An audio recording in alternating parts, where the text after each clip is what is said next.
swelling on his left knee. The BCCI's latest update on Shami's fitness came days after Indian captain Rohit Sharma called on the National Cricket Academy to provide an update on the fast bowler's progress upon being asked once again about it at the end of the Brisbane Test. Ishan Kishan, the Jharkhand skipper, smashed a blistering 134 of the 78 balls in the Vijay Hazare Trophy match against Manipur. Chasing 254, Ishan Kishan came out swinging. He smashed the bowlers to all the parts of the ground, showing no mercy. His knock had 16 fours, 6 huge sixes, and he batted with a strike rate of 171.79. He shared a massive 196-run stand with Utkarsh Singh, who scored 68. By the time Kishan fell to Kishan Singha, Jharkhand had the match of the day, and in the bag, they cruised to 255 for 2, picking up their second win in a row. New Zealand have announced the squads for the upcoming ODI and T20I series against Sri Lanka at home. They've handed a maiden call-up to big hitter Bevan Jacobs, who made the headlines last month after Mumbai Indians picked him in the IPL 2025 mega auction. Jacobs made 39 runs off just 16 balls in the T20 warm-up game against Sri Lanka and was immediately rewarded as well. The series is also the first for Michelle Santner as a full-time captain of New Zealand in white ball formats.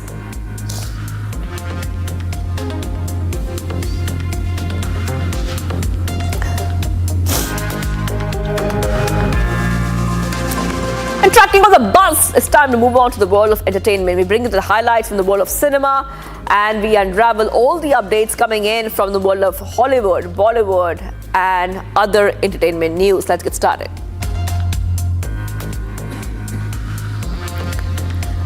The Museum of Broadway has announced an additional week of performances in New York. The exclusive exhibit is a partnership with Disney Theatrical Group. It's curated specifically for the museum. The show called Disney on Broadway 30 Years of Magic opened to public on October 26th of this year.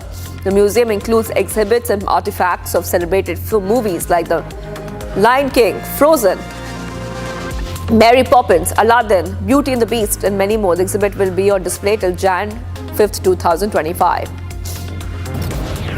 Singer Monali Thakur walked out of a show in Varanasi citing poor management. The singer criticized the infrastructure and added that she was disheartened by the mess at the event. Thakur called upon the management for the failure in effectively organizing the concert and blasted them for stealing money. The singer apologized to the crowd and urged them to understand her situation.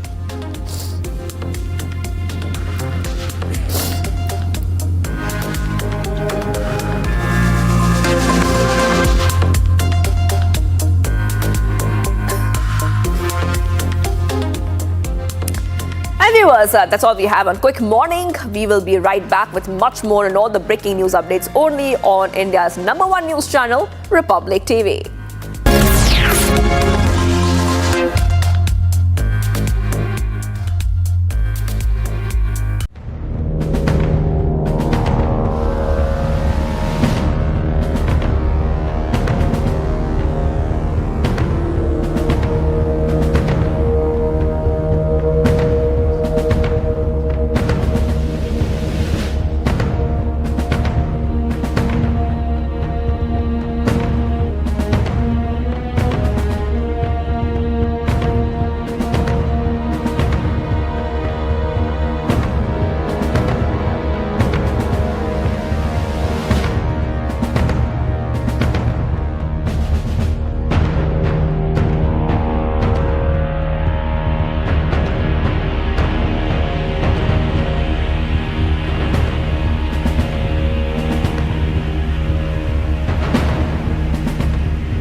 largest news headquarters. Setting the agenda for Bharat.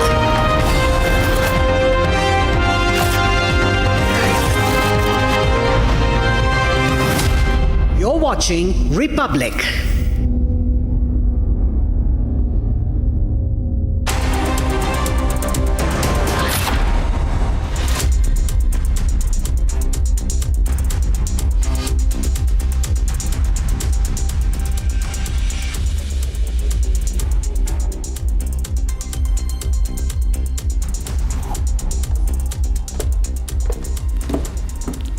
A very good morning. Thank you for tuning in to Tuesday's edition of Live This Morning. I'm Samiksha Srivastava. The External Affairs Minister Dr. S. Jaishankar is set to kick off his 6-day visit to the US. It's going to be the last engagement between India and the US before the outgoing President Biden. We'll get you the details of the agenda of this visit, beginning first up, as always, with the headlines.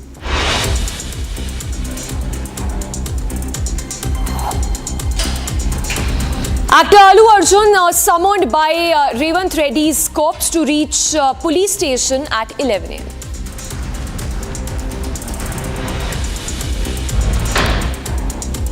External Affairs Minister Dr. S. Jaishankar in the US first visit following Donald Trump's presidential poll victory.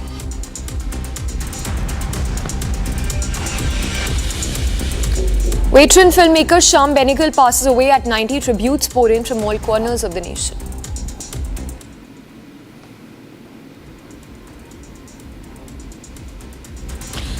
Rahul violence probe gathers pace. Delhi police to inspect parliament premises where Rahul violence took place.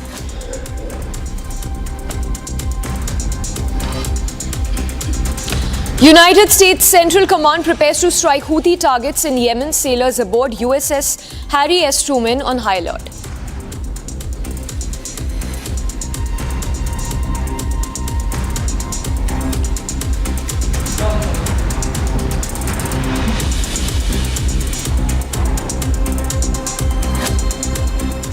Now, as part of probe into the Sandhya Stampede tragedy, the Hyderabad police has summoned actor Allu Arjun today at 11 a.m. So, while the Hyderabad police maintains that the actor was informed about the stampede while he was in the theatre for the premiere of Pushpa 2 movie, the actor claims that he is innocent and that he had no knowledge whatsoever about the stampede and the death of the woman that ensued. Hyderabad police that has now issued notice to the actor Allu Arjun, asking him to appear before them in connection with the Sandhya Stampede tragedy incident, a tragedy that occurred during the premiere of Pushpa 2 movie on 4th of December. According to sources, Allu Arjun has been asked to appear before the Chikkarpalli police station around 11 a.m. So the actor has been asked to appear around 11 a.m. before the police.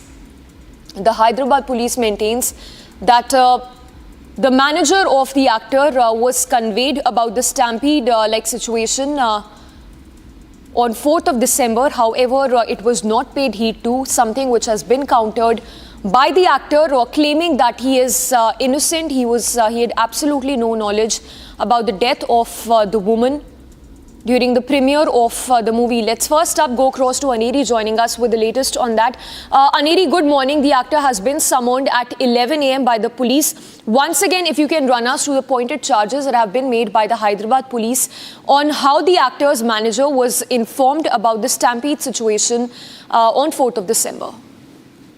Well, Samiksha, sources have confirmed that now the Chikkarpalli police has served notice to Allu Arjun to appear before the police and for the investigation. Basically, remember earlier as Allu Arjun was arrested and he was granted interim bail. So based on that, and now further investigation will be carried out, and that's the reason why we see that the police officials have served notice to Allu Arjun and he is is asked to appear before the police at around 11 a.m.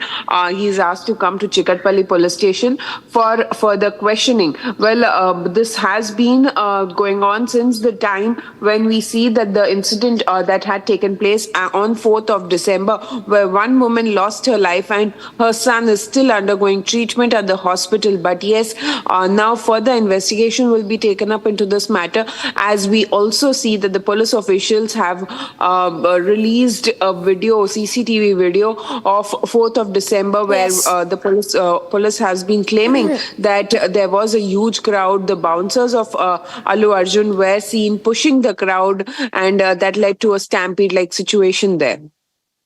Aneri, thank you for the moment.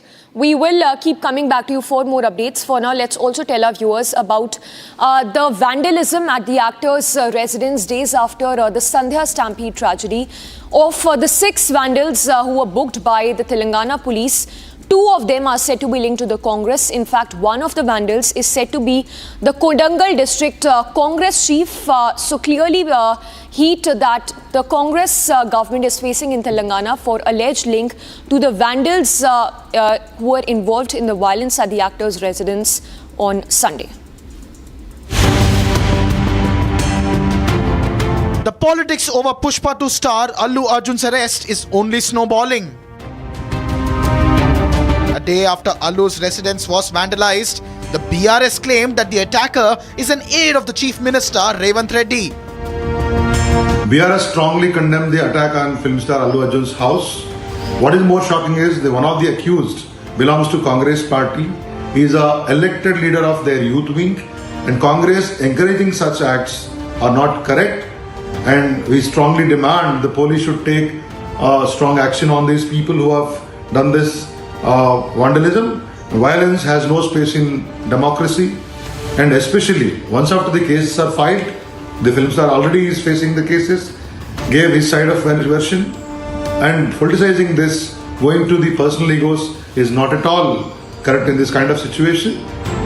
And we strongly demand the police to take stringent action on those accused. The Congress is on the defensive. See, the attack at the Allu Arjun's residence is done by some of the students. These students are over enthusiastic. They went there. We have arrested them. This is the FIR copy, because some of the BJP leaders are saying that the government hasn't taken any decision. The government has already filed the FIR on the 6 people who have been there in that Allu Arjun's residence doing the damage. In response, the Congress released a counter picture which shows BRS President KTR in a friendly gesture with the accused. The Hyderabad police has released CCTV visuals from the night of the stampede. CCTV shows police escorting actor Allu Arjun out of the theatre. Now 2 days after the vandalism at Allu's residence, instead of calling the vandals, actor Allu Arjun has been issued notices by the police in Hyderabad. The notice summons him to appear for questioning today at 11 a.m.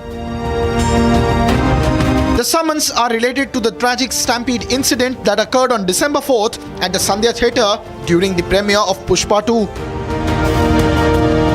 Reports say that the police may approach the court seeking the cancellation of his interim bail.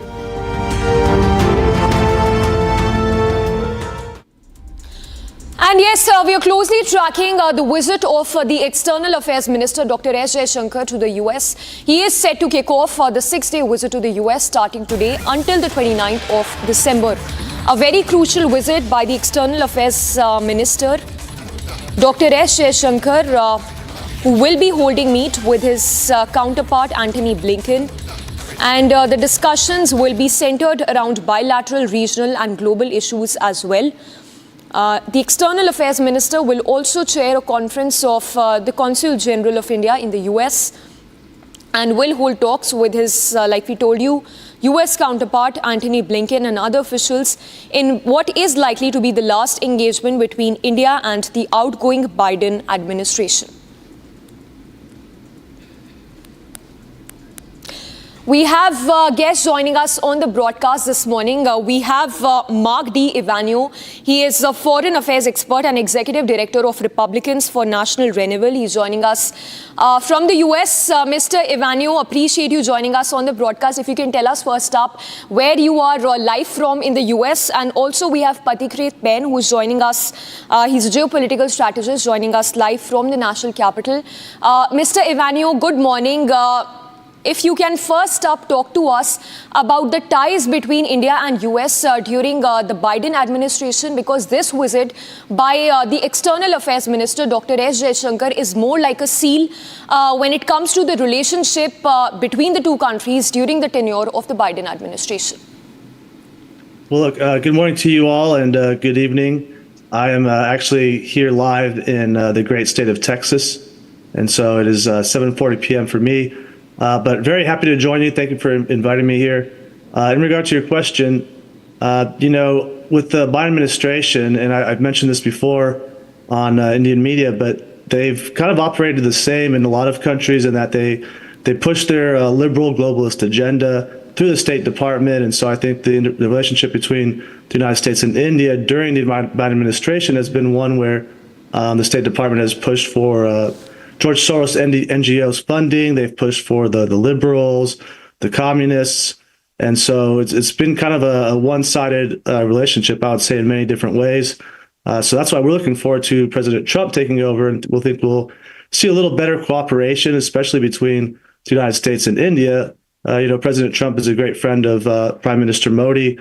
And so I think they can accomplish a lot together, seeing as they're also very much aligned politically and ideologically. And so that's what we're looking forward to. But I agree that, with the Biden administration, it's been kind of the Biden administration and the people behind him pushing this kind of woke ideology and this kind of globalist state intervention policy. Yes, Mr. Ivanyo, I will also come back to you on the issues that are likely to be taken up between India and US once President-elect Donald Trump assumes charge. But let's also go across to Patikrit Pen.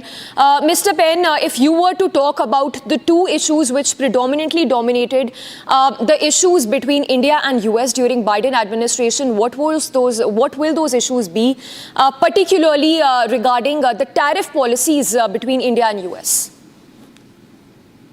Well, I don't think tariffs have been so much of a problem, but if you ask me among the two top issues, then first invariably would be, the insistence of the Biden administration, first and foremost, on, siding with the Americans and abide by the sanctions against Russia, which India could not, because there were very, very critical challenges for India in the post-COVID environment. And if we had not bought Russian oil, we would have faced a lot of, problems, because we are a middle income to a lower income economy.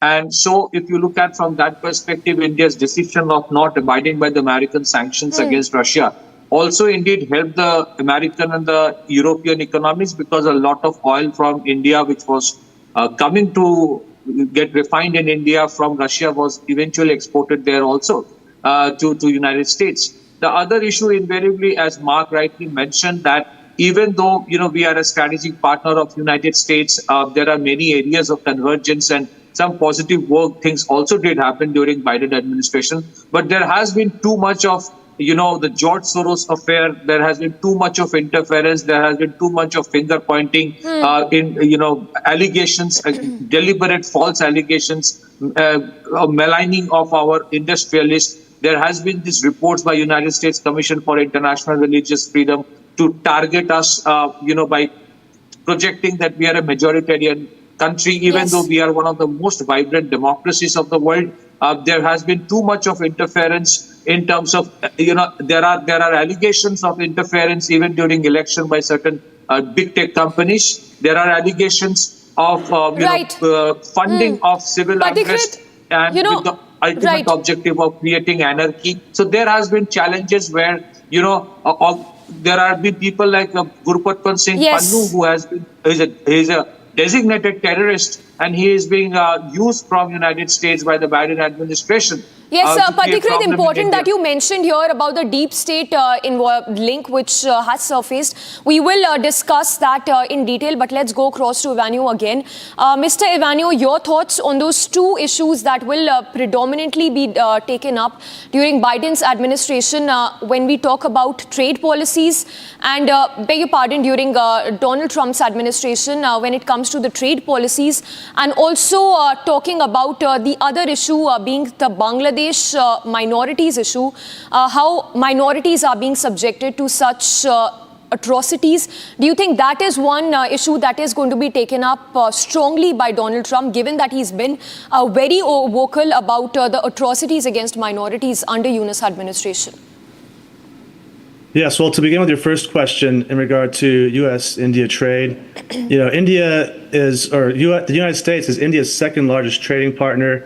Currently, the United States, as you and your audience may know, has a large trade deficit, and President Trump campaigned on bringing jobs and manufacturing back to the United States. And that's part of what we call the America First agenda, which is similar to what you would call the self-reliant India agenda.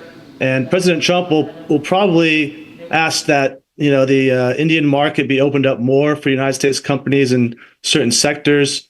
For example, we expect a reduction in Indian tariffs on U.S. pork, medical devices, and liquefied natural gas, and also greater market access for U.S. insurance companies. And I think that President Trump, while he is a very tough negotiator, he's also interested in being fair, especially to people and countries he considers their allies. So I think whatever deal President Trump works out on trade with India will not just be favorable for Americans, but I think it'll be good for Indians as well. In regard to Bangladesh, I did see that President Trump put out a statement a few months ago on the situation over there. We believe it's a George Soros color revolution, which has led to the persecution of non-Muslims and Trump supporters in the country. And so we expect to see President Trump collaborate with some of the India officials and bring some sanity to the chaos. Yes, Mr. Evanio, we'll have to leave the discussion at that. But appreciate you joining us on the broadcast from Texas. Patikrit, we'll also have to leave the discussion there. But we will connect with you two again later in the day.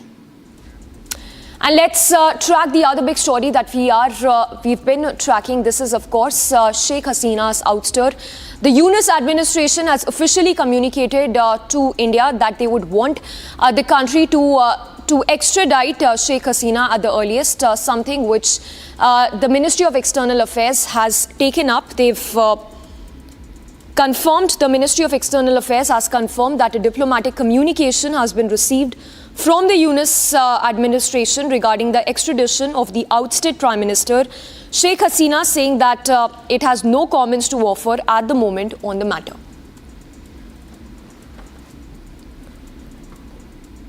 And we have a guest joining us from Dhaka, Prashanta Kumar Shil, a journalist cum political analyst joining us from Dhaka. Appreciate you joining us on the broadcast this morning. Mr. Kumar, your first thoughts on the demand by the Yunus administration to extradite Sheikh Hasina. How legitimate is that demand to be made, one? And is India obligated to comply to this demand that's been made by the Yunus administration? Oh, okay, you say very rightly that the Bangladesh foreign minister seek to urge to former ousted Prime Minister of Sheikh Hasina to the Ministry of External Affairs to India. You know that that is a very a treaty from Bangladesh and India. The treaty is extradition treaty is maybe 2013 it's then signed, and it's a reformation from 2016. You know that the treaty is the negotiating between the two countries, Bangladesh and also in India. That is an there is some loopholes from you can see in treaty, but this is not from fundamentally is replicated that that is you are the bound to hand over the victimized also. So this is it's a loophole of the political character. So you know that the present condition of Bangladesh and India, we see that there is a diplomatic notes. You know that they call that in diplomatic notes and not a verbal actually.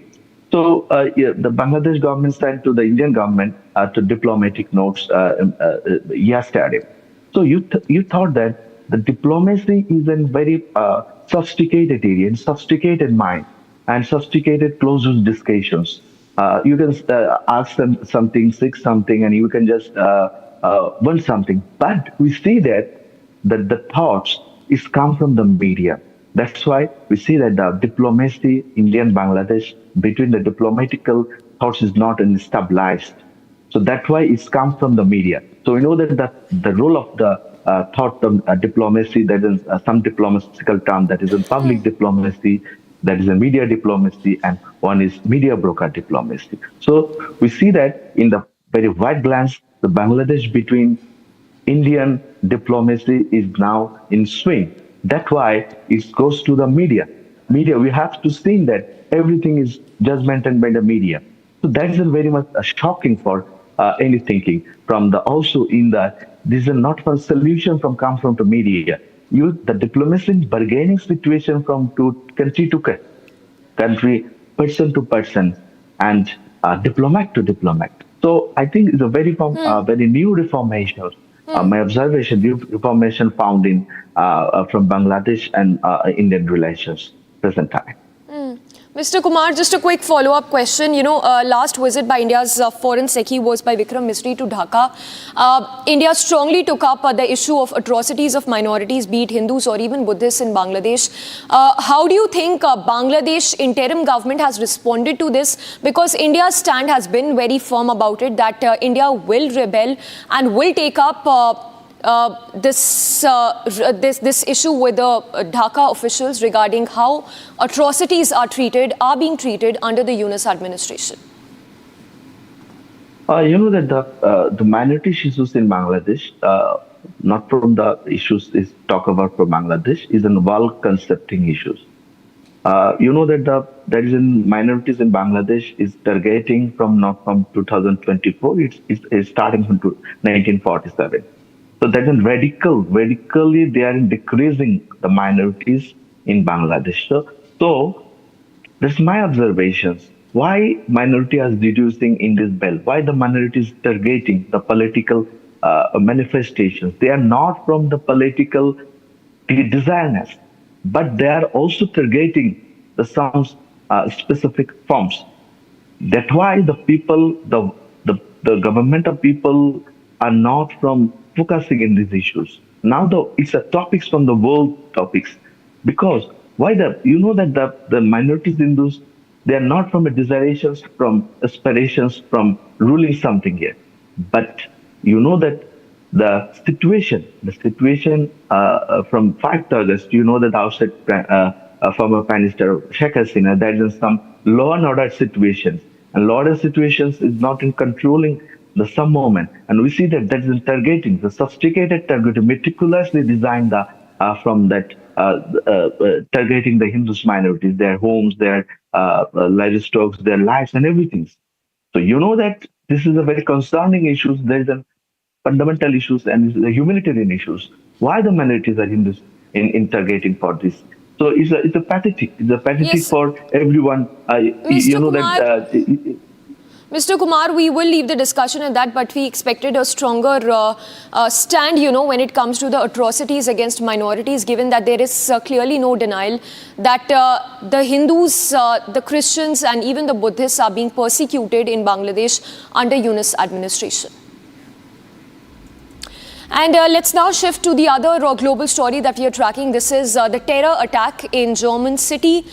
During Christmas celebrations, Prime Minister Modi has condemned the terror attack, the Islamist attack in Germany, in which 7 Indians were injured. Getting you the details of what transpired in this terror attack and the condolences coming in, the statement coming in from Prime Minister Modi. Prime Minister Narendra Modi on Monday condemned the terror attack on German Christmas market. The Prime Minister raised the attack during his address at the Christmas celebrations in New Delhi. 7 Indians were injured in the attack and 4 of them are still receiving treatment. The Prime Minister said that he was pained to see such attacks being carried out. It pains my heart when there are attempts to spread violence and cause disruption in society. Just a few days ago, we saw what happened at a Christmas market in Germany. The Prime Minister was attending the event hosted by Catholic Bishops' Conference of India. He also mentioned his 2019 visit to Colombo Church, where he paid his tribute to the victims of Easter attack. During Easter in 2019, churches in Sri Lanka were attacked.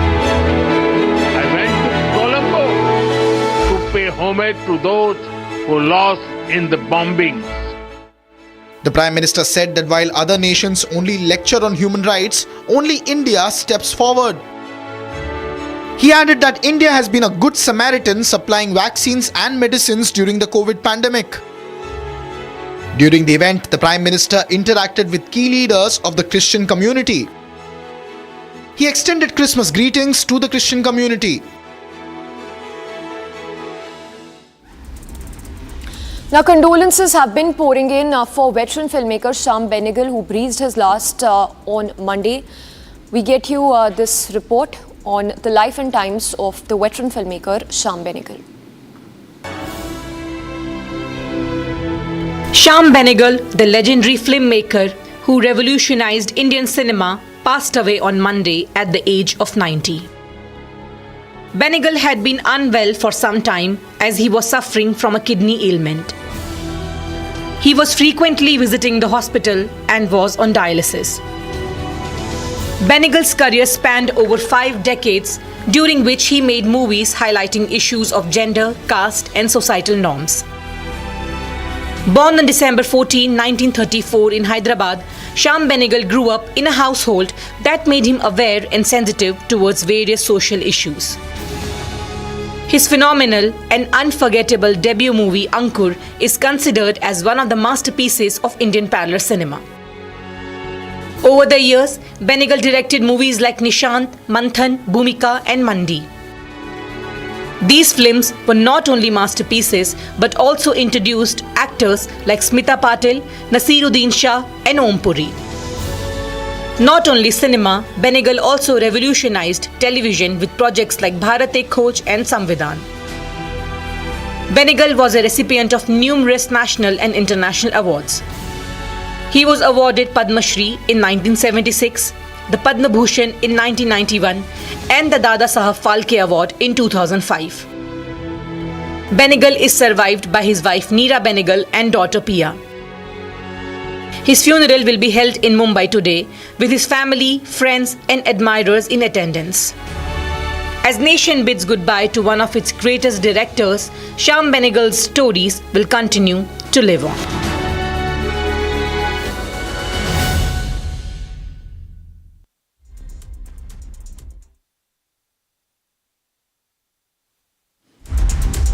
Now we put our focus on international stories. The clashes in Jenin have resumed once again. Stay tuned as we get you more on Live This Morning.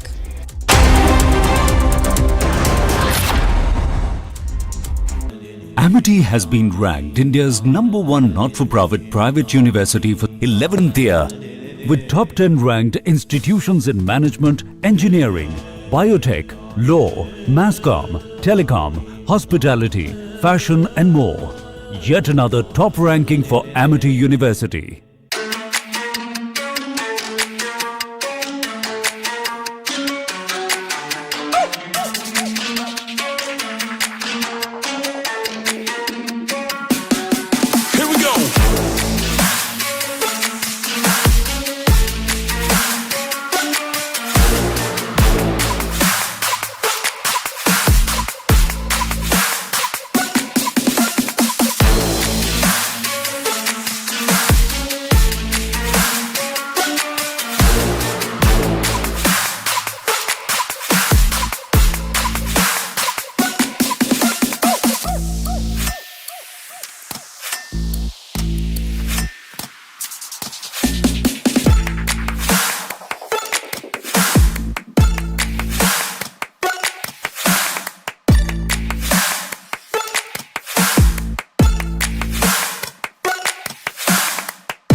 viewers, a very good morning. We're live this morning. I'm Shivangi Shukla getting you the latest coming in. We'll track all the global and international stories, but as usual, the headlines which are coming in. Let's get started.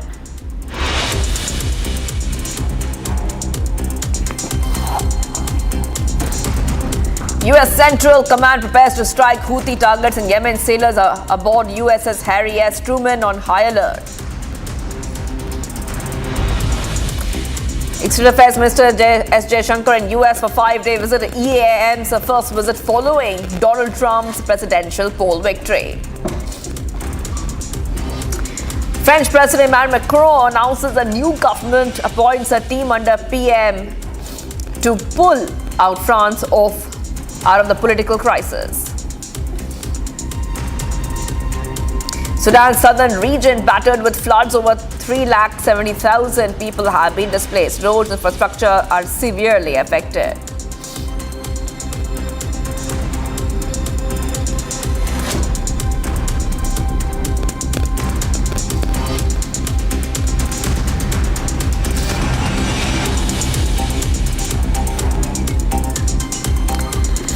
The first story, the clashes in Jenin area have resumed again. The refugee camp in occupied West Bank has echoed to the sound of the heavy gunfire. This comes after a member of Palestinian Authority was killed. Here's a detailed report highlighting this international development. For more than a week, Jenin refugee camp in the occupied West Bank has echoed to the sounds of heavy gunfire. The Palestinian Authority announced that a second member of its security forces was killed in Jenin during clashes. A general strike has spread across the city of Jenin after the killing of a member of Palestinian Security Authority. After which, a one-day strike was called, rejecting escalation by the Palestinian security forces. مش ضد المقاومة ومش ضد الكتيبة وبنفس الوقت احنا مش ضد القانون، احنا مع القانون. بس لا يجوز أن يكون أكثر من قانون في البلد. إحنا دائما مع القانون ومع المقاومة، بس في أطراف ثالثة قاعدة بتدخل على الموضوع. الشعب لازم يكون أوعى من هيك. The combats do not involve the Israeli military, which launched countless raids in recent years. The Palestinian Authority exercises limited authority in population centers in the West Bank. It is internationally recognized but is deeply unpopular among Palestinians because of its cooperation with Israel on security matters. However, Israel has accused the authority of incitement and failing to act against the armed groups. After winning the U.S. presidential election, Donald Trump held his first major rally in Arizona where he shared his plans for U.S. He takes charge. And while he has openly pushed for political unity, he also said that he will be hard with overseas allies. This was a signal to Panama. Here's a detailed report. Take a look. U.S. President-elect Donald Trump held his first major rally after winning the United States presidential elections. Trump vowed that he would be openly pushing for political unity. During his rally, Trump said that he would be hard on overseas allies, especially targeting Panama over its high shipping fees at its canal. Donald Trump has demanded Panama to reduce fees on the Panama Canal or return it to U.S. control. Trump accused the Central American nation of charging exorbitant prices to American shipping and naval vessels. Our Navy and Commerce have been treated in a very unfair and injudicious way.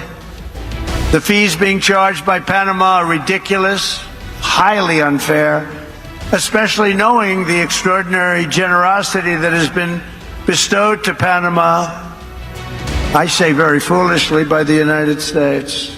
This complete ripoff of our country will immediately stop. It's going to stop. The United States has a big and vested interest in the secure, efficient, and reliable operation of the Panama Canal. Trump's remarks prompted a quick rebuke from Panama's President Jose Raul Mulino. In a strong-worded statement, he said that Panama's sovereignty and independence were non-negotiable. Cada metro cuadrado del Canal de Panamá y su zona adyacente es de Panamá y lo seguirá siendo. La soberanía e independencia de nuestro país no son negociables.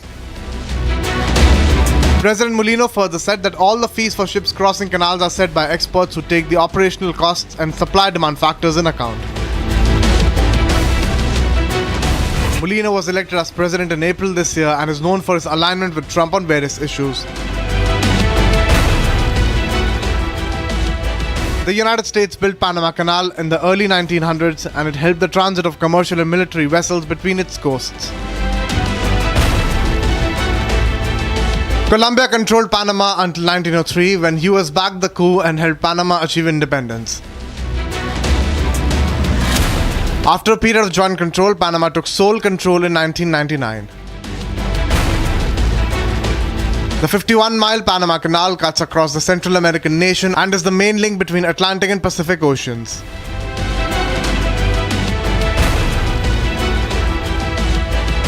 With Trump taking the charge in January, the big question is, can Trump retake Panama Canal?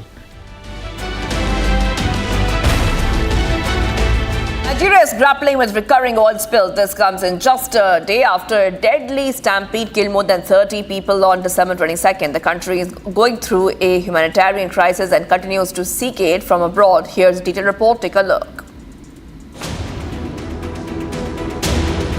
An ethnic community in Nigeria has been grappling with recurrent oil spills from the Tibidawa pipeline. The spills are a threat to farmlands and livelihoods and a humanitarian crisis in the country. The current spill has contaminated swamps, streams, and reduced fishing and farming in the land. Nigeria's primary source of livelihood has been severely affected following the fourth spill in 3 months. This is a 30 hectares of land for our rice farm and fish farm, owned by me and my partner. This is where we do our business to sustain ourselves, our family, but until recent multiple occurrence of oil spill that has damaged us, we informed the oil company, but nothing was done, so our livelihood has been ruined till now.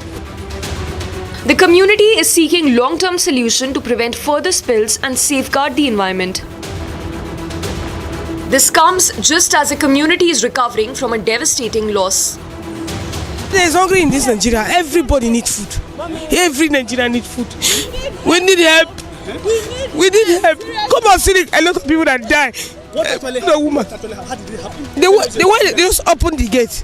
In this morning, everybody just rushed out. Rush. Then some people fell. Then they now started marching some people. They marched them till death. A stampede killed over 30 people in 2 different Christmas charity events on 22nd of December. We got information that in this church, while distributing food, palliative and other things to members of the public, that there was a stampede. Nigeria is Africa's most populous country and is currently running low on humanitarian aid as the country grapples with several losses. Now, following the ouster of President Bashar al-Assad, the Syrian rebels have swiftly taken over the country. The insurgent groups also initiated diplomatic talks with various countries to strengthen the country's global position. Listen in to find the latest developments in Syria. Ahmad al-Shara of the Hayat Tahrir al-Sham insurgent group called for the international community to lift sanctions against Syria. وأيضا على المجتمع الدولي أن يدفع باتجاه رفع العقوبات الاقتصادية التي لحقت بسوريا جراء تصرفات النظام المجرم الذي النظام السابق الذي قام بتصرفات معينة كما رأيتم من قتله لشعبه فنتج منه العقوبات الاقتصادية التي قامت عليه. فاليوم الجلاد قد ذهب والضحية هي التي تتواجد في البلاد. فينبغي أن لا تكون هذه القوانين تشمل الضحية أيضا فمجرد زوال السبب. The leader has been holding bilateral talks with several nations to discuss the future of Syria and strengthen its position on the global front. Shara previously met Turkey and Qatar's foreign minister. نقاش مطول بينه وبين سيد وزير خارجية على الأوضاع والتحديات المستقبلية على واقع سوريا، تشمل عدة نواحي منها التحديات الأمنية والاقتصادية، وأيضا المستقبل الشكل السياسي لسوريا في مستقبلها القادم، وأيضا كثير من التطمينات حول دول الجوار المجاورة لنا، وأيضا جرى الحديث مطولا على موضوع. The leaders discussed several important avenues related to development of the nation. Suriye'deki yeni yönetimin verdiği sözleri hayata geçirebilmesi için fırsata ve imkana ihtiyacı var. Suriye'ye yönelik yaptırımların kaldırılması, Suriye'nin normalleşmesi ve ülkede güvenliğin sağlanması bakımından son derece mühimdir. Suriye'nin yeniden inşası için de gerekli hazırlıklara bir an önce başlanması gerekmektedir. The Turkish Foreign Minister Hakan Fidan also sought sanctions to be lifted against Syria. عانى من ويلات حرب شديدة جدا، فنحن اليوم نعاني أن أكثر من نصف الشعب يعني خارج البلاد بين نازح ولاجئ، بالإضافة إلى أن هناك بنية تحتية للاقتصاد مدمرة، وهناك تحديات كثيرة تواجهها البلاد. أهم شيء أن تتوافق الدول الكبرى على مبادئ عامة في سوريا. He further added that he hopes his visit would encourage high-level contacts from other countries. Uluslararası toplum yeni yönetime güçlü bir destek sağlamalıdır. Bugünkü ziyaretimizin diğer ülkelerden de üst düzey temasları teşvik edeceğini ümit ediyorum. Başta Arap ülkeleri olmak üzere tüm uluslararası toplum Suriye'deki yeni yönetimle. The talks comes following the ouster of President Bashar al-Assad by the Syrian rebels. Assad's decade-long regime came to an end as Damascus was overtaken by Syrian rebels led by Ahmad al-Shara. Celebrations erupted in the city following the end of Assad's rule. The incumbent Prime Minister has been nominated by the Romanian President to lead the new pro-European coalition government of the country. Now, the President's nomination of Marcel Ciolacu is seen as a well-calculated move to block the far-right nationalist. Here's a full report. Take a look. Romania's President Klaus Iohannis has nominated Marcel Ciolacu of the leftist Social Democratic Party as the new Prime Minister of Romania. Coaliția pro-europeană mi-a propus un candidat pe care am decis să-l accept. În consecință, desemnez pentru poziția de prim-ministru al Guvernului României pe domnul Marcel Ciolacu. Ciolacu has been serving as a Prime Minister of Romania since June 2023. As he assumes office, there lays a turbulent path ahead of him. Sper că alături de colegii mei din coaliție să găsim cele mai bune soluții pentru a trece cu bine peste provocările pe care le avem în față. Sunt conștient de faptul că nu va fi un mandat ușor.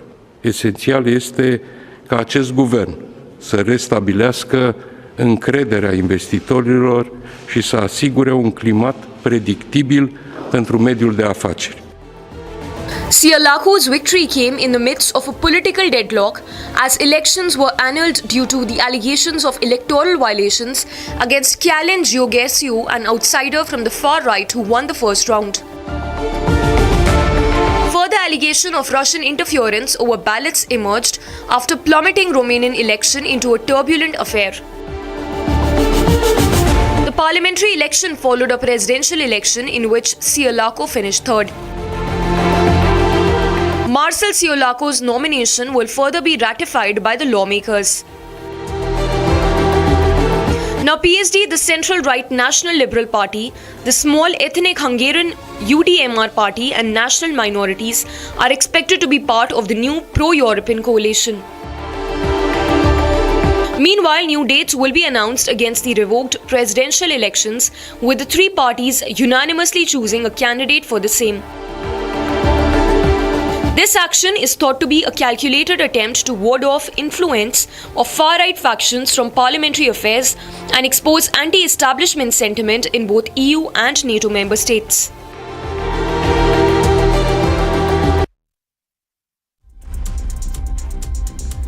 According to the MEA sources, India received a note from Bangladesh in connection with an extradition request for Sheikh Hasina, an ousted Minister of India's neighbouring country where a caretaker government is in charge. Watch this report for more.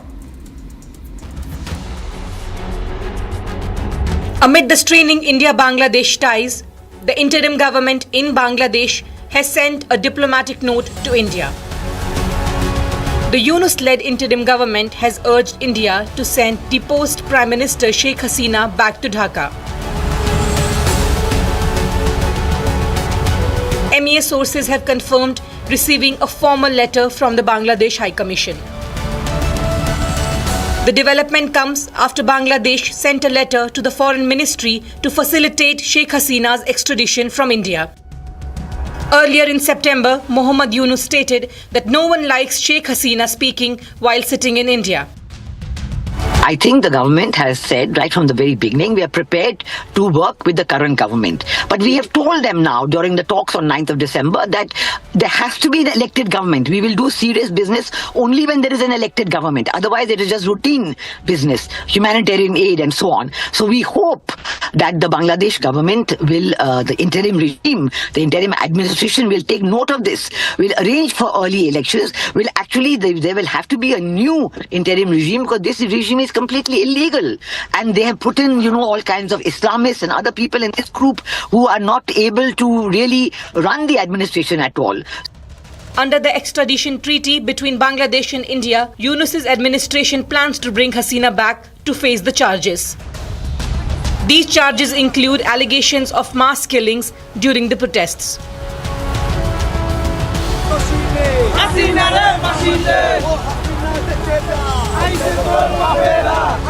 The treaty also highlights that extradition may be denied if the charges are not made in good faith in the interest of justice. It must be noted that Dhaka has been requesting Hasina's extradition since the interim government took charges in Bangladesh. All eyes will be on New Delhi's next move. Much coming up, viewers, as we keep getting you top updates here in Republic TV. We'll talk a lot about the business stories we're tracking. Japanese automaker Nissan and Honda have announced a groundbreaking merger. Stay tuned.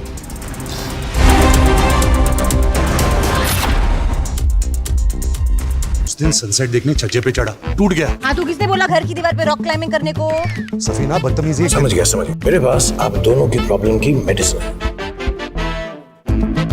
इसको घर पे लगाओगे तो शादी का तो पता नहीं, पर घर पक्का नहीं टूटेगा। रुंगटा नहीं तो घर स्ट्रॉन्ग नहीं। रुंगटा स्टील TMT बार एकदम solid. All the different hoaxes, and the new one is President Trump has ceded the presidency to Elon Musk. No, that's not happening. But Elon's done an amazing job. Isn't it nice to have smart people that we can rely on? Right? Don't we want that?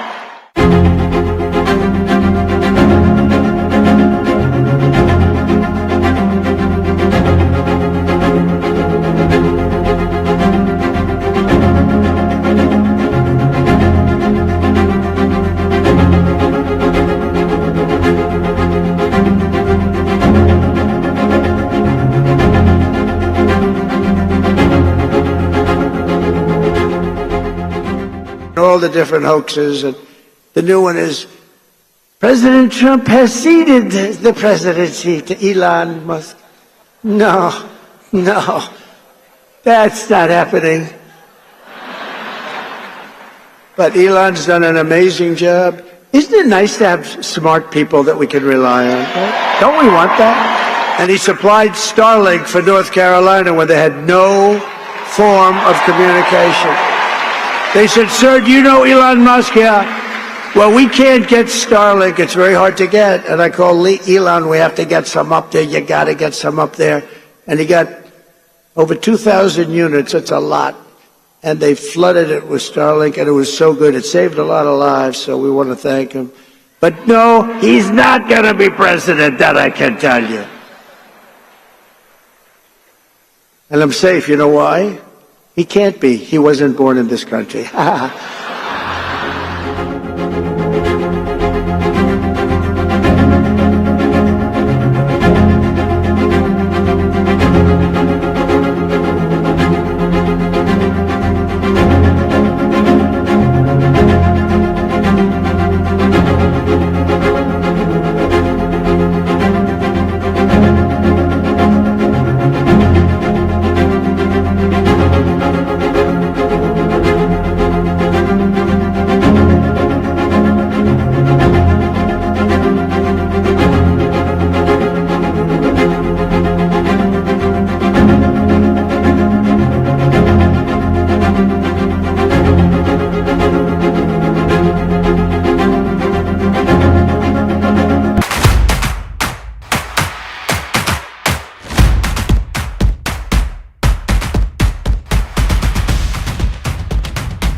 Japanese automaker Nissan and Honda have announced a groundbreaking merger. This strategic alliance, valued at around $50 billion, aims to challenge the dominance of Chinese manufacturers in the global EV market. Analysts are now closely watching whether this bold pivot can turn the tide for the automotive giants. Here's more in the report.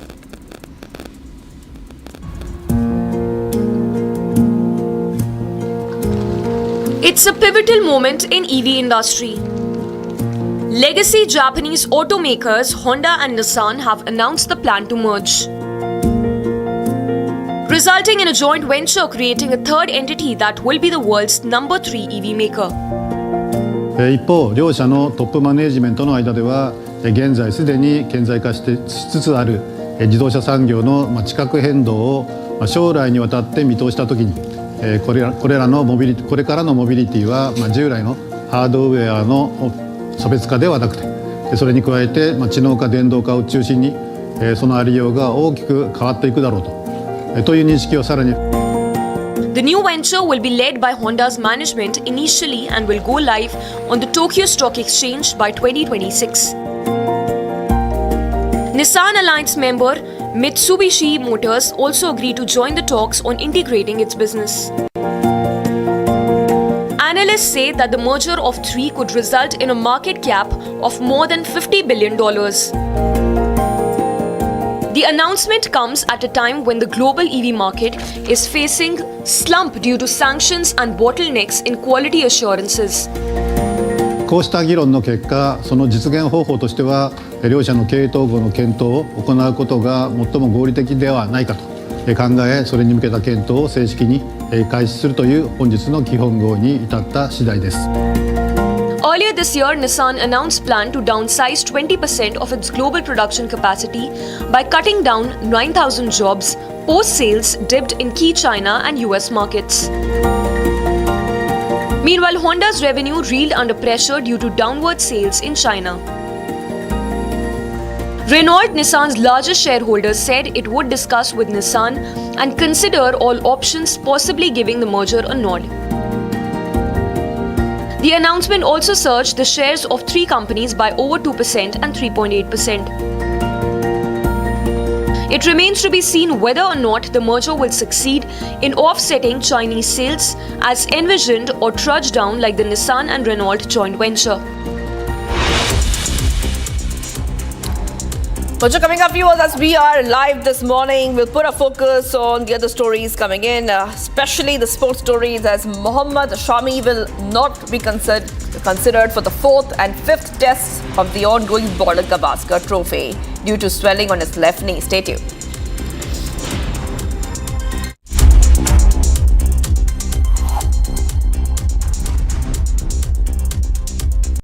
Amity has been ranked India's #1 not-for-profit private university for 11th year, with top 10 ranked institutions in management, engineering, biotech, law, masscom, telecom, hospitality, fashion and more.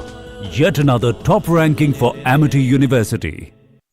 With the stroke of my pen on day one, we're going to stop the transgender lunacy.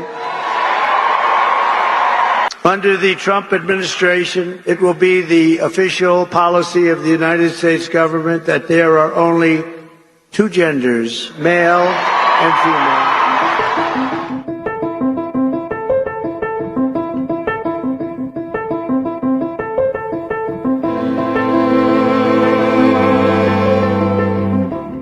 With the stroke of my pen on day one, we're going to stop the transgender lunacy.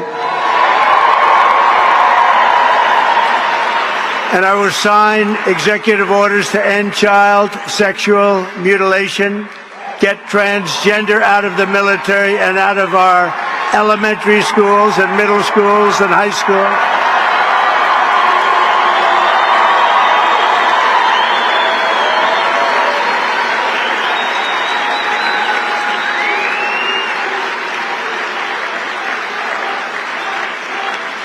And we will keep men out of women's sports.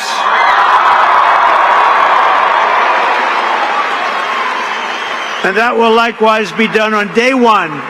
Should I do day one, day two, or day three? How about day one, right?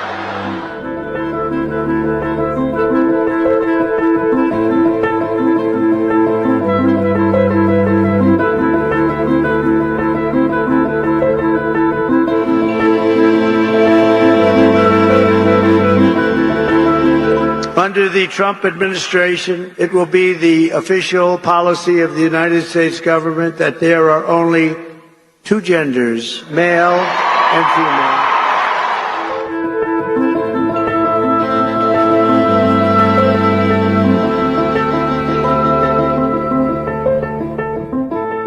And he sent me this text message with this Elizabeth Warren tweet, and he's like, I don't know what the hell Two-Spirit is. We just wanted to be left the hell alone. Yeah. And I think that, frankly, I wouldn't be surprised if me and Trump won just the normal gay guy vote, because again, they just wanted to be left the hell alone, and now you have all this crazy stuff on top of it that they're like, well, no, we didn't want to give pharmaceutical products to 9-year-olds who are transitioning their genders. We just wanted to be left the hell alone. Well, a lot of gay guys feel like the whole movement is homophobic, which is ironic because they think that there's people. The world's leading LED pioneer. Stunning visuals. World-class LEDs. Republic Studios, powered by Unilumin. उस दिन sunset देखने छज्जे पे चढ़ा, टूट गया। हाँ, तो किसने बोला घर की दीवार पे रॉक क्लाइंबिंग करने को? सफीना बदतमीजी। समझ गया। मेरे पास आप दोनों की प्रॉब्लम की मेडिसिन है।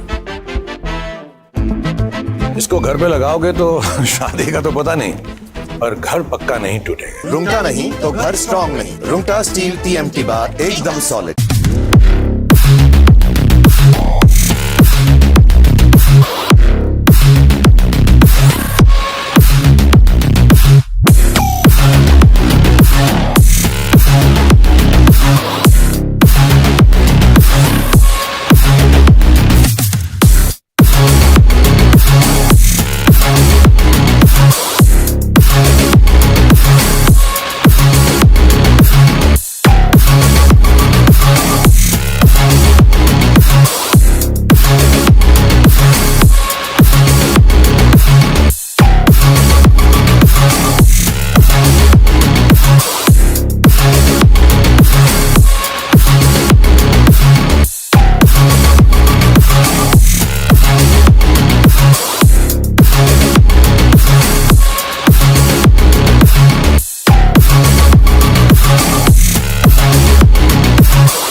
Largest news headquarters,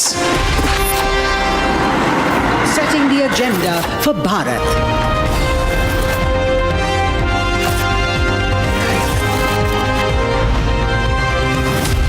You're watching Republic.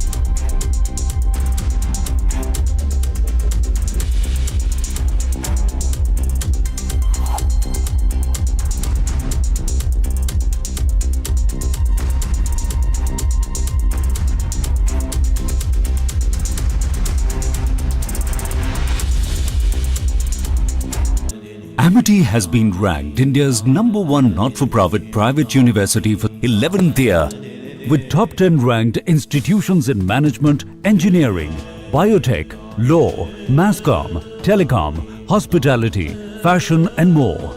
Yet another top ranking for Amity University.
summoned by Raven's corps to reach Chikatpalli police station at 11 a.m. External Affairs Minister Dr. Jaishankar in US for a 6-day visit. First visit following Donald Trump's presidential poll victory. Veteran filmmaker Shyam Benegal passes away at 90. Tributes poured in from all corners of the nation. Delhi police likely to inspect parliament premises where unparliamentary scenes were seen. Scuffle that ensued in the parliament premises on Thursday. United States Central Command prepares to strike Houthi targets in Yemen. Sailors aboard USS Harry S. Truman on high alert.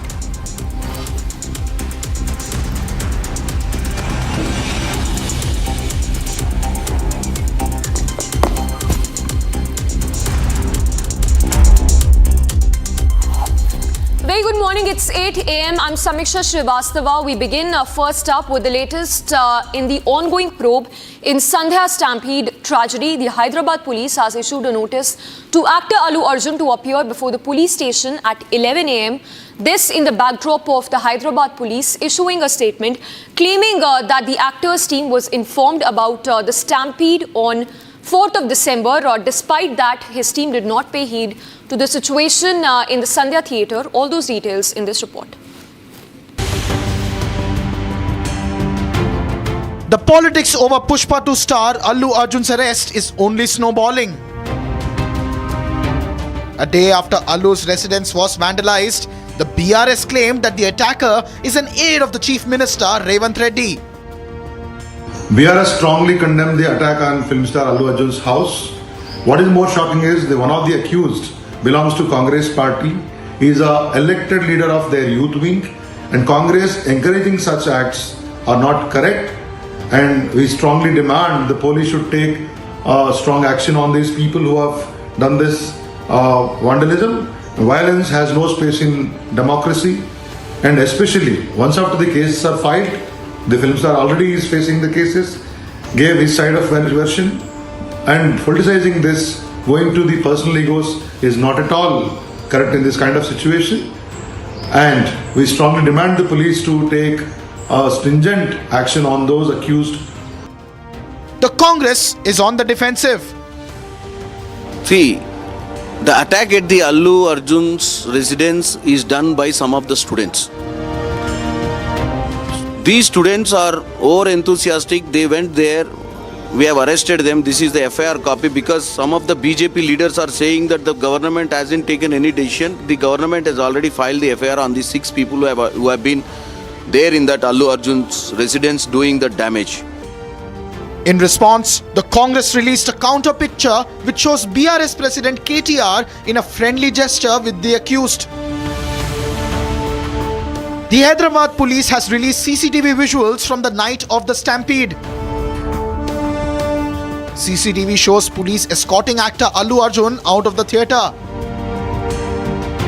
Now 2 days after the vandalism at Allu's residence, instead of calling the vandals, actor Allu Arjun has been issued notices by the police in Hyderabad. The notice summons him to appear for questioning today at 11 a.m.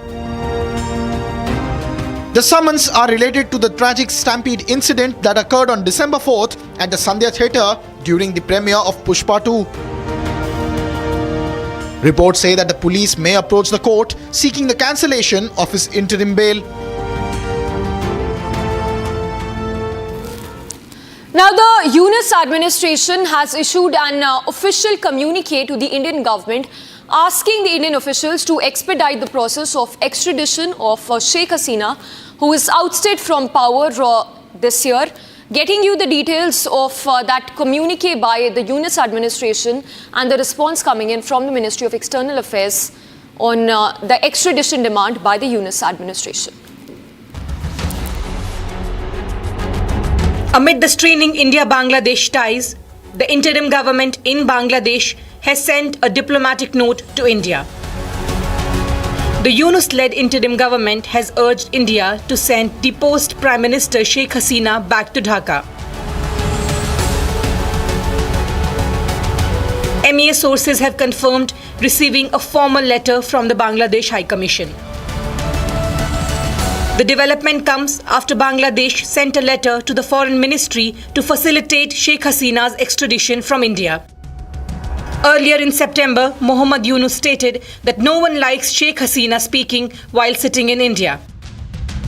I think the government has said right from the very beginning, we are prepared to work with the current government. But we have told them now during the talks on 9th of December that there has to be an elected government. We will do serious business only when there is an elected government. Otherwise, it is just routine business, humanitarian aid and so on. So we hope that the Bangladesh government will, the interim regime, the interim administration will take note of this, will arrange for early elections, will actually, there will have to be a new interim regime because this regime is completely illegal. And they have put in, all kinds of Islamists and other people in this group who are not able to really run the administration at all. Under the extradition treaty between Bangladesh and India, Yunus's administration plans to bring Hasina back to face the charges. These charges include allegations of mass killings during the protests.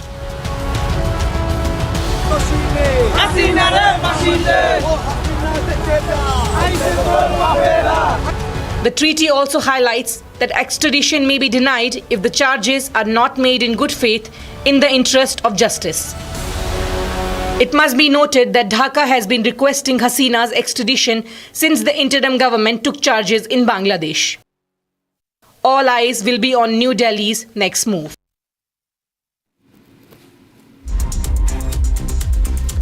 The Prime Minister, in very strong words, has condemned the terror attack, the jihadist attack that took place in a German city in which 7 Indians sustained injuries. All those details in this next report. Prime Minister Narendra Modi on Monday condemned the terror attack on German Christmas market.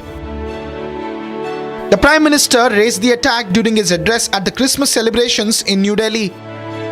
7 Indians were injured in the attack and 4 of them are still receiving treatment. The Prime Minister said that he was pained to see such attacks being carried out.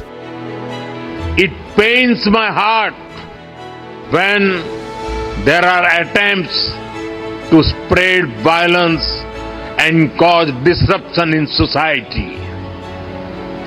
Just a few days ago, we saw what happened at a Christmas market in Germany. The Prime Minister was attending the event hosted by Catholic Bishops' Conference of India. He also mentioned his 2019 visit to Colombo Church, where he paid his tribute to the victims of Easter attack. During Easter in 2019, churches in Sri Lanka were attacked. I went to Colombo to pay homage to those who lost in the bombing. The Prime Minister said that while other nations only lecture on human rights, only India steps forward.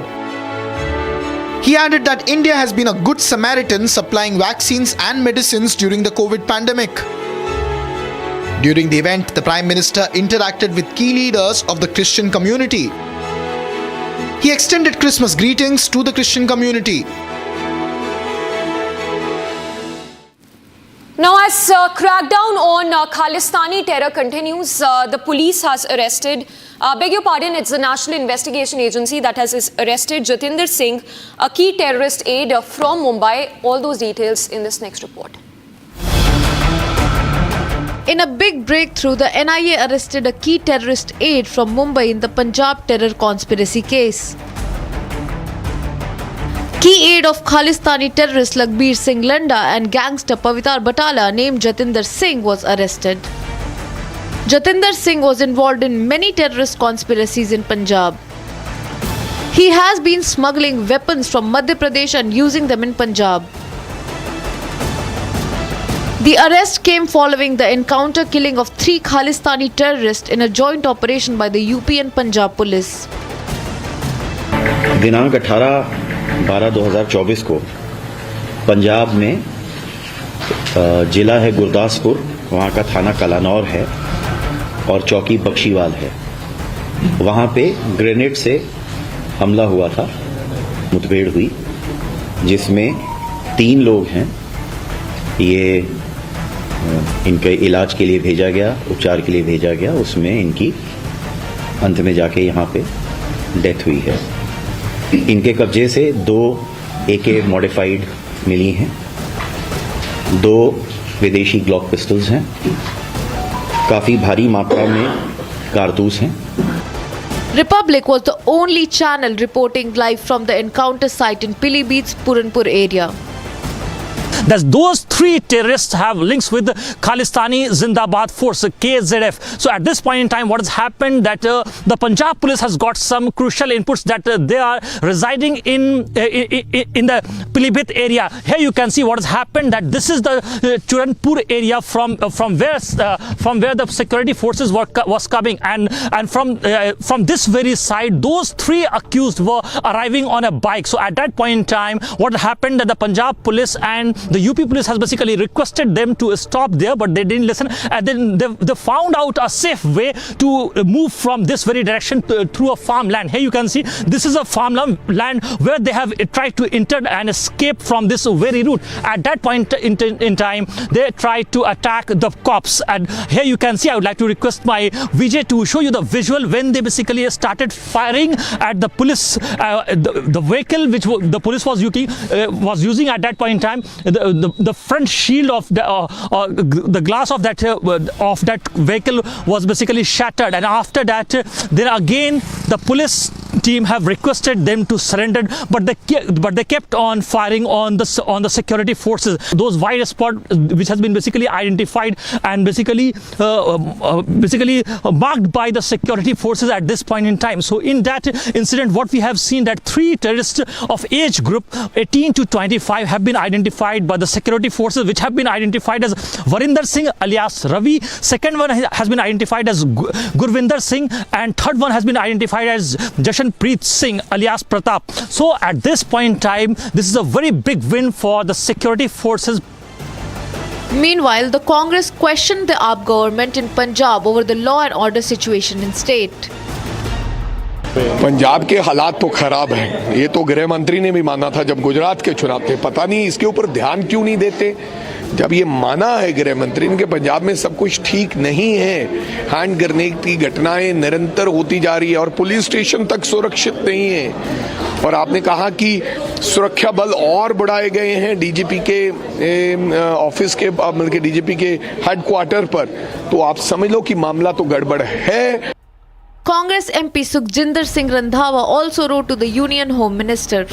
कि जो है gangster और radicals दोनों इकट्ठे हो गए, तो यार गैंगस्टर को जब पंजाब पुलिस की क्यों शेल्टर दे रही है, क्यों उनको सिक्योरिटी दे रही है। पंजाब पुलिस के ऊपर बहुत बड़ा प्लॉट आया है कि आप एक बड़ी सबसे बढ़िया फोर्स डर कर बैठ गई है कि पंजाब का नुकसान होगा, और गवर्नमेंट ऑफ इंडिया उनका बिल्कुल कोई इंटरेस्ट नहीं है। Meanwhile, the STF has launched further investigation to identify and dismantle the remaining elements of this terror network. Now, veteran filmmaker Shyam Benegal breathed his last on Monday. Condolences that have been pouring in from across the country and the globe in wake of Shyam Benegal breathing his last after battling a health ailment. We get you this report on the life and times of Shyam Benegal. Shyam Benegal, the legendary filmmaker who revolutionized Indian cinema, passed away on Monday at the age of 90. Benegal had been unwell for some time as he was suffering from a kidney ailment. He was frequently visiting the hospital and was on dialysis. Benegal's career spanned over 5 decades, during which he made movies highlighting issues of gender, caste, and societal norms. Born on December 14, 1934 in Hyderabad, Shyam Benegal grew up in a household that made him aware and sensitive towards various social issues. His phenomenal and unforgettable debut movie Ankur is considered as one of the masterpieces of Indian parlor cinema. Over the years, Benegal directed movies like Nishant, Manthan, Bhumika and Mandi. These films were not only masterpieces but also introduced actors like Smita Patil, Nasiruddin Shah and Om Puri. Not only cinema, Benegal also revolutionized television with projects like Bharat Ek Khoj and Samvidhan. Benegal was a recipient of numerous national and international awards. He was awarded Padma Shri in 1976, the Padma Bhushan in 1991, and the Dada Saheb Phalke Award in 2005. Benegal is survived by his wife Neera Benegal and daughter Pia. His funeral will be held in Mumbai today with his family, friends and admirers in attendance. As nation bids goodbye to one of its greatest directors, Shyam Benegal's stories will continue to live on.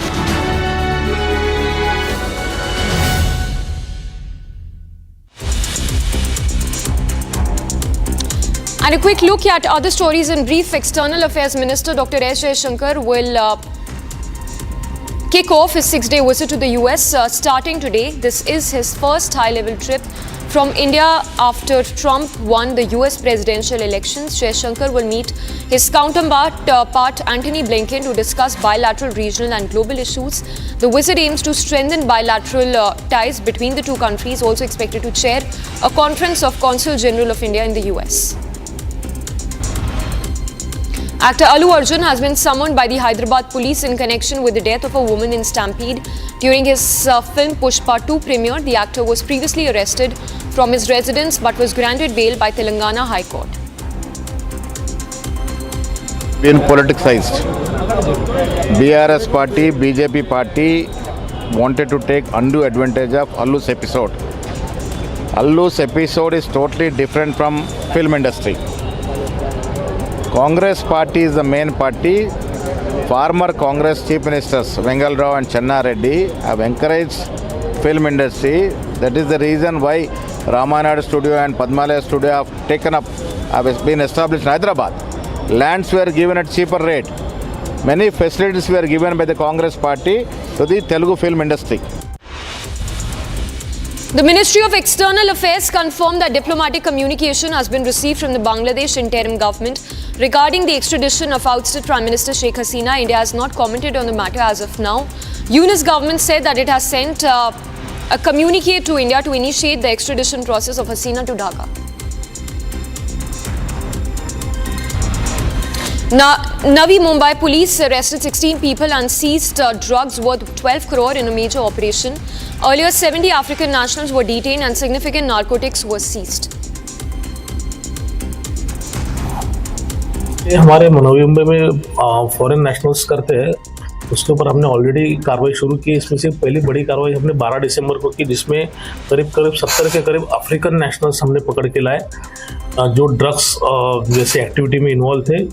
करीब 12 करोड़ का drugs हमने उसमें seize किया था। 16 लोगों को हमने arrest किया अलग अलग ड्रग्स में, प्लस जो पुरुष डॉक्यूमेंट करके रहते थे। In a remarkable display of diplomatic flair, Uttar Pradesh Chief Minister Yogi Adityanath began his opening remarks in Japanese at an event in Lucknow. The occasion marked the signing of MOUs between Uttar Pradesh and Japan's Yamanashi Prefecture. The event highlighted growing ties between the two regions. The state of Uttar Pradesh continues to explore new avenues for economic and cultural exchange. The centre scrapped no detention policy for classes 5th and 8th, allowing schools to hold back students who fail annual examinations. The change will affect 3,000 central government schools, including Kendra Vidyalayas and Sainik schools. A fire broke out at a pressure cooker godown in Satyanagar area in Odisha's Bhubaneswar. As per officials, 15 fire tenders were deployed to douse the fire. So far, no casualties have been reported. काबू में ले लिया गया है और हम कोशिश करें कि जल्दी ये किसी दूसरी बिल्डिंग को इफेक्ट ना करे, उसका कोशिश चल रहा है। टोटल कितना कोशिश लगे हैं? 250 और 15 गाड़ी। तो 15 गाड़ी कितने का नुकसान हुआ है? वो कैलकुलेशन करने के बाद बताएंगे। Viewers, much for coming up. We put our focus on international stories. The clashes in Jenin have resumed once again. Stay tuned as we get you more on Live this morning.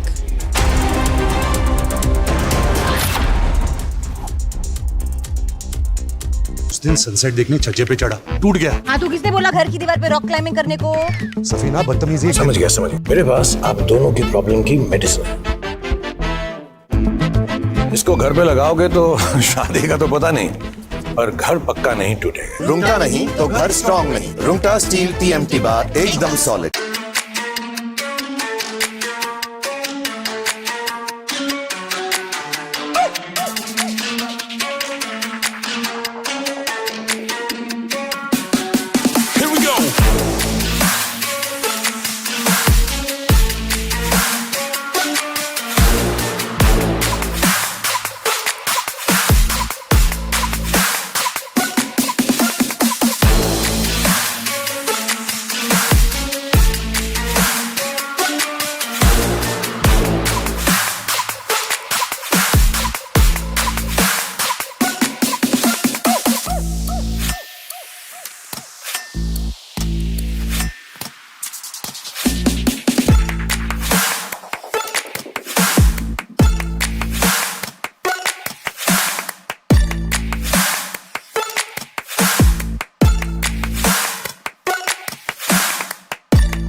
United States Central Command prepares to strike Houthi targets in Yemen. And we will head into a very short break for now. When we come back, we'll get you all the latest from the world of business. Japanese automakers Nissan and Honda have announced a groundbreaking merger.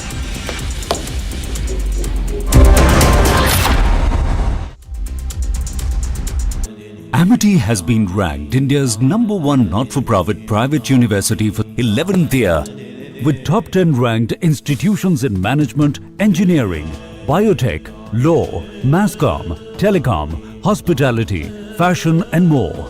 Yet another top ranking for Amity University. All the different hoaxes, and the new one is President Trump has ceded the presidency to Elon Musk. No, that's not happening. But Elon's done an amazing job. Isn't it nice to have smart people that we can rely on? Right? Don't we want that?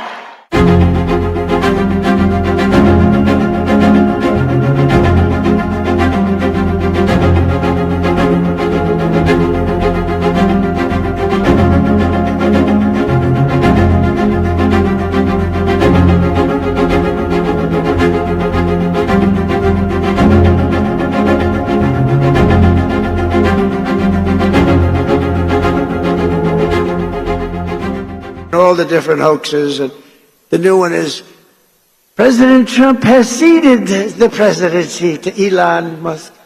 No, that's not happening. But Elon's done an amazing job. Isn't it nice to have smart people that we can rely on? Right? Don't we want that? And he supplied Starlink for North Carolina when they had no form of communication. They said, "Sir, do you know Elon Musk?" "Yeah." "Well, we can't get Starlink. It's very hard to get." And I called Elon, "We have to get some up there. You got to get some up there." And he got over 2,000 units. That's a lot. And they flooded it with Starlink, and it was so good. It saved a lot of lives, so we want to thank him. But no, he's not going to be president, that I can tell you. And I'm safe. You know why? He can't be. He wasn't born in this country.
United States Central Command prepares to strike Houthi targets in Yemen. Sailors aboard USS Harry S. Truman on high alert.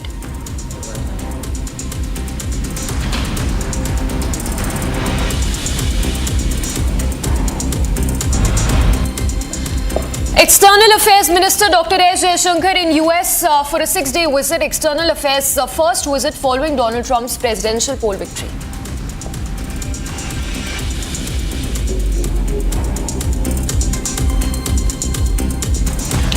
French President Emmanuel Macron announces a new government, appoints a team under Prime Minister Francois Bayrou to pull out France of political crisis.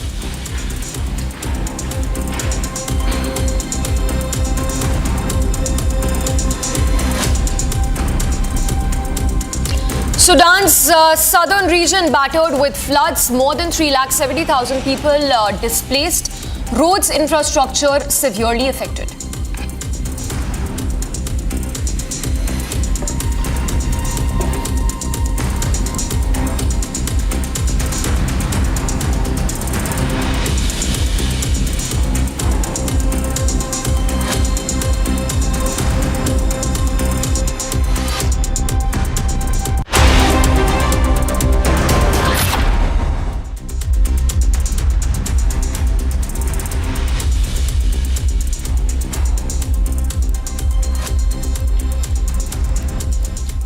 Good morning, it's 8:30. I'm Samiksha Srivastava. You're watching live this morning. Beginning first with the latest that's coming in on the war between the Israeli forces and the Hamas group.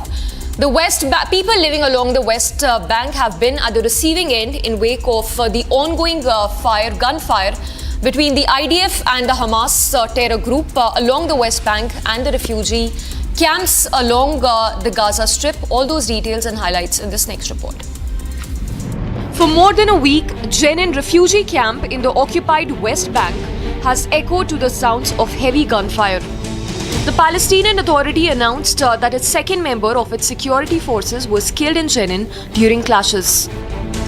A general strike has spread across the city of Jenin after the killing of a member of Palestinian Security Authority. After which, a one-day strike was called, rejecting escalation by the Palestinian security forces. مش ضد المقاومة ومش ضد الكتيبة وبنفس الوقت احنا مش ضد القانون، احنا مع القانون. بس لا يجوز ان يكون اكثر من قانون في البلد. احنا دائما مع القانون ومع المقاومة، بس في اطراف ثالثة قاعدة بتدخل على الموضوع. الشعب لازم يكون اوعى من هيك. The combats do not involve the Israeli military, which launched countless raids in recent years. The Palestinian Authority exercises limited authority in population centers in the West Bank. It is internationally recognized but is deeply unpopular among Palestinians because of its cooperation with Israel on security matters. However, Israel has accused the authority of incitement and failing to act against the armed groups.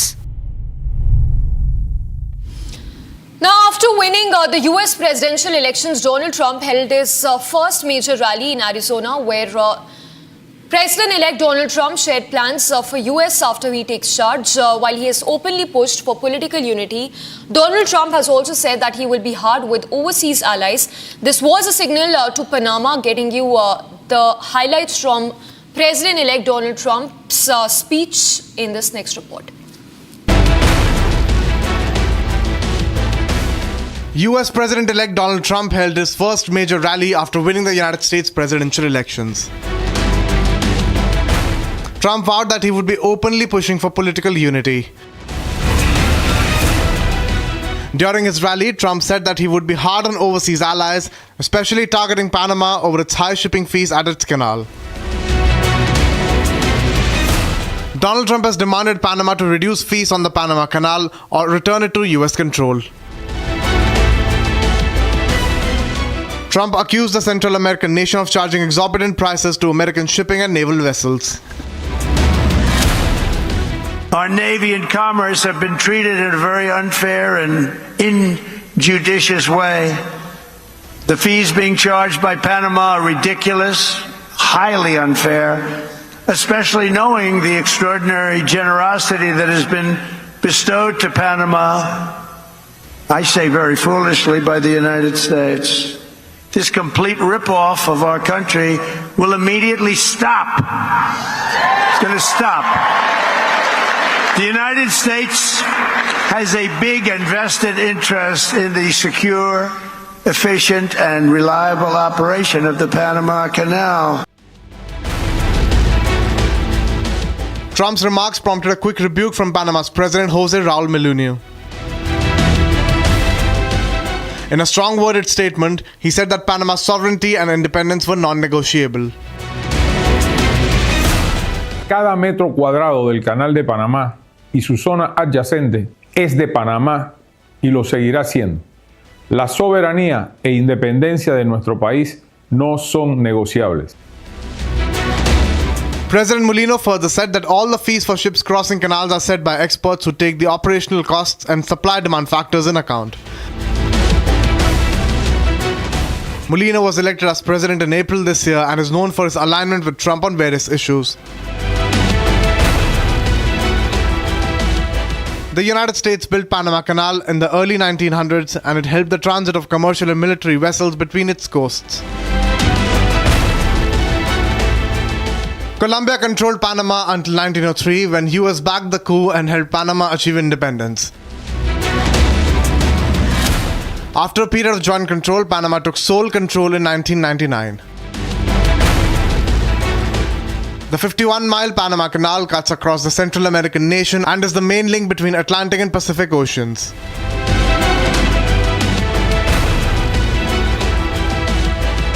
With Trump taking the charge in January, the big question is, can Trump retake Panama Canal?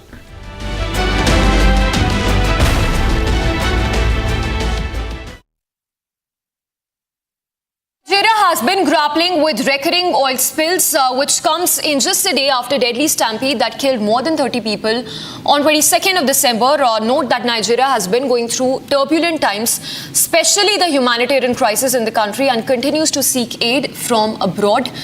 Take a look at this report.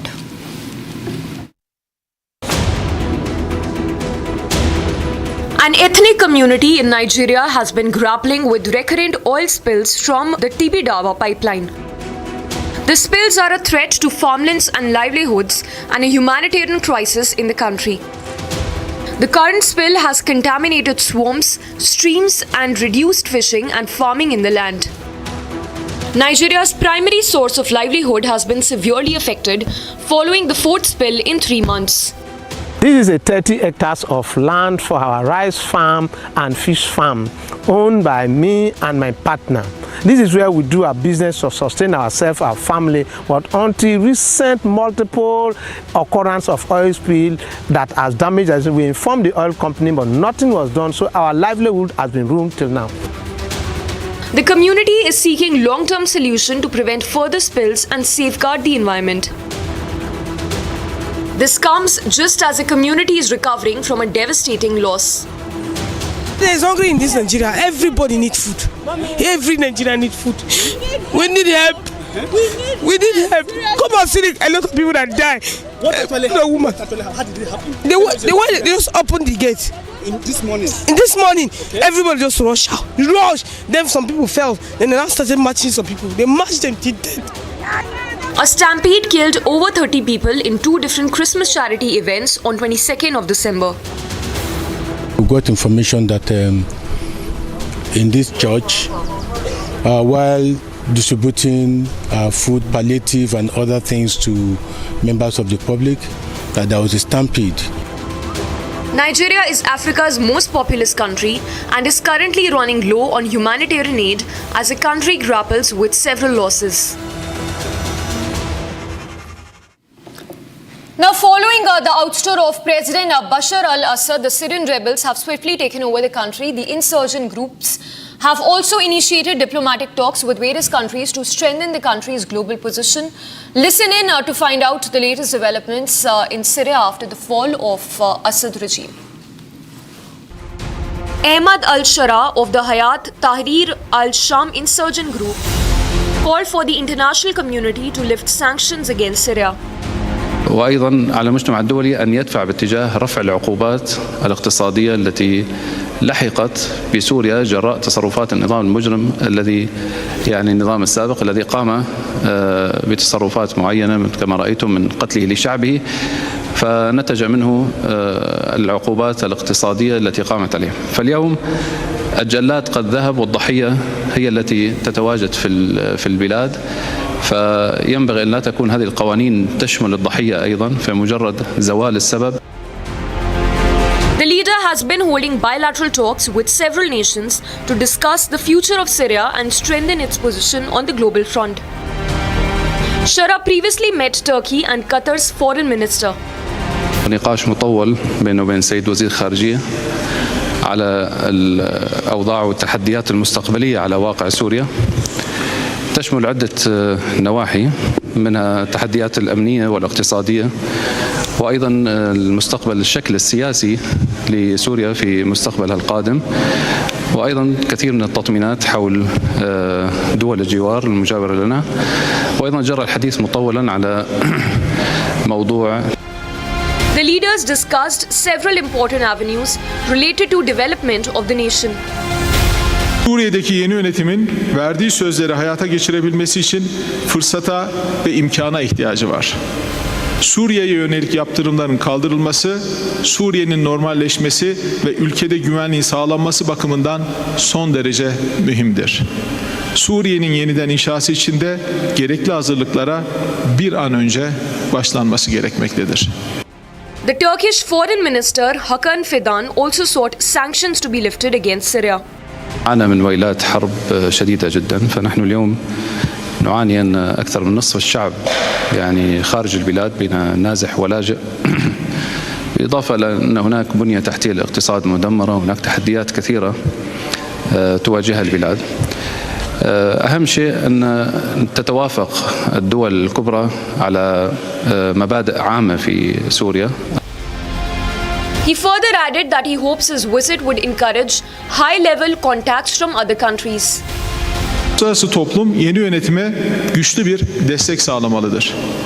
Bugünkü ziyaretimizin diğer ülkelerden de üst düzey temasları teşvik edeceğini ümit ediyorum. Başta Arap ülkeleri olmak üzere tüm uluslararası toplum Suriye'deki yeni yönetimle. The talks comes following the ouster of President Bashar al-Assad by the Syrian rebels. Assad's decade-long regime came to an end as Damascus was overtaken by Syrian rebels led by Ahmad al-Shara. Celebrations erupted in the city following the end of Assad's rule. Now, the incumbent Prime Minister Marcel Cialacco has been nominated by the Romanian president to lead the new pro-European coalition government in the country. The president's nomination of Marcel Cialacco is seen as a well-calculated move to block the far-right nationalists. We get you the highlights in this next report. Romania's President Klaus Iohannis has nominated Marcel Ciolacu of the leftist Social Democratic Party as the new Prime Minister of Romania. Coaliția pro-europeană mi-a propus un candidat pe care am decis să-l accept. În consecință, desemnez pentru poziția de prim-ministru al Guvernului României pe domnul Marcel Ciolacu.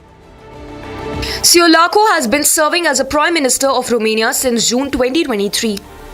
As he assumes office, there lays a turbulent path ahead of him.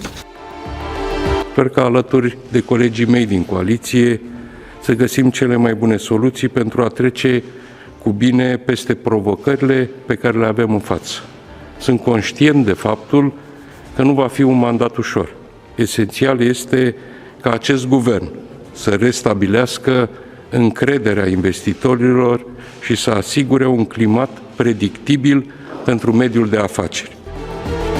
Ciolacu's victory came in the midst of a political deadlock as elections were annulled due to the allegations of electoral violations against Călin Georgescu, an outsider from the far right who won the first round. Further allegation of Russian interference over ballots emerged after plummeting Romanian election into a turbulent affair. The parliamentary election followed a presidential election in which Ciolacu finished third. Marcel Ciolacu's nomination will further be ratified by the lawmakers. Now, PSD, the central-right National Liberal Party, the small ethnic Hungarian UDMR party and national minorities are expected to be part of the new pro-European coalition. Meanwhile, new dates will be announced against the revoked presidential elections, with the three parties unanimously choosing a candidate for the same. This action is thought to be a calculated attempt to ward off influence of far-right factions from parliamentary affairs and expose anti-establishment sentiment in both EU and NATO member states.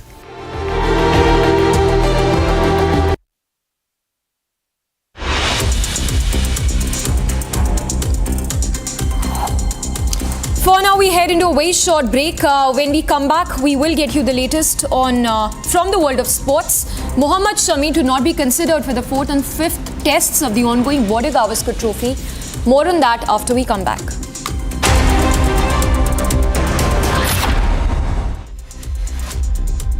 उस दिन sunset देखने छज्जे पे चढ़ा, टूट गया। हाँ, तो किसने बोला घर की दीवार पे रॉक क्लाइंबिंग करने को? सफीना बदतमीजी। समझ गया। मेरे पास आप दोनों की प्रॉब्लम की मेडिसिन है। इसको घर पे लगाओगे तो शादी का तो पता नहीं, पर घर पक्का नहीं टूटेगा। रुंगटा नहीं तो घर स्ट्रॉन्ग नहीं। रुंगटा स्टील TMT बार एकदम solid. With the stroke of my pen on day one, we're going to stop the transgender lunacy. Under the Trump administration, it will be the official policy of the United States government that there are only two genders, male and female.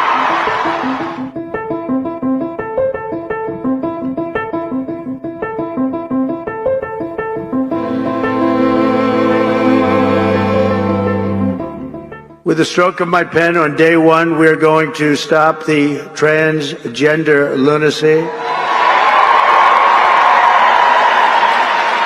And I will sign executive orders to end child sexual mutilation, get transgender out of the military and out of our elementary schools and middle schools and high schools.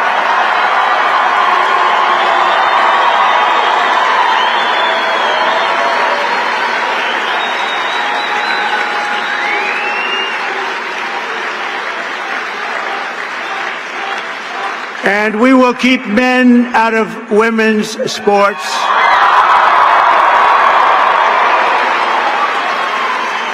And that will likewise be done on day one. Should I do day one, day two, or day three? How about day one, right?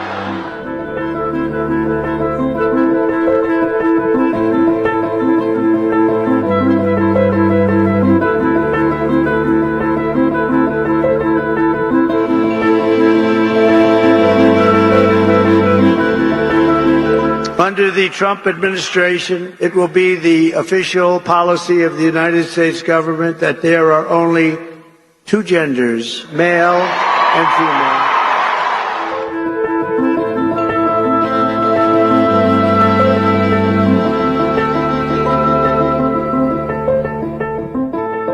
And he sent me this text message with this Elizabeth Warren tweet, and he's like, I don't know what the hell Two-Spirit is. We just wanted to be left the hell alone.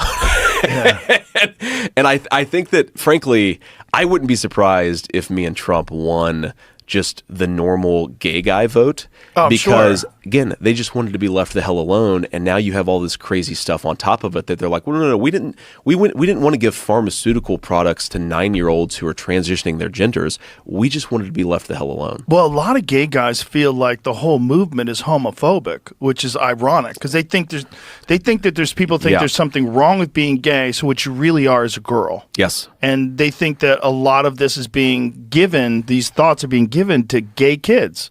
These kids will just grow up to be gay men, and instead you're getting them to convert their gender. It's pharmaceutical conversion therapy. So let's talk about children. Children are in the greatest danger in America today because traditional family values are being destroyed. Mm-hmm. The idea that mom and dad together, not fake mom and fake dad, but biological mom and biological dad, can raise their children together and do what's right for their children, raising them to be confident in who they are, their identity. Their identity is they're a child, made by God.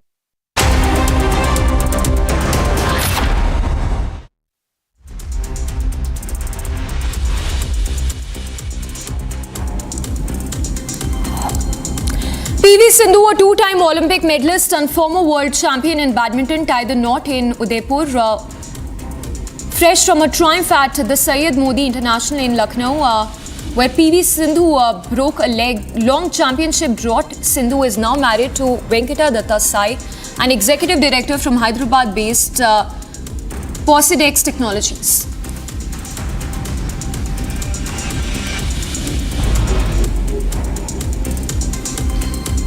Star batter Ruturaj Gaikwad once again proved his mettle in the ongoing 2024 Vijay Hazare Trophy in the match between Maharashtra and Gaikwad starred with a blistering knock of 148 off just 74 balls.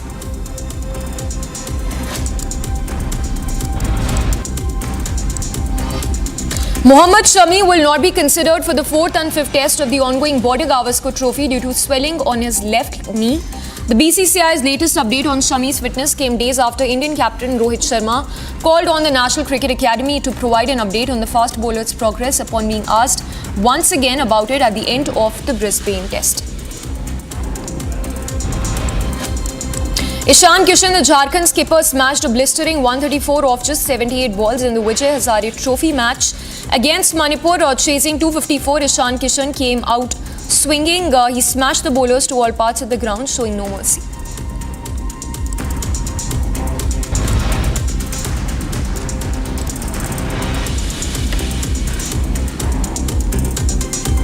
New Zealand has announced their squads for the upcoming ODI and T20I series against Sri Lanka at home. They have handed a maiden call up to big hitter Bavin Jacobs, who made the headlines last month after Mumbai Indians picked him in the IPL 2025 mega auction. Vinod Kamli has offered a statement after he was hospitalized in Thane. The former Indian cricketer thanked the doctors and the staff of the medical facility and credited him as a reason for being alive.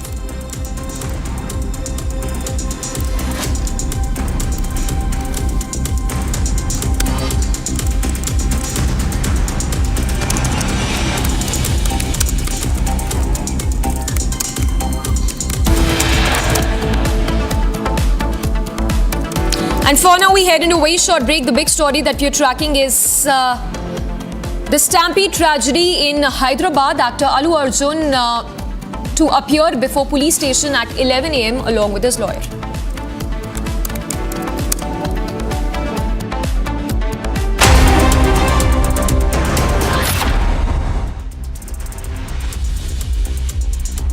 Amity has been ranked India's #1 not-for-profit private university for 11th year with top 10 ranked institutions in management, engineering, biotech, law, mass comm, telecom, hospitality, fashion and more. Yet another top ranking for Amity University.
With the stroke of my pen on day one, we're going to stop the transgender lunacy. Under the Trump administration, it will be the official policy of the United States government that there are only two genders, male and female.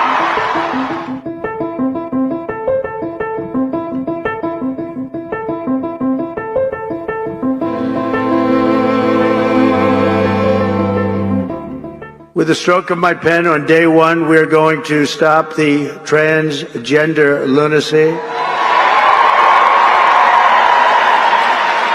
And I will sign executive orders to end child sexual mutilation, get transgender out of the military and out of our elementary schools and middle schools and high school.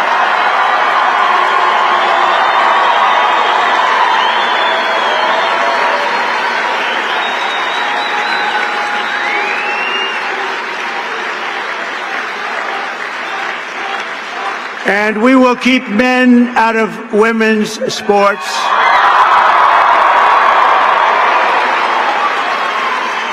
And that will likewise be done on day one. Should I do day one, day two, or day three? How about day one, right?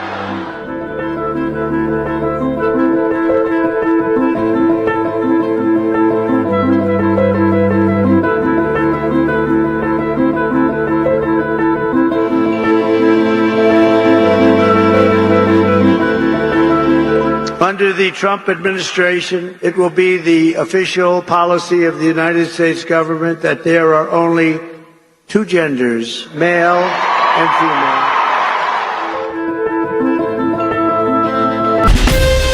From Asia's largest news headquarters, setting the agenda for Bharat.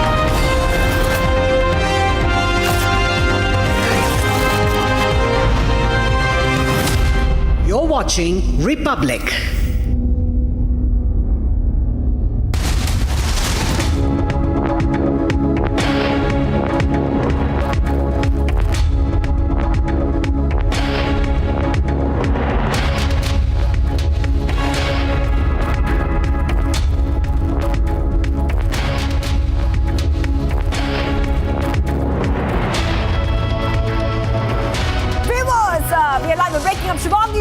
Getting you the latest coming in, and we have a lot lined up for you as we keep tracking the top developments.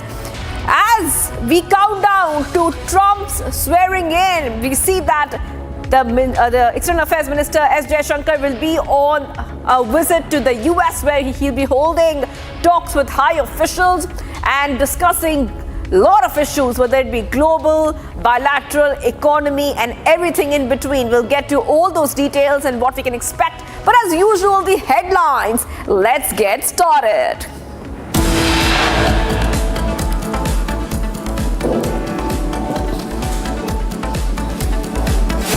On the back foot over Stampede tragedy, Congress moves to douse Pushpa fire. Sources say Congress leaders asked to limit media interactions on the issue. Allu Arjun's team confirms actor to appear before police station at 11 a.m. with lawyer.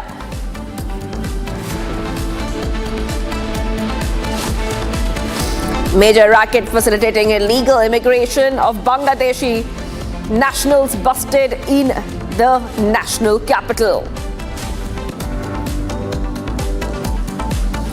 Jaishankar to kick off 5-day US visit, last engagement during Biden's tenure between India and the US. 1,000 vehicles stranded between the Solang and Atal tunnel in Manali due to heavy snowfall.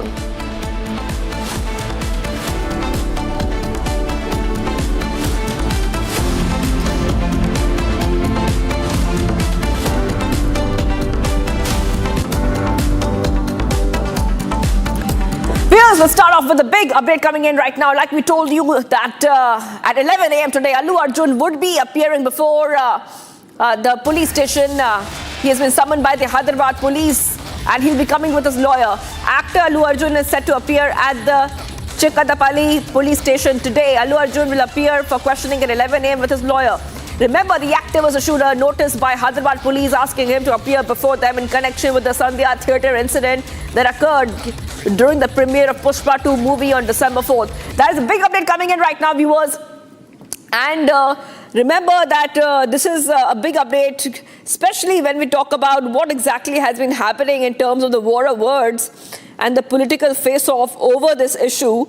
Simultaneously, we're coming to know, viewers, that very soon, around 11 a.m. today is when Allu Arjun would be appearing before the police station, and this is a fresh summon which has been issued to him. He will be coming with his lawyer, and I just want to go across to my colleague who's joining us, Aneri. Aneri, you know, we're also coming to know that a lot of updates in terms of what we can expect next. Yesterday we told our viewers that there is a request by the police, Hyderabad police, to go ahead and cancel his interim bail. But simultaneously, we are seeing that he has been summoned once more. Now, what can we expect given the fact that there's so many fast-paced developments coming in? Well, that's right, Shivangi. A lot of developments that have been taking place. First being that the police officials have issued notice to Allu Arjun. Yesterday evening, he was served notice that he has to appear before the police at Chikatpalli police station for questioning. So around 11 a.m., Allu Arjun will be coming here at Chikatpalli police station. We are right now here at the Chikatpalli police station, where you see that earlier also when Allu Arjun was arrested at his residence, he was brought here because Sandhya Theatre, the incident that had taken place on 4th of December, falls under this police station, and that's the reason why we see, as you can see here as well, there is security which has been extra police force which has been put in force, because as there is a possibility that there would be a huge crowd that would be gathering here when Allu Arjun arrives, and that's the reason to ensure that everything is under control. There is extra force also which has been put up here at the Chikatpalli police station, and also what we are being told through our sources is that Allu Arjun will be arriving. Earlier it was not confirmed that whether he will be coming for the questioning or not as to the notice which was served by the police officials, but then we also see that there is what we are being told through our sources is that Allu Arjun will be coming to Chikatpalli police station somewhere around 11 to 11:30, and following which we will be seeing that there will be questioning that will be going on, and also at the same time Allu Arjun will be coming with his legal team. So we'll have to see what sort of questions will be asked, what will be the next move, because also some of our sources have told that police on the other hand is also contemplating on moving to court over the cancellation of the interim bail. That is right, Aneri. We will be, of course, tracking this development coming in. We also have more breaking news where we have come to know, this is source-based information, by the way, that discussion among top Congress leaders, including CM Revanth Reddy, took place over the Allu Arjun issue. The discussions were about the Congress leaders speaking to media or publicly on the Allu Arjun issue. Sources say that CM Revanth Reddy asked the Telangana PCC to look over that the party leaders do not speak on this issue unnecessarily, as the matter is also almost over. Okay, so this is what we're learning of right now, viewers. I want to go back to my colleague. If we have Aneri back, let's go back to my colleague. Talks over Allu Arjun issue among the Congress leaders, and what exactly happened in that discussion, because remember that this issue has reached a level where we have seen the police also showing videos of that incident which happened in Sandhya Theatre, where CM Revanth Reddy has also said indirectly that it was Allu Arjun not taking permission of the police, and that's what led to this unfortunate incident. What exactly was the conclusion of that meeting, Aneri? Well, Shivangi, sources have told, like the top sources have said us that there was a meeting, basically there was an internal discussion that went on with the top leaders of the Congress party, including the Telangana Chief Minister Revanth Reddy, and there seemed to be a conversation that took place where we see that there was the Chief Minister has advised and asked the leaders and MPs, MLAs not to speak to media or publicly over the Allu Arjun issue, because they say that the issue is almost over. The matter has almost come to an end. That's the reason why he has advised the Congress leaders or the MPs, MLAs not to make a comment or not to speak to media over the Allu Arjun matter. But also at the same time, we have been seeing that how the Congress party has gone on a defensive mode. Yesterday also, when we happened to speak to the Congress MP Chamla Kiran Kumar Reddy, where he has stated that how the police officials are doing the investigation, and also at the same time the protest which had broken out at Allu Arjun's residence. He says that one of the protesters was earlier with the BRS. So definitely the Congress has gone on a defensive mode, but also on the other side we are seeing the top sources have said that Revanth Reddy has basically advised its leaders not to make unnecessary comments. But remember how there was a massive war of words also which went on the floor of the assembly earlier last week, and following which we had seen that there was a protest that broke out at Allu Arjun's residence. And now latest development that's coming in is where Allu Arjun will be appearing before the police as he is being served notice by the police officials for further questioning into this matter. All right, thank you for joining us with all those details, Aneri, because we will be coming back to you once more, because obviously 11 a.m. is a time when Allu Arjun will be appearing. Let's, for now, move ahead to the big other breaking news coming in. Illegal racket has been busted, and this is in connection with Bangladeshi immigrants. That is right. We're getting to know major racket facilitating illegal immigration of Bangladeshi nationals busted in the national capital. Fake Aadhaar, voter ID cards, other documents created using forged IDs through a fake website. 11 accused, repeat, 11 accused have been arrested, including document forgers, Aadhaar operators, and tech experts behind fake websites. According to police, illegal immigrants use jungle routes and express trains to immigrate into Indian territory.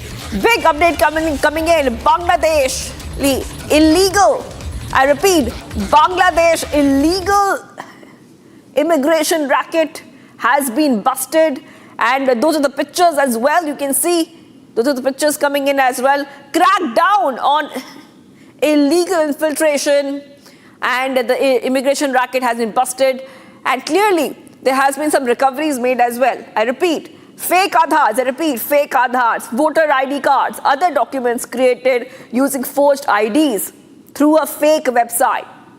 11 accused have been arrested, including document forgers, Aadhaar operators, and tech experts behind fake websites. So we will, of course, be getting you more updates on the story.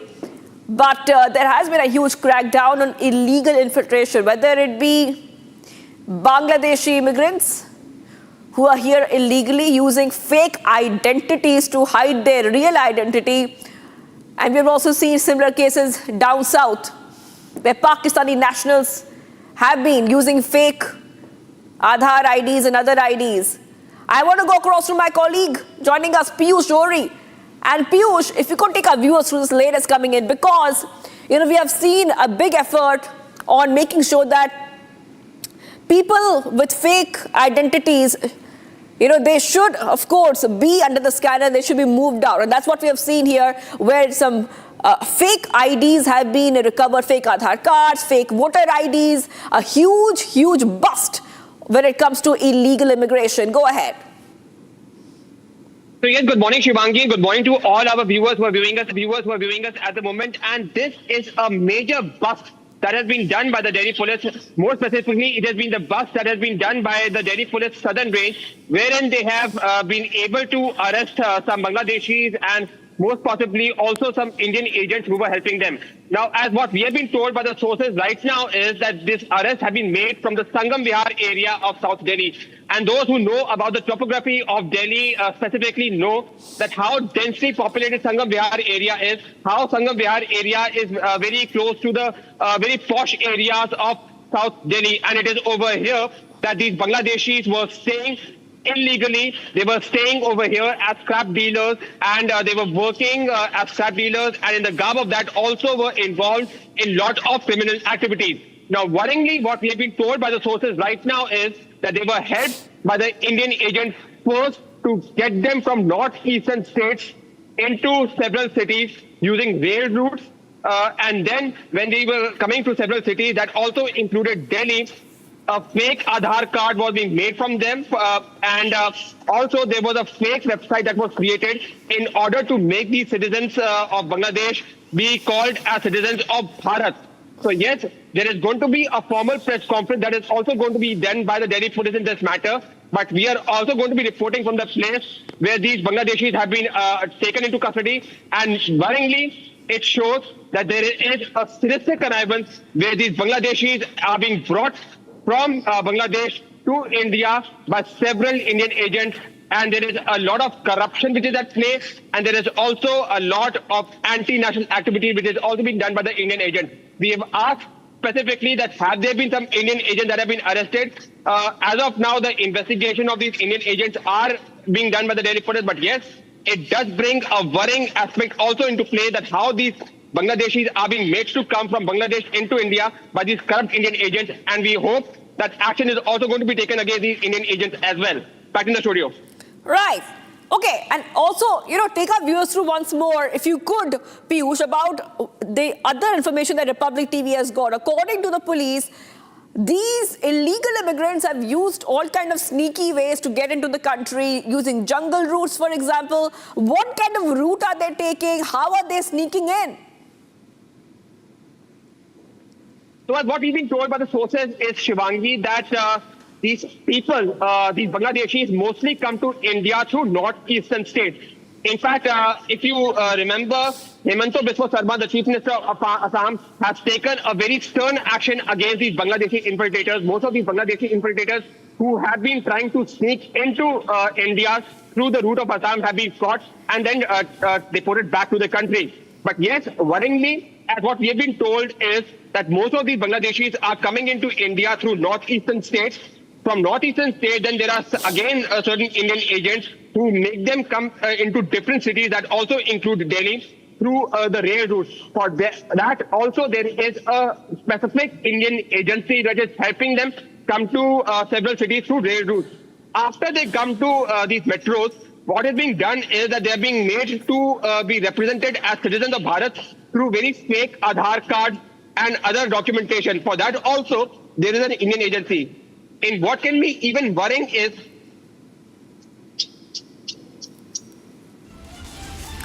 getting some big breaking updates coming in right now. 1,000 plus, I repeat, 1,000 plus Bangladeshi immigrants have been identified, viewers. This is what police sources are telling us. 1,000 plus Bangladeshi immigrants have been identified as major crackdown on Bangladeshi infiltrators continues in Delhi.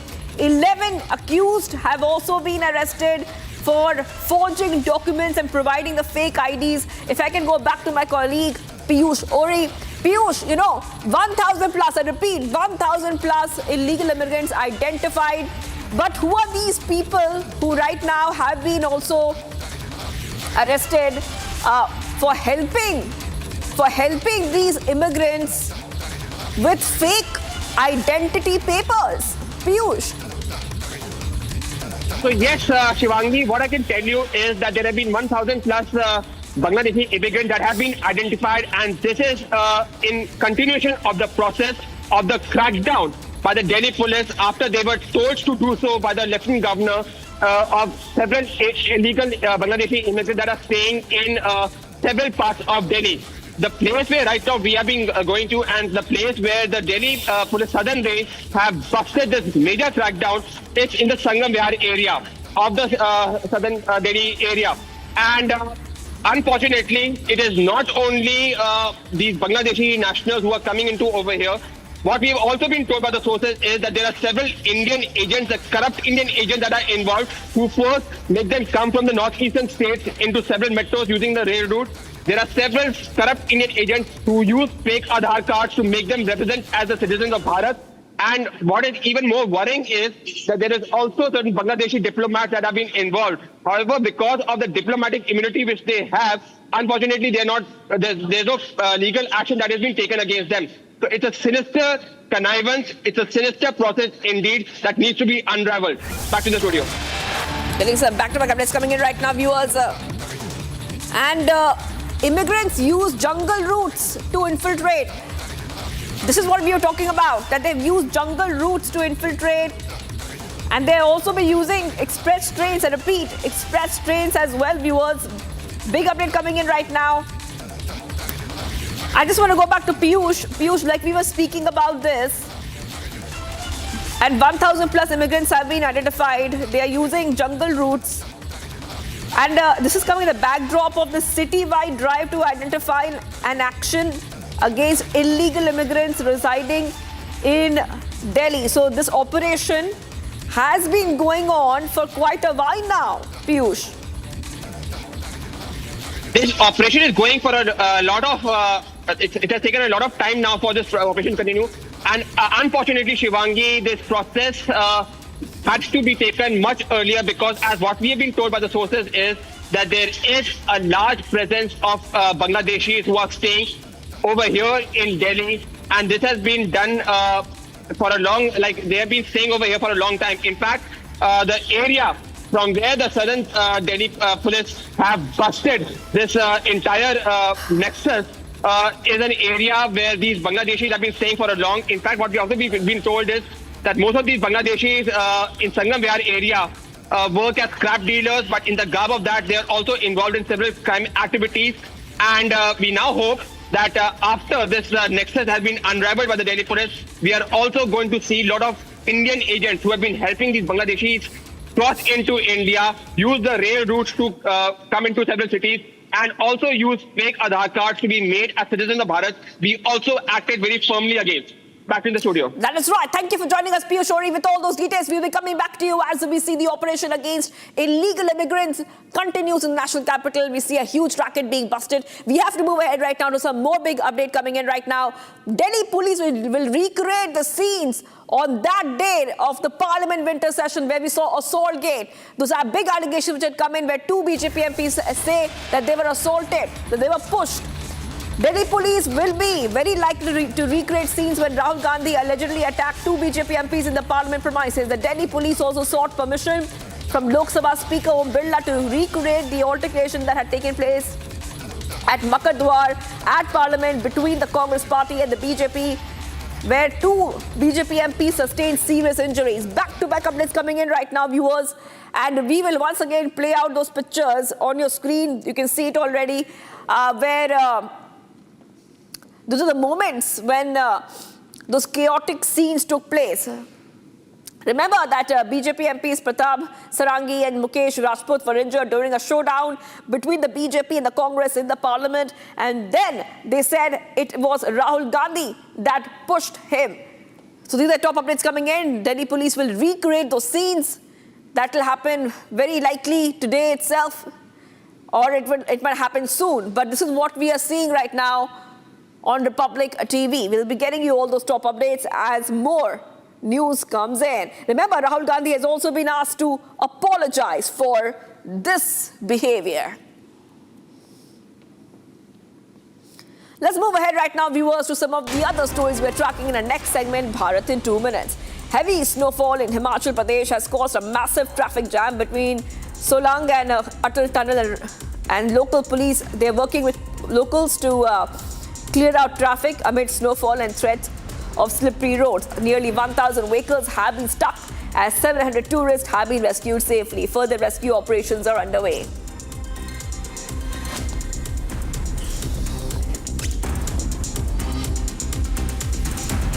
A massive fire broke out in Mumbai's Mandala area while further investigations are underway, we are seeing that more updates are coming in where no casualties have been reported so far. As per the official reports, 8 fire engines and water tankers rushed to the spot. The incident was reported after a blaze erupted in a go-down near around 7 p.m.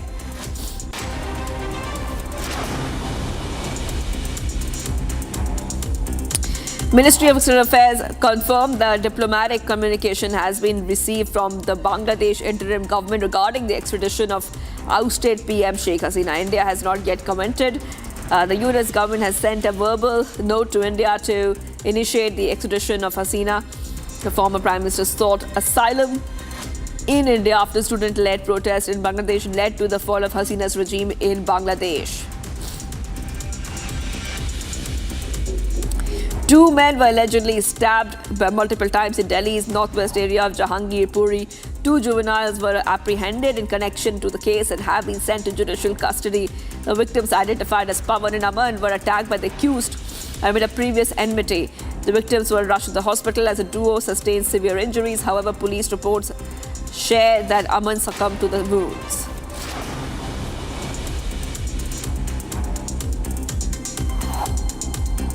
A massive fire reportedly broke out at the residence of singer Shan in the wee hours of December 23rd. The fire erupted at the singer's house in Mumbai's Bandra, causing panic amongst his family and the residents of the building. The fire quickly engulfed the house. And though Shan and his family members were present in the house at the time of the incident, no casualties have been reported so far.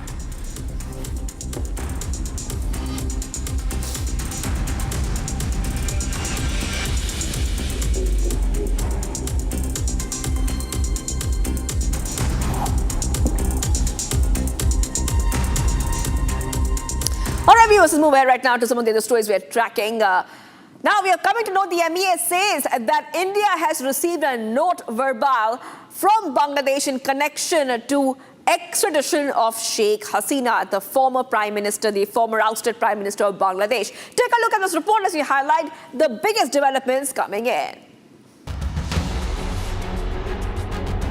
Amid the straining India-Bangladesh ties, the interim government in Bangladesh has sent a diplomatic note to India. The Yunus-led interim government has urged India to send deposed Prime Minister Sheikh Hasina back to Dhaka. MEA sources have confirmed receiving a formal letter from the Bangladesh High Commission. The development comes after Bangladesh sent a letter to the Foreign Ministry to facilitate Sheikh Hasina's extradition from India. Earlier in September, Mohammad Yunus stated that no one likes Sheikh Hasina speaking while sitting in India.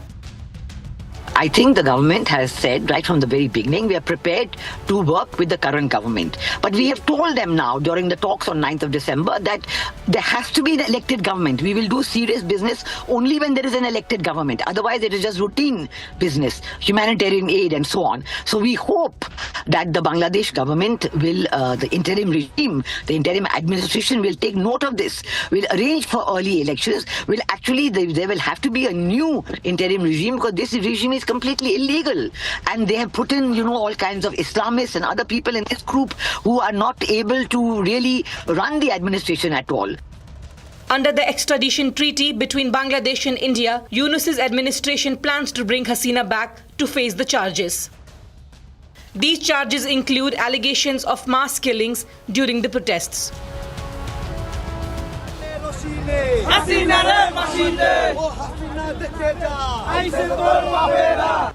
The treaty also highlights that extradition may be denied if the charges are not made in good faith in the interest of justice.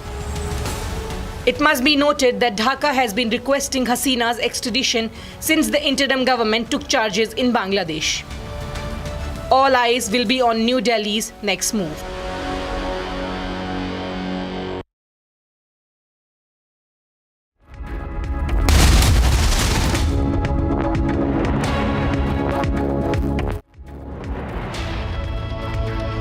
उस दिन sunset देखने छज्जे पे चढ़ा, टूट गया। हाँ, तो किसने बोला घर की दीवार पे रॉक क्लाइंबिंग करने को?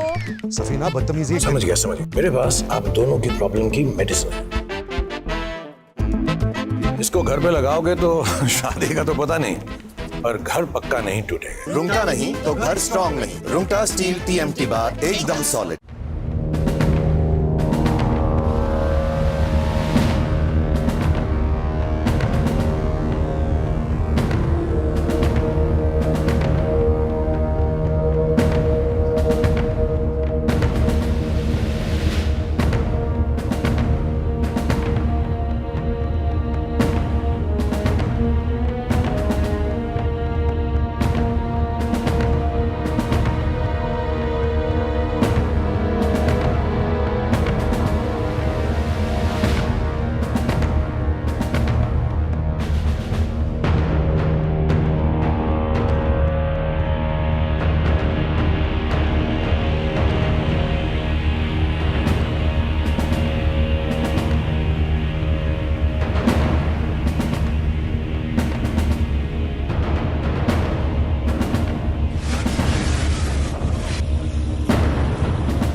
Tava, one of the big stories that we're tracking is coming in from the national capital, where a major Bangladeshi immigration module has been busted by the Delhi police. We'll be keeping a close track of the briefing by the Delhi police at 12 p.m. Today, starting first up with the headlines.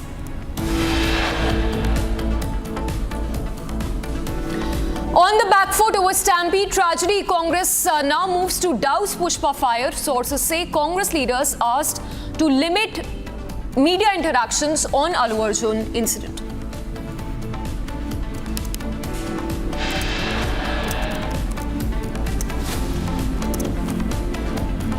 Allu Arjun's team confirms actor to appear before Chikadapalli police station at 11 a.m. with lawyer.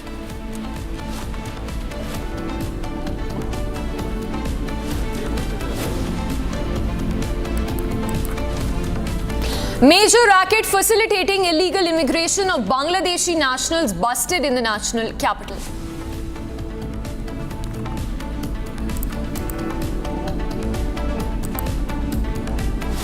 Jaishankar to kick off a 6-day visit to the US, last engagement during Biden's tenure between India and the US.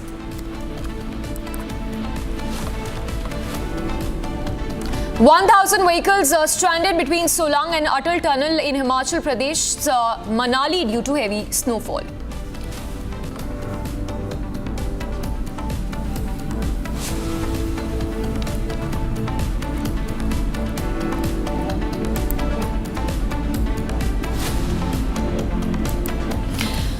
And we begin this edition first up with news that we are tracking from the state of Karnataka. It's Home Minister G. Parmeshwara who's responded to the controversy involving C.T. Ravi and Lakshmi Hebalkar.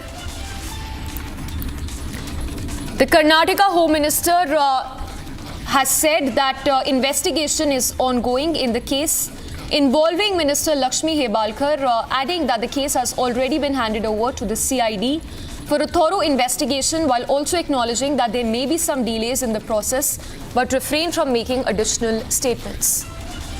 So this is the Karnataka Abuse Gate scandal involving BJP leader C.T. Ravi and Lakshmi Hebalkar. The case has now been transferred to the CID, while C.T. Ravi faces heat for using derogatory words against Lakshmi Hebalkar. ಹೆಚ್ಚು ವ್ಯಾಖ್ಯಾನ ಮಾಡಕ್ಕೆ ಹೋಗೋದಿಲ್ಲ. CIDಗೆ ತನಿಖೆಗೆ ಆದೇಶ ಮಾಡಿದ್ದಾರೆ. ಈಗ ಅದರ ತನಿಖೆ ನಡೆಯುವಾಗ ನಾವು ಯಾವುದೇ ಹೇಳಿಕೆಗಳನ್ನು ಮತ್ತು ಸ್ಟೇಟ್ಮೆಂಟ್ಗಳನ್ನು ಕೊಡೋದಕ್ಕೆ ಬರೋದಿಲ್ಲ. ನಮ್ಮ ಪೊಲೀಸ್ನವ್ರ ಕೆಲಸ ನಾವು ಮಾಡಬೇಕಾದ ನಮ್ಮ ಕರ್ತವ್ಯ ಇದೆ. ಸ್ಪೀಕರ್ ಅವರು ಅವ್ರ ಕೆಲಸ ಅವ್ರು ಮಾಡ್ತಾರೆ. All right, let's quickly go across to Sri Lakshmi, who's getting us the latest on that. Sri Lakshmi, we just heard the State Home Minister G. Parmeshwara, who says that the case has been transferred to the CID. But that being said, talk to us about the statements coming from the Congress on the words that Lakshmi Hebalkar used against C.T. Ravi in the Karnataka Assembly. Well, Samiksha, Home Minister Dr. G. Parmeshwara said that the case has already been handed over to CID for investigation. But yesterday we can observe that Lakshmi Hebalkar had released the video footage wherein it sounds like C.T. Ravi says derogatory remarks towards her, and Minister Lakshmi Hebalkar also says derogatory remarks like Kolegara, which means murderer, to C.T. Ravi, and this abuse gate scandal has risen up to a new level. And now the big question here is, after arresting C.T. Ravi, police take him to different places in 4 districts throughout the night. after filing an FIR in Khanapura station, though BJP leaders were objecting, police had taken him to Nandadga, Kitturu, Dodwada, Belvadi and Savdatti, Lokapura, Ergatti and many more places, and into deep forests, quarries and all. Why do police have to take an MLA to those places is the big question. And after that, now first reaction of Home Minister was like, I'm not aware of these things, and he said he's yet to take more information. If these things happen to an MLA, then what will be the condition of ordinary citizen is the big question raised by BJP leaders. Now, on the day of the quarreling, many people entered, around 30 to 40 followers of Lakshmi Hebbalkar entered into Suvarna Saudha and created a big buzz over there. Now, Belgavi police has taken around 5 days to file an FIR against them. Why that delay is the big question now. And that too, FIR has been filed on anonymous people. That is a big question at this point of time. Right. Sri Lakshmi, we leave it at that. We will keep coming back to you for more developments.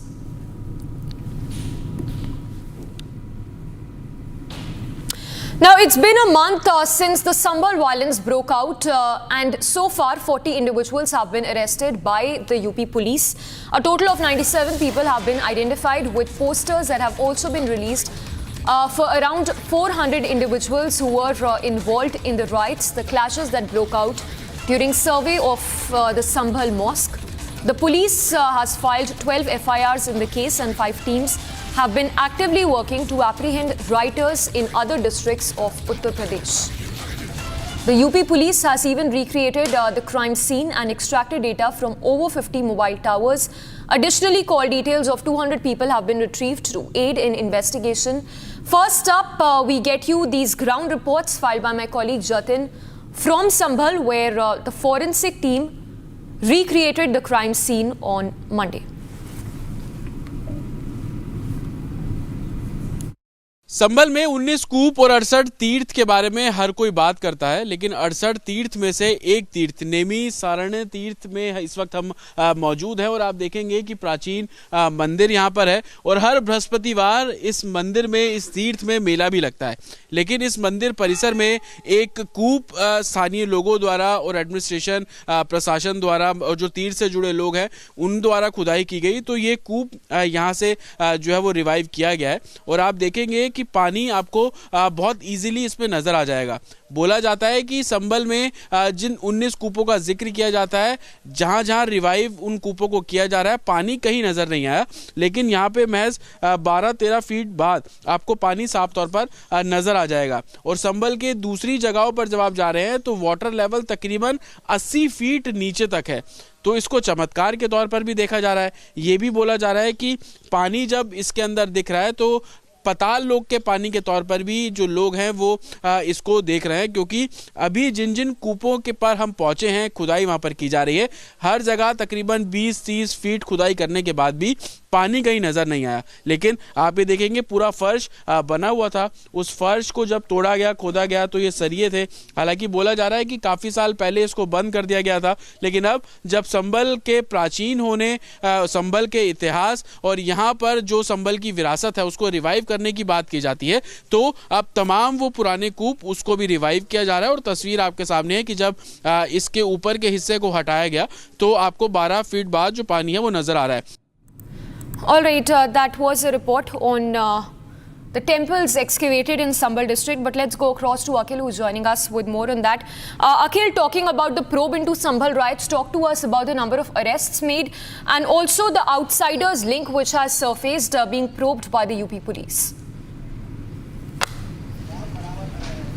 Well, the latest breaking in this case is that the FSL team have arrived at Sambhal spot, because if you see, this is 1 month from the very incident when incident took place on November 24. In that incident, what we have seen that a violence broke out when the ASI team has arrived to complete the survey process. During the second round of the survey, the violence broke out, and after that, what we have seen that the internet was shut down, and there were more than 40 arrests which have been made. And in that connection with the the case, if you see, there were 7 different FIRs have been filed. Apart from that, if you see, the Lok Sabha member of Parliament from Sambhal constituency, Mr. Ziaur Rahman Burke, was also booked in connection with the case. And apart from him, local MLA's son, Mr. Iqbal, was also booked in connection with the case. So the probe is going on at this point in time. Today is December 24th, and on the same day in the last month, this very incident took place. It's almost a month, and after that, the investigation has reached to another level.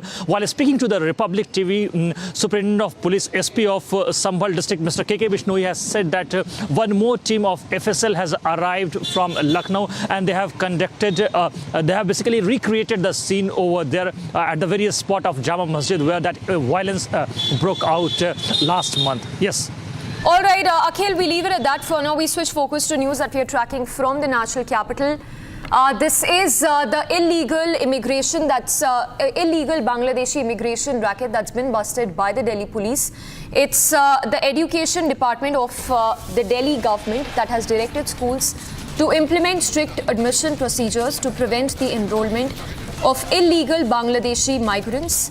The Department of Education has stated the importance of verifying students' documents to avoid unauthorized admissions, particularly of illegal migrants. The heads of all government-aided and unaided private schools have also been instructed to refer any suspicious cases to local police and revenue authorities. So the Department of Education has mandated schools to follow a careful process in verifying migrant children's documents.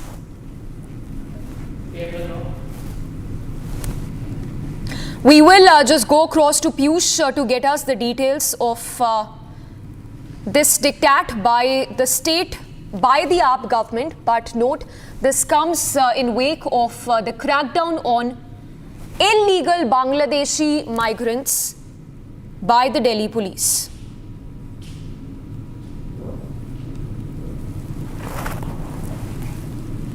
Now, as crackdown on illegal Bangladeshi immigrants continues in the national capital, the BJP has trained guns at the Kejriwal government, questioning the illegal, questioning as to how is it that there has been a steady rise in illegal Bangladeshi infiltrators in the national capital.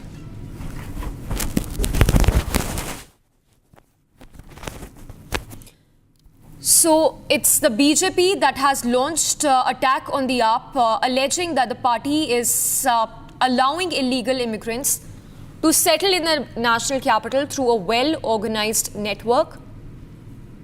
And this, in fact, note comes while there has been a crackdown, a strict crackdown on illegal Bangladeshis in the national capital. A briefing by the Delhi police that will also take place today at noon.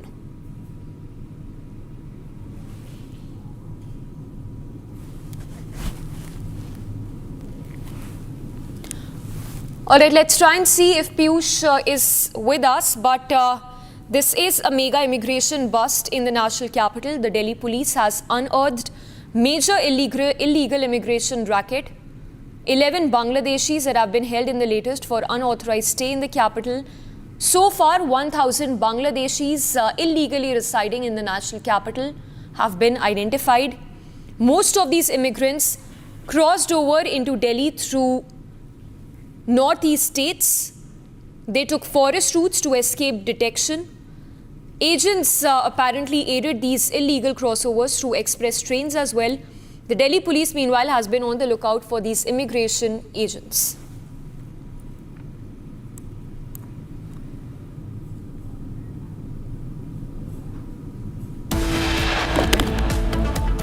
Jaishankar to kick off 6-day US visit, last engagement during Biden's tenure between India and the US.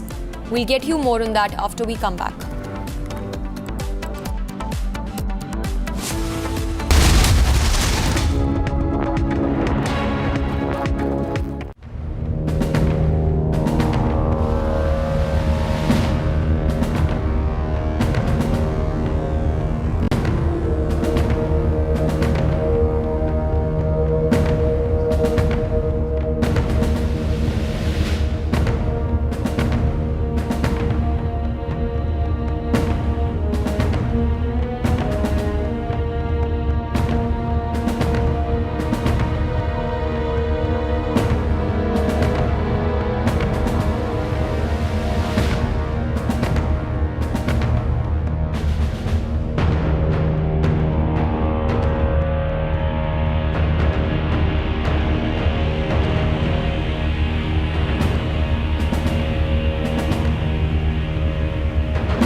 Now, ahead of External Affairs Minister Dr. S. Jaishankar's visit to the US from 24th of December till the 29th, India's Foreign Secretary Vikram Misri held meet with top US officials, diplomats to discuss a range of bilateral, regional and global issues. India's ambassador to the US, Vinay Mohan Quatra, was also present in the discussions. So, a crucial visit by External Affairs Minister Dr. S. Jaishankar to the US that will essentially seal the ties between India and US during Biden's tenure as the president. Vikram Misri also held a meet with top US diplomats ahead of Jaishankar's visit. In fact, one of the key focus areas during Jaishankar's visit to the US would be holding talks on bilateral, regional and global issues. Jaishankar is also set to hold conference on Consul General of India in the US.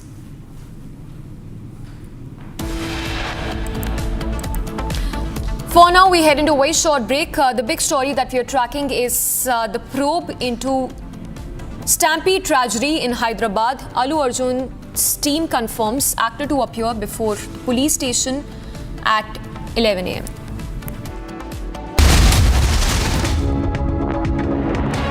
उस दिन sunset देखने छज्जे पे चढ़ा, टूट गया। हाँ, तो किसने बोला घर की दीवार पे रॉक क्लाइंबिंग करने को? सफीना बदतमीजी। समझ गया। मेरे पास आप दोनों की प्रॉब्लम की मेडिसिन है। इसको घर पे लगाओगे तो शादी का तो पता नहीं, पर घर पक्का नहीं टूटेगा। रुंगटा नहीं तो घर स्ट्रॉन्ग नहीं। रुंगटा स्टील TMT बार एकदम solid.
Now, the Hyderabad police have summoned Tollywood actor Allu Arjun for questioning in the Sandhya Stampede tragedy. The police has issued a notice to the actor directing him to appear before them at the Chikatpalli police station at 11 a.m.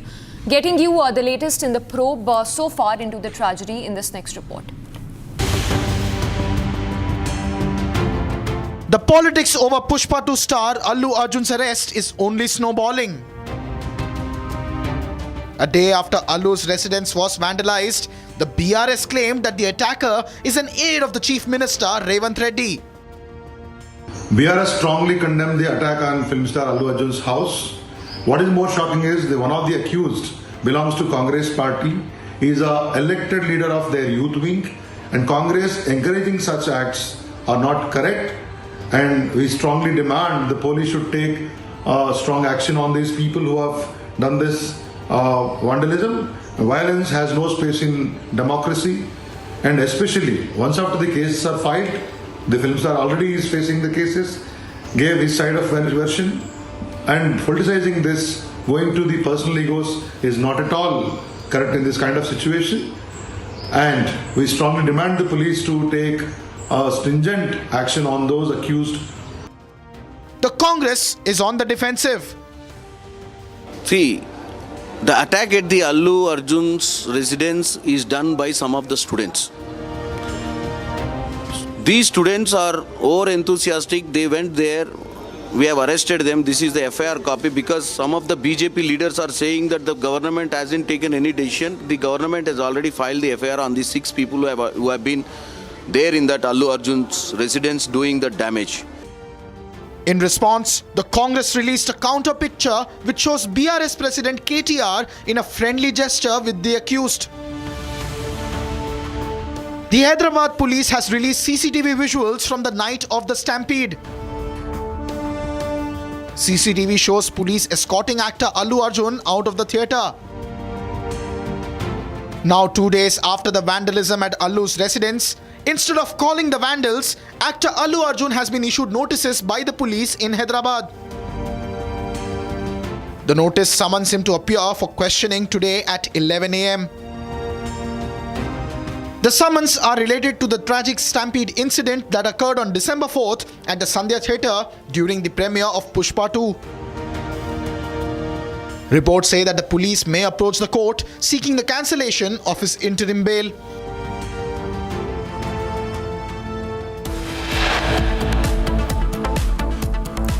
We head into a very short break, but that's a big story that we are tracking. Crackdown on Bangladeshi immigrants in the national capital. We'll get you the latest leads after we come back.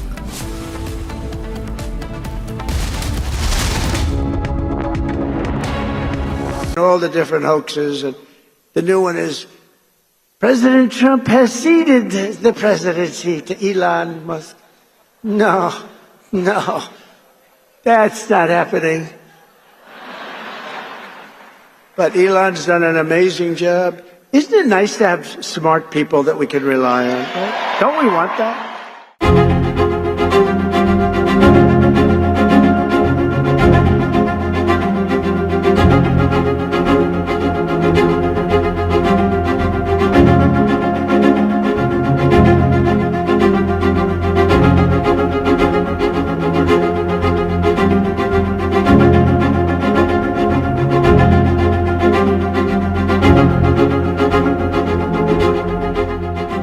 All the different hoaxes, and the new one is President Trump has ceded the presidency to Elon Musk.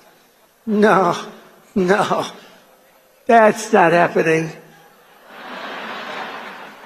But Elon's done an amazing job. Isn't it nice to have smart people that we can rely on? Right? Don't we want that? And he supplied Starlink for North Carolina when they had no form of communication.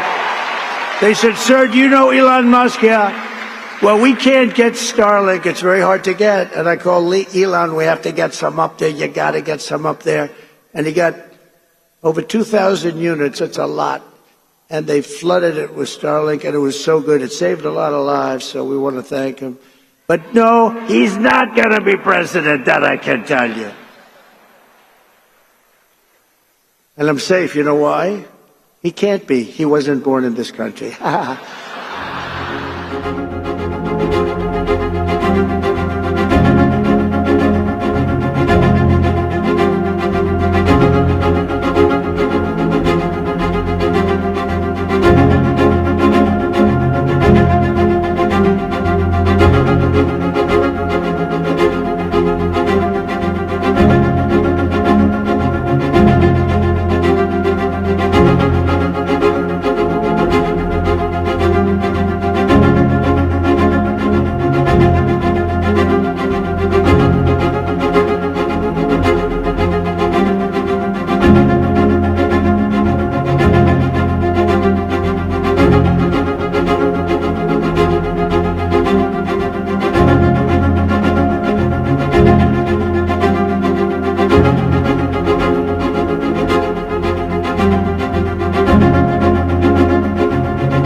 Asia's largest news headquarters.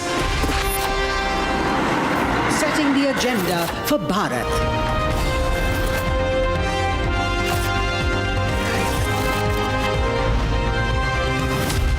You're watching Republic.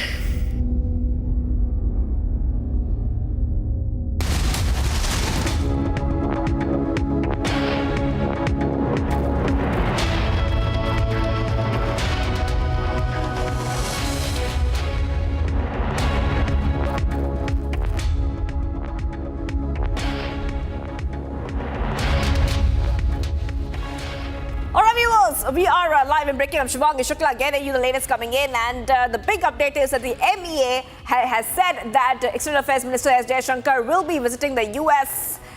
This is coming just weeks ahead of that very crucial Trump swearing in as the new president of the United States. So Jaishankar will be having a lot of important meetings. We will be getting you all the top updates, but as usual, the headlines that we are tracking. Let's get started.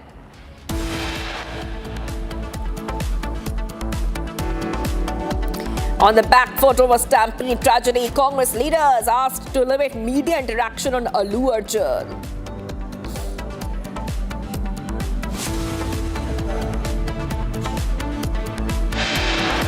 Allu Arjun's team confirms actor to appear before the police station at 11 a.m. with lawyer.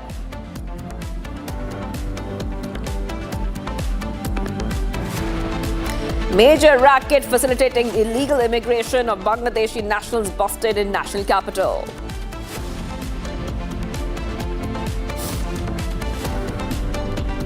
Jaishankar to kick off 6-day US visit, last engagement during Biden's tenure between India and the US.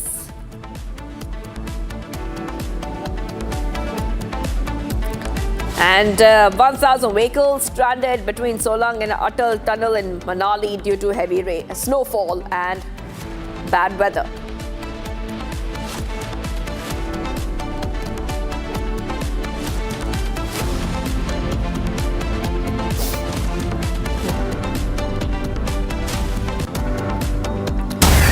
Here is some big breaking updates coming in. Directorate of Education in Delhi has directed schools to implement strict admission procedures to prevent the enrollment of illegal Bangladeshi migrants. The DOE has said that the importance of verifying students' documents to avoid unauthorized admissions, particularly of illegal migrants. The head of all government-aided and unaided private schools have been instructed to refer any suspicious cases to local police and revenue authorities. Additionally, the DOE has mandated schools to follow a careful process in verifying migrants' children's documents. So this is a big update coming in right now on Republic TV, where the mega crackdown is happening on illegal immigrants. We told you that a short while back, where a big update has come in, where there has been news that 1,000 plus illegal immigrants have been identified, and not just that, a huge racket has been busted. 11 people have been arrested for aiding these illegal immigrants. Now, from the latest coming in, Directorate of Education has in Delhi directed schools to implement strict admission procedures. I'm going to go back to my colleague Piyush Ori, who's been on the ground tracking the story. Yes, Piyush, very strict guideline there that no one who is an illegal immigrant should be admitted in a school. Now, this is what the Directorate of Education in Delhi has said. This is coming in just a week or two after we have seen a huge crackdown that Delhi, in fact, we've seen in the past few weeks now that this operation has been ongoing in multiple areas to identify and then later deport these illegal immigrants. Two important points, Shivangi. First, the number of illegal Bangladeshi immigrants and Rohingyas that are coming and settling over here in Delhi has now definitely become a very major election point. The opposition Bharatiya Janata Party is claiming that how these Rohingyas and these Bangladeshis are being made to settle illegally over here, how the Aam Aadmi Party is trying to make sure that they have the agents that is making them have the forged documents like Aadhaar card so that they can be a very effective voter base. And following this, you saw that how the Lieutenant Governor V.K. Saxena also directed Delhi police to take action against these illegal Bangladeshi immigrants and Rohingyas that are settled in several parts of the city. And in that we have seen that there has been action now which has been taken by the Delhi police, who are trying to identify these Bangladeshis, who are trying to identify these Rohingyas, and they're making sure that they are then sent back to their country. Having said that, the Aam Aadmi Party also now realized that perhaps they are on the back foot, and now they have also asked the Department of Education to make sure that they identify all those students who are from Bangladeshi parents and make sure that these people are identified, and following which, if they do not have the proper identity, if they do not have the proper Aadhaar cards, perhaps action will be taken against them. So yes, we are witnessing that there is a political slugfest between these two, but yes, the key question now is that what legal action is going to be taken against the Indian agents who helped the Bangladeshis to settle in parts of Delhi and several parts of metros. Back to the studio. Yes, and I'm also being joined right now by our senior executive editor, Abhishek Kapoor, who's getting us top updates. Abhishek, this is coming in as there has been a huge crackdown. Now, we know that the Lieutenant Governor Secretariat had given a directive and ordered a city-wide drive to identify an action against illegal immigrants residing in Delhi. And now we are seeing a huge crackdown coming in, Abhishek. Well, rightly so, and perhaps it's a little belated. It should have come earlier. And why just New Delhi? This kind of crackdown against illegals, against infiltrators should be happening across the board, across the country. We saw some activism happening, some activity happening rather, on the part of the administration in Jammu vis-a-vis Rohingyas about a fortnight or 10 days back. And now we are seeing a crackdown in Delhi. In fact, there should be a momentum going in for this. The manner in which Bangladesh has conducted itself over the last couple of months since the coming of a puppet regime of Mohammad Yunus there after dislodging a democratically elected government. I think it's high time that we really clean out our country of all the illegal Bangladeshi migrants who have come in, who are really effectively scavenging on our national resources. It's a national security threat. Just remember 2 days back, we had the Assam Special DG Harmeet Singh informing us about the increased illegal activities, smuggling, etc. Not just that, but increased terror activity that has come under their radar after the Ansarul Bangla team leader Jashimuddin Rahmani was released by the Yunus regime in Dhaka immediately after coming to power there. So I think the situation really calls for a very clinical and planned offensive against this menace of illegal immigrants across the country. And it should be a national campaign. Good that it has begun with Delhi, but then it has to really, as I said, have a national objective of making sure that these illegal immigrants, A, do not scavenge on our resources, national, precarious, precious national resources, and B, that they do not become a national security threat.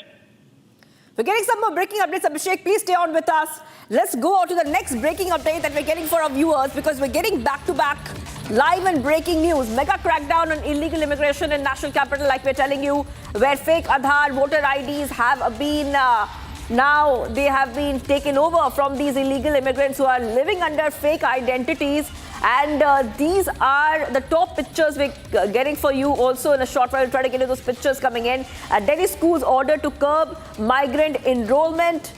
Big update coming in right now. And Delhi police briefing is at noon on illegal immigration. So in just a short while from now, we will be seeing the Delhi police go ahead and hold that press conference. Like we were telling our viewers, this is a big operation which took place. And if we have Abhishek Kapoor, our senior executive editor, back with us, we will go to him. But before that, more breaking updates coming in. Let's go to the big breaking update that we have for our viewers. 1,000 plus Bangladeshi immigrants have been identified, and this is coming after a huge, a huge operation which involves door-to-door checks. These documents were scrutinized, people were interrogated, and suspects were rounded up. those suspects who have been residing without any valid documentation.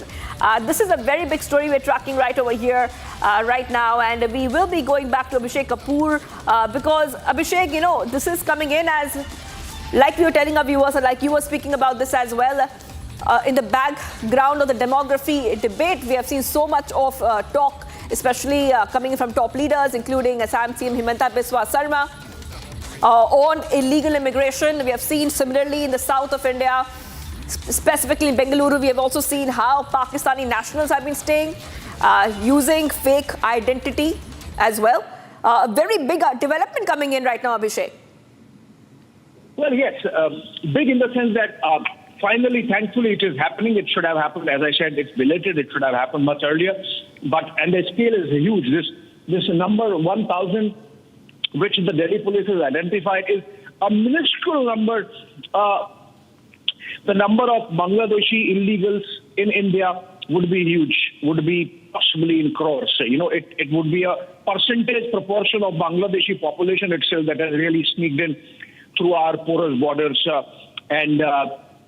I think this has to be a national campaign mode crackdown where, you know, you are also targeting those syndicates which facilitate this entry of illegals and then their rehabilitation, then their, you know, merging into the national population by way of getting the identification cards and residence cards like the Aadhaar card, like the ration card, etc., getting address proofs, etc., and then to sort of they effectively merge and meld with the population, and it becomes difficult to identify them. And then these people really bring in more people based on those identities, where Abhishek, it becomes difficult to really differentiate. So I think this is a major project that should have happened earlier. Thankfully, it's happening now, and it should be taken to its logical conclusion with a national rollout. Yes, and we're getting more breaking update coming in because this is a huge story. Like we told our viewers, Delhi police briefing is at 12 p.m. on the immigration module. How these immigrants are using sneaky tactics to get into the country. And we had given that lead, Abhishek, to our viewers as well. They're using jungle routes, express trains to get into the country, sneaky methods. And then there are also some people here itself who are helping these illegal immigrants make fake identity papers such as voter ID cards and Aadhaar cards, Abhishek.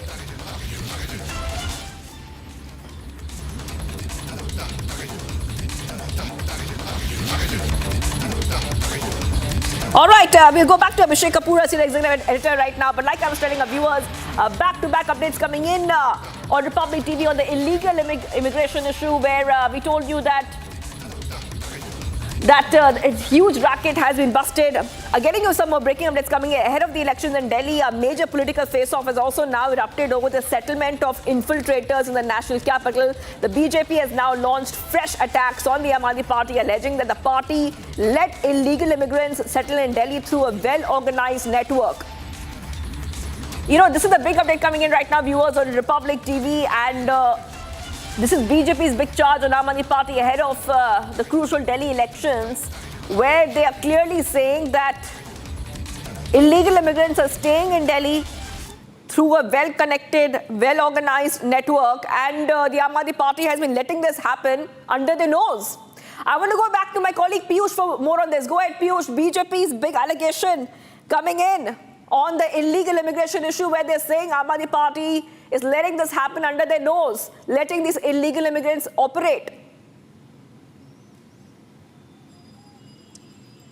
So yes, Shivangi, what I can tell you is that when you see a case where 1,000 Bangladeshis have been identified, you do understand that there is a problem at play. When you've been told by the sources in Delhi police that how there are several settlements of Bangladeshis who are over here staying illegally. They're working as scrap dealers, they're doing menial jobs, and in garb of that, they're also doing criminal activities. There is a problem at play. And when you understand that how in the past... Piyush, I'll come back to you because we're being joined right now by the BJP spokesperson Shehzad Poonawalla on the phone line. Thank you for joining us, Shehzad.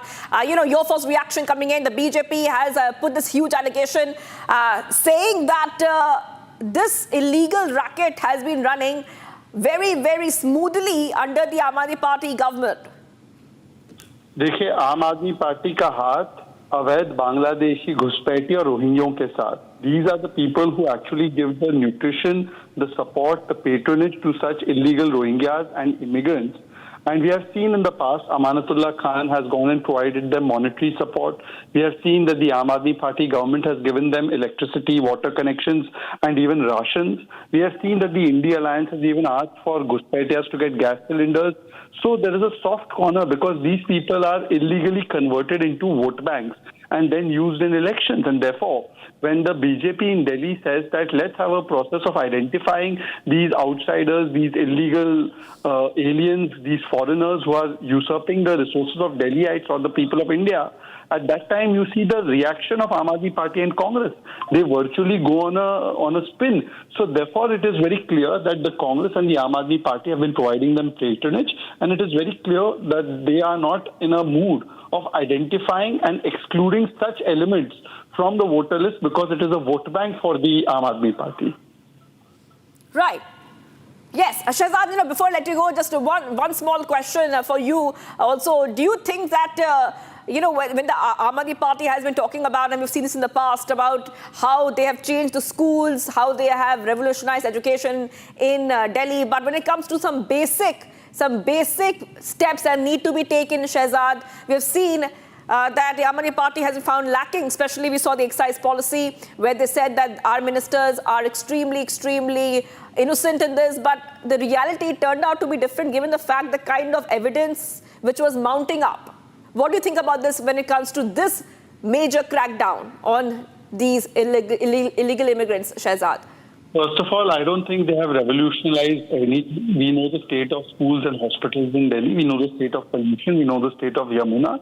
And therefore, today, they are in the need or desperation of actually having these illegals vote for them. I just have one question to ask of Mr. Arvind Kejriwal. Has Amanatullah Khan particularly provided money, monetary support and compensation and ration to Rohingyas, yes or no? If you consider Rohingyas to be illegal, why is it that your MLA goes and supports them, provides them patronage when the UP government or the Delhi police or the other agencies want to remove them and deport them? So at that point, the Aam Aadmi Party is actually supporting them. So please come and answer. If Amanatullah Khan is supporting Rohingyas openly, what is your stand on Amanatullah Khan? Why have you given him a ticket? Yes. Okay. Thank you, Shehzad Poonawal, for getting at those details. The BJP has hit out of the Aam Aadmi Party government saying that that the illegal immigration is thriving in the national capital through a well-organized network. They're hitting back at the Aam Aadmi Party as the demography debate continues, and a huge illegal immigration racket has been busted. We will move ahead right now because we're getting some. We'll also be trying to get some more reactions. Rashid Alvi is joining us. Let's go to Rashid Alvi joining us right now. Your first reaction coming in, Mr. Alvi, because we have seen the demography debate really, pick up pace, especially during the election time. Do you really think that the Aam Aadmi Party, what the BJP is saying about the Aam Aadmi Party is true in terms of Aam Aadmi Party letting this illegal immigration racket thrive? Who will decide it? Who is illegal immigrant, who is not? Police will decide. Government will decide. Definitely, if anybody has come illegally, action should be taken. But the important thing is, who will decide it? You can arrest anybody and can claim that he is illegal immigrant. How can you do it like this? It is very unfortunate. It is against the human rights. We are not in favor of any illegal immigrants. But important thing is that you are creating problem for the people of this country. There should be some code, something should be there. Police should prove it that they are illegal immigrants. Then you can take action. All of a sudden, police are arresting so many persons without any proof, just claiming they are illegal immigrants. You tell me whether you can justify it? Not at all. I am against this movement. Right. Okay, thank you for joining us, Rashid Alvi, Congress leader. And we're getting many reactions. We got a reaction from the BJP. We've also got a reaction from Rashid Alvi from the Congress as the demography debate is getting bigger on the back of the illegal immigration racket which has been busted in the national capital. A huge one this time. 11 people have been arrested for helping these illegal immigrants. 1,000 plus illegal immigrants have also been identified. For further action, I want to go across to some more breaking update coming in. This time we'll go to UP's Bareilly, where we see a major accident has been averted. Let's go to the big breaking update coming in right now on Republic TV. From the information we have, that breaking news is coming in where a high-speed truck hit a school bus, but a major accident was averted. 72 children were traveling in the bus of Government High School and one student got seriously injured. The entire incident of accident was captured in CCTV installed nearby. And post the accident, the truck driver fled the spot with the truck. We have that picture coming in for you, the actual moment of collision on your screens where truck hits a school bus in Bareilly. Thankfully, viewers, it was not a very big accident in terms of the damage. 72 children were traveling in the bus of Government High School and one student got injured seriously. The entire incident has been captured on CCTV camera and the truck driver fled the spot after the accident.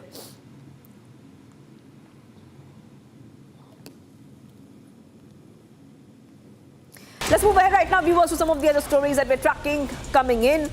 External Affairs Minister Jaishankar to embark on a 6-day visit to US today to discuss key bilateral, regional and global issues. He will also chair a conference of the Council of Generals of India in the US. Earlier on December 19, US Ambassador to India Eric Gassari has highlighted the potential of the US-India partnership, emphasizing the need to lower tariffs and increase trade and make it more fair and equal.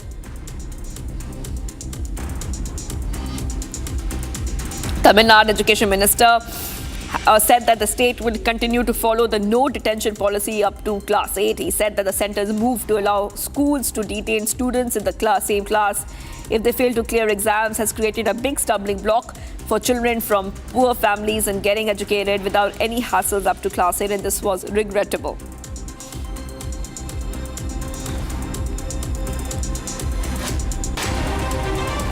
A 21-year-old youth died and another man was critically injured in Delhi's Jahangirpuri area after being stabbed by 3 juveniles who were later apprehended. According to the police, multiple teams formed after the incident and within 2 hours all 3 juveniles were caught. The investigation revealed that the motive behind the crime was previous enmity and abuse.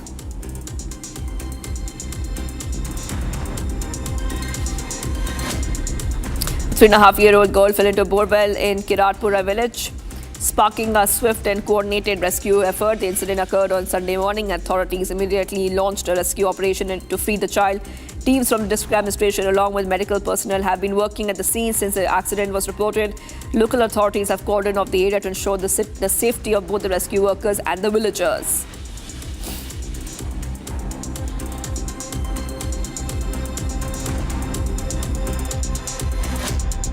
देखिए, अभी हम कोशिश कर रहे हैं कि बच्ची को किसी तरीके से ग्रिप कर लिया जाए।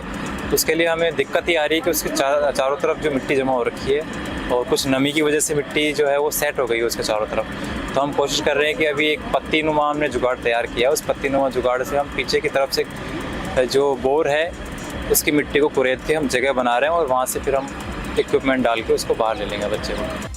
CM Omar Abdullah on Monday assured a delegation of protesting students that the cabinet subcommittee formed to review the reservation policy in Jammu and Kashmir will submit its report within 6 months. The students are protesting against the reservation policy in Jammu and Kashmir implemented after abrogation of Article 370. National Conference leader has led a peaceful protest outside the residence of Abdullah to support the demand for rationalization of reservations in Jammu and Kashmir.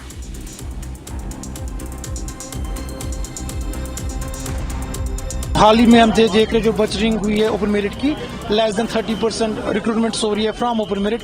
इसके related बात हुई issues और how to sort it out.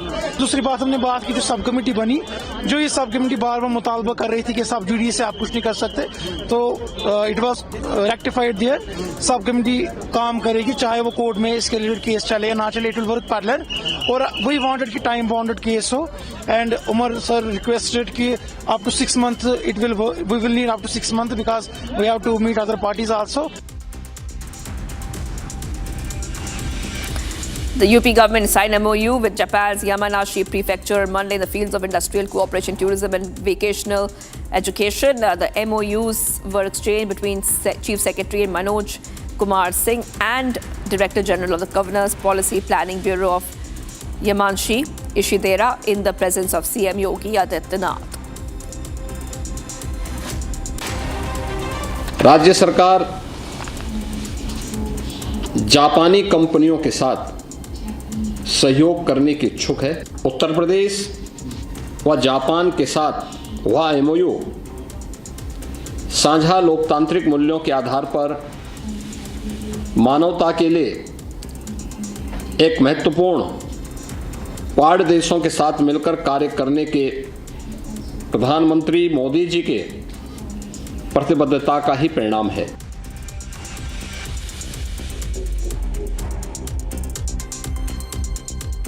All right, let's move ahead right now, viewers. Remember that the Allu Arjun issue has really created a lot of political war of words. Latest coming in, Telangana minister has now reacted on the issue. Telangana minister hits on an actor Allu Arjun, saying movies promoting smuggling getting awards. The minister further says movies like Jai Bhim are not encouraged. This tirade comes after CM Reddy under the state Congress unit to refrain from making any statement in public domain over the Allu Arjun issue. Big update coming in right now. On Republic TV, viewers, Allu Arjun's movies are promoting smuggling. That's what the Telangana minister has to say. And we have that exact statement as well. Let's go ahead and play it out.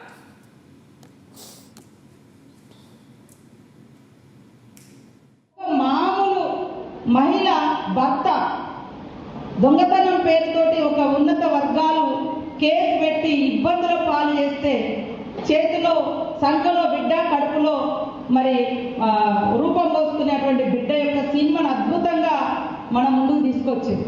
అవునా, మాకు ఈ హక్కులు ఉంటాయా అని ఎంతో మందికి ఈ cinema ప్రేరణగా నిలిచింది.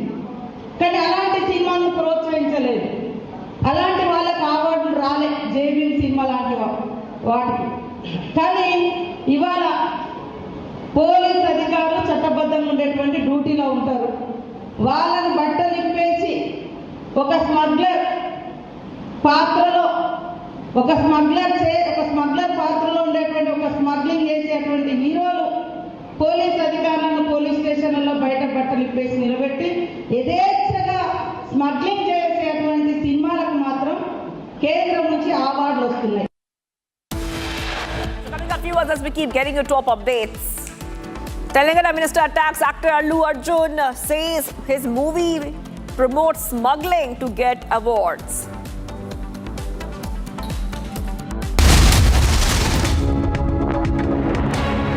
उस दिन सनसेट देखने छज्जे पे चढ़ा, टूट गया। हाँ, तो किसने बोला घर की दीवार पे रॉक क्लाइंबिंग करने को? सफीना बदतमीजी। समझ गया। मेरे पास आप दोनों की प्रॉब्लम की मेडिसिन है। इसको घर पे लगाओगे तो शादी का तो पता नहीं, और घर पक्का नहीं टूटेगा। रुंगटा नहीं तो घर स्ट्रॉन्ग नहीं। रुंगटा स्टील TMT बार एकदम solid. With the stroke of my pen on day one, we're going to stop the transgender lunacy. Under the Trump administration, it will be the official policy of the United States government that there are only two genders, male and female.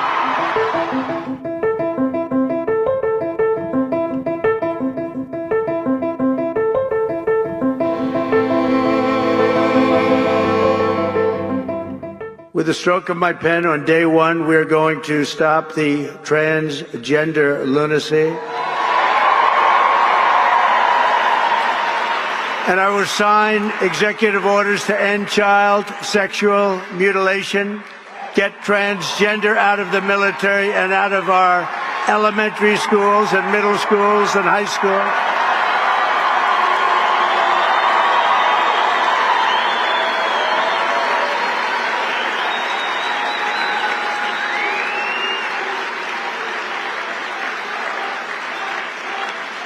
And we will keep men out of women's sports.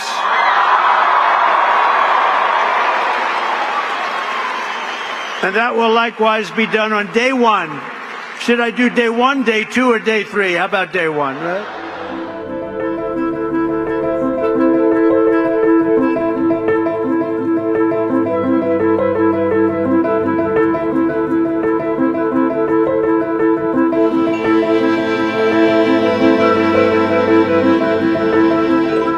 Under the Trump administration, it will be the official policy of the United States government that there are only two genders, male and female.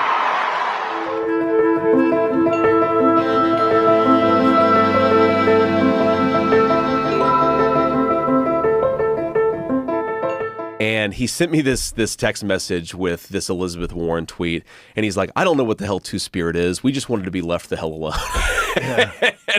And I think that, frankly, I wouldn't be surprised if me and Trump won just the normal gay guy vote. Oh, because, sure. again, they just wanted to be left the hell alone, and now you have all this crazy stuff on top of it that they're like, well, no, we didn't want to give pharmaceutical products to 9-year-olds who are transitioning their genders. We just wanted to be left the hell alone. Well, a lot of gay guys feel like the whole movement is homophobic, which is ironic because they think that there's people think there's something wrong with being gay, so what you really are is a girl. Yes. And they think that a lot of this is being given, these thoughts are being given to gay kids.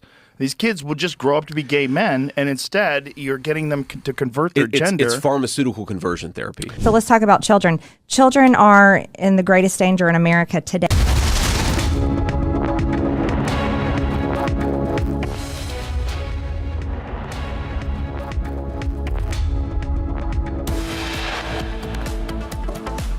Getting us to top headlines coming in. Viewers, major crackdown on Bangladeshi immigration racket at Delhi. Police to brief media at noon.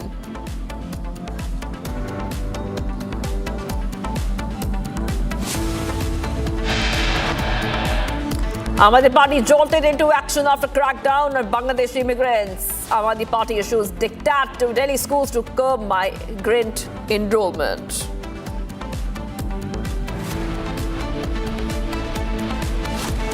Hyderabad police to quiz Allu Arjun in stampede tragedy at the police station at 11 a.m. today.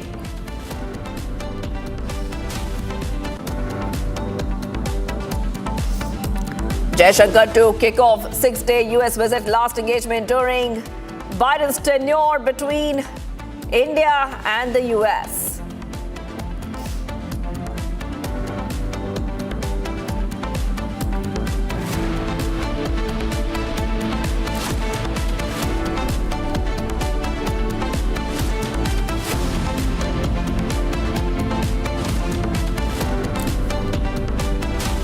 Jaishankar to kick off 6-day US visit, coming weeks ahead of Trump's inauguration.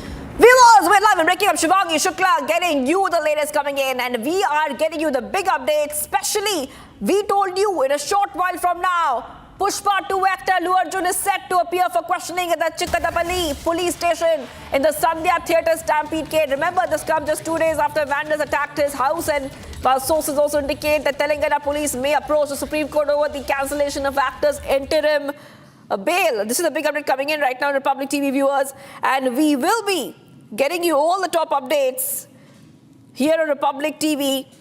And we also will be getting you some exclusive notice copy which has been sent to Allu Arjun. So we have all these updates for you as we count down to Allu Arjun being once again summoned by the police. And we have pictures coming in for you from Allu Arjun's residence, where he will be in some time from now, hopefully, making his way to the police station. Hyderabad police has issued a fresh summon, remember, to actor Allu Arjun, instructing him to appear at the Chikkadapalli police station at 11 a.m. That is, it's already 11 a.m. in a short while from now, 30 minutes left, in connection with a case involving a woman's death during a stampede at Sandhya Theatre. So that unfortunate incident which occurred at Sandhya Theatre has now led to a lot of updates. And in one hand, we see political reactions. On the other hand, we see Hyderabad police once again asking Allu Arjun to appear in a short while. I repeat, in a short while, 20 minutes from now. I want to go close to my colleague, Aneri, who is at that police station. She's at the police station where Allu Arjun will be appearing in around 20 minutes from now. Those pictures are showing, Aneri. It has Allu Arjun left. We're getting pictures. Has Allu Arjun left his residence? Those pictures are coming in where the car is moving. We also have the notice copy. We have the police notice copy to Allu Arjun. Notice copy states that if necessary, Allu Arjun will be taken to the scene of offense. So we're getting these breaking updates coming in right now. Copy states Allu to be taken to the scene of offense. So will Allu Arjun be taken to the exact scene where that unfortunate incident played out? Republic has access and notice copy served to Allu Arjun. I want to go back to Aneri, who's at the police station. Yes, Aneri, go ahead and take our viewers through latest updates coming in. Has Allu Arjun left for the police station where you are?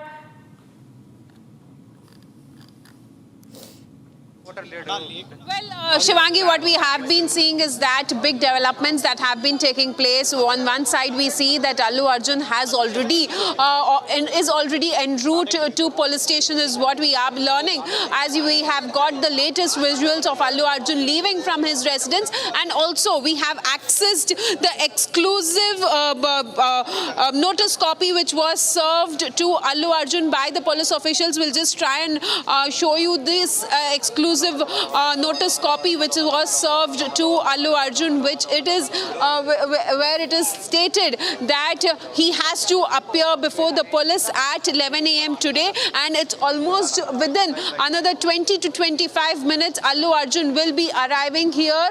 We'll just try and show you this exclusive notice copy which we have accessed, where you see that this is the notice copy. This was served to Allu Arjun yesterday by the police officials, and also very important to note in this is that the police officials have stated that if necessary he will be also taken to the scene of offense. That's basically Sandhya Theatre, where on the 4th of December we had seen the incident that had taken place. So this is the notice copy which we have accessed, where you see that there are sections which have been mentioned, and that he has been asked to appear before the police but at 11 a.m. today, and that's the reason why we see that Allu Arjun has already started from his residence. We'll just try and pan around and show you the visuals here right now as we are at the police station, at Chikatpalli police station. This is the very police station where Allu Arjun was brought on the day when he was arrested by the police officials, and later he was shifted to Chanchalguda jail. But now, as he is on bail, for interim bail of 4 weeks, police officials have served him notice, and also he has been asked to appear for questioning. Well, as you can see, heavy security being deployed here. I'll just pan around and show you the other side of the road, how there is a heavy security which is deployed on both sides of the road. The people are not allowed to move out, move from here. There is heavy barricading because remember last time when Allu Arjun had arrived, there was a lot of crowd which had gathered here, and that's the reason why we are seeing that how there is heavy security which has been deployed here. And also in short while from now, Allu Arjun is expected. As you can see, there is heavy police which is deployed here, and also at the same time what we are seeing is that there is a lot of anticipation that what will be in the questioning by the police, because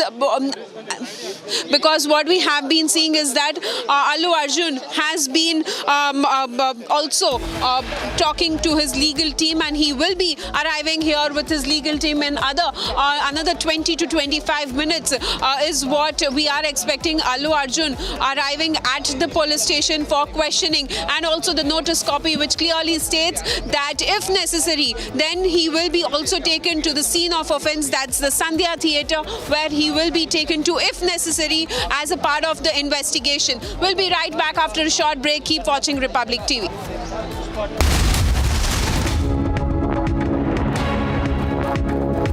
उस दिन sunset देखने छज्जे पे चढ़ा, टूट गया। हाँ तो किसने बोला घर की दीवार पे रॉक क्लाइंबिंग करने को? सफीना बदतमीजी। समझ गया। मेरे पास आप दोनों की प्रॉब्लम की मेडिसिन है।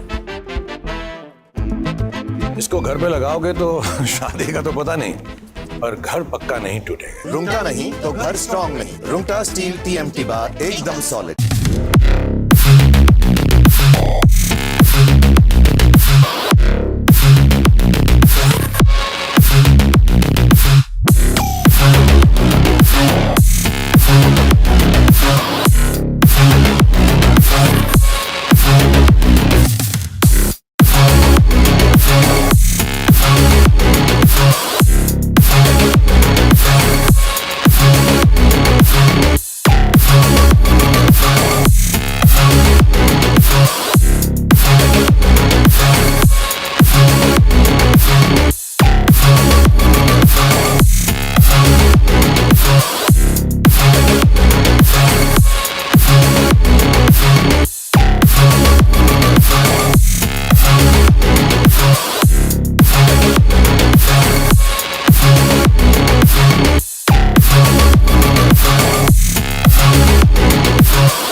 Viewers, much more coming up in terms of breaking update coming in. Over 200 prominent individuals, including Tushar Gandhi, Annie Raja, Father Cedric, Prakash, John, Dayal and Shabnam Hashmi have all signed a joint statement condemning the rising persecution of Christians in India. Activists have expressed their concerns over Prime Minister Modi's participation in Christmas programs amidst alleged growing persecution. Let's go straight across to my colleague joining us, Abhishek Kapoor, Senior Executive Editor, joining us. Abhishek, very big update coming in right now. If you could take our viewers through the latest. Well, this is a significant development. I think these people, they really need to prove their locus when the Christian leaders themselves are inviting the Prime Minister, when the Prime Minister makes a very inclusivist address, and I listened to all of 20 minutes yesterday that the Prime Minister spoke at the Catholic Bishops' Conference of India Christmas event, and the manner in which he was received and welcomed the kind of bonhomie that was there between the Christian leaders and the Prime Minister. I think it is not being liked by these people, and these are identified people in a way. So they have had a history of anti-Modi activism, if nothing else. And be it Pamela Philippos, be it Father Cedric Prakash, be it John Dayal, be it Shabnam Hashmi, all these names there. And then, of course, the known party cadre leftists from the Communist Party, including Annie Raja and, Tushar Gandhi, who appears on these platforms often. And many of these names are connected with the Gujarat activism post-2002. Now, they are talking about some reports. So they are not quoting any reports except for some organization talking about 300 attacks against Christians were reported across the country, with many. Now, this is the same bogey which was raised post-2014 when Narendra Modi came to power as Prime Minister. And now, because this is the first time that the Catholic Bishops' Conference of India has invited the Prime Minister for their pre-Christmas event, I think they are riled, they are peeved, they are unhappy that this kind of bonhomie between a Prime Minister whom they have been painting as a radical right extremist leader, and suddenly they see pictures beaming of him meeting with the minorities being happy with him, he making an inclusivist statement. I think it is not being liked, and that's why you are seeing this kind of statement coming in by people who are known for their very anti-Modi sentiments in person, in their professional lives. And I think that just getting reflected. It would be incumbent upon them to explain whether this is part of their very personal vendetta against the Prime Minister, which sort of they internalized over the last 2 decades since he came into political executive as Chief Minister of Gujarat, and then, of course, Prime Minister of the country for the last 10 years. Or is it something more? Now, many of these could be associated with what we call the left lobby or the Lutyens lobby, and then, of course, it becomes clear why they are saying what they are saying. Right. Okay. Thank you for joining us, Abhishek Kapoor, as executive editor, on this latest update that we have for you. We are getting you top updates after 200 prominent individuals, including Tushar Gandhi, Annie Banerjee, Father Cedric Prakash, among others, have written a letter. A joint statement they've signed condemning the rising persecution of Christians in India. Taking a short break, much more coming up. We put our focus back to what is happening as Hyderabad police is all set to quiz Allu Arjun in Stampede tragedy. And that will happen at the Chikadapalli police station at 11 a.m. in a short while from now. Stay tuned.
back. Viewers, we're live in Breaking Up Shivangi, and we're getting more updates. It's a big political war between the BJP and India over the arrest of and release of actor Allu Arjun. The BJP has now sharpened its attack on the Telangana Congress for having an emergency mindset following the summoning of actor Allu Arjun.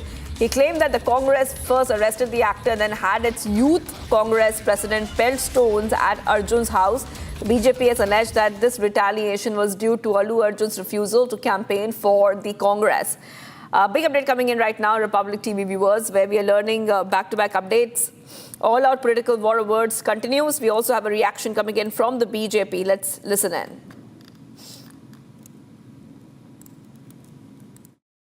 देखिए, अब तो ये साफ है कि Congress party की तेलंगाना सरकार किसी भी तरीके से इसको झुकाना है, इस मानसिकता से, इस इमरजेंसी मानसिकता से काम कर रही है। क्योंकि पहले भी उन्होंने जिस प्रकार से ओवररीच करके गिरफ्तार किया, जिस पर हाईकोर्ट की टिप्पणी और हाईकोर्ट का फैसला आ गया है, उसके बाद जिस प्रकार से लगातार उनके घर पे पथराव होना, जिसमें कांग्रेस का डायरेक्ट लिंक निकल कर आया है। पथराव करने वाला रेवंत रेड्डी जी का करीबी भी है और कोडंगल यूथ कांग्रेस का अध्यक्ष भी है, चुनाव भी लड़ा है उनके टिकट पर। तो इससे स्पष्ट है कि कांग्रेस पार्टी केवल और केवल बदले की भावना से ग्रसित होकर, वेंडेटा पॉलिटिक्स से ग्रसित होकर प्रताड़ित करने के लिए लगातार कर रही है। आज उनको बुलाया भी है और शायद सुप्रीम कोर्ट भी जा रही है इनकी इंटरिम बेल या बेल कैंसिल करवाने के लिए। कांग्रेस का लंबा इतिहास रहा है इस प्रकार के इमरजेंसी मानसिकता दर्शाने का। किशोर कुमार के गाने भी बंद करवाए थे, शत्रुघ्न सिन्हा से लेकर मजरू सुल्तानपुरी, देवानंद, इनके ऊपर भी अत्याचार किया था जब कांग्रेस पार्टी सत्ता में थी और ख़ास करके इमरजेंसी के ज़माने में। आमूमन किस प्रकार से जर्नलिस्ट को, सोशल मीडिया एक्टिविस्ट को अरेस्ट करना, प्रतिबंध लगाना, ये भी कांग्रेस पार्टी लगातार करती आई है। और सरकार की प्राथमिकता क्या है? वहाँ पर हैदराबाद में 40% क्राइम में राइज हुआ है। फूड पॉइजनिंग की डेथ्स हर दूसरे तीसरे दिन तेलंगाना की स्कूल्स में होती है, पर उनकी प्राथमिकता है कि हिसाब किताब चुकता करे उस व्यक्ति के साथ जिन्होंने कांग्रेस के लिए कैंपेनिंग नहीं की। तो क्योंकि कांग्रेस के लिए कैंपेनिंग और चुनाव प्रचार नहीं किया, इसलिए अब अल्लू अर्जुन से बदला लिया जा रहा है, ऐसा लगता है। All right, viewers, live pictures coming in right now. That is the image. That is a live picture from the police station where Allu Arjun will be arriving any time now. And this is coming in as after Hyderabad police has summoned Allu Arjun over the Stampede case. The actor is going to be arriving any time now. 11 a.m. is the time given. This is coming in as we see so much of war of words, political war of words continue. From what we know, Allu Arjun would be coming in with a lawyer, with his legal team at the police station, viewers. So this is a big update coming in right now. We have an Navy on the ground at the police station where he will be arriving in a short while from now. But the stampede at the Sandhya Theatre has led to a huge chain of events that we are seeing. We also have accessed the notice copy where to rectify the issues that have been raised in that particular issue. So in order to curb one issue or one mistake, they are doing the other mistakes. When Allu Arjun is not allowed to go for a press meet, then how can a CV Anand, the CP of the Hyderabad, can come before the media and show some of the videos that which have been telecasted in the social media? So my sincere request to the film industry and as well as to the police is, as the matter is pending before the court, the police should not take stringent steps, and even Allu Arjun also, or the film with a patience, because the matter is already subjudized, it is pending before the honorable court. Let the court take a decision. So police should not take the revenge on any individual, because court has already given a bail for 30 days. They can call him for investigation. Allu Arjun is also ready, I think, as far as the news that are being shown in the TVs. Allu Arjun is also ready for cooperation for the investigation. Then the matter should be dealt in a smooth manner, instead of that it is going like a taking a revenge against a film actor, which is not good for the Telangana state.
All the different hoaxes, and the new one is President Trump. From Asia's largest news headquarters, setting the agenda for Bharat.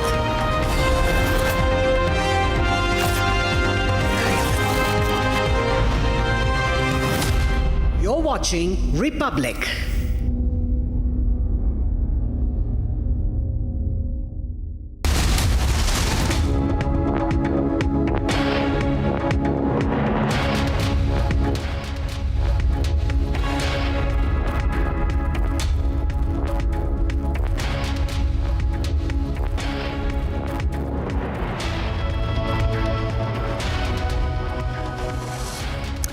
Good morning and thank you for tuning in. You're watching Live and Breaking. I'm Suesha Samt. We get you the latest details on Allu Arjun, who is all set to leave as he will be questioned by the Hyderabad police on the night of what happened during that stampede. That and much more in this edition. First, a quick check of the headlines.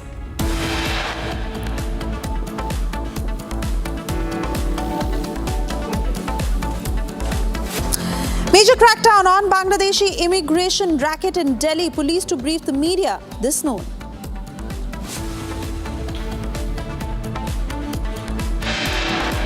आम आदमी party का ये पूरा एक बहुत बड़ा षड्यंत्र है जो अभी सामने आ रहा है, धीरे धीरे सामने आएगा और जब इसमें गिरफ्तारियां होंगी तो समझ आएगा कि कौन-कौन लोग इसमें शामिल थे। App jolted into action after crackdown on Bangladeshi immigrants. App issues diktat to Delhi schools to curb migrant enrollment.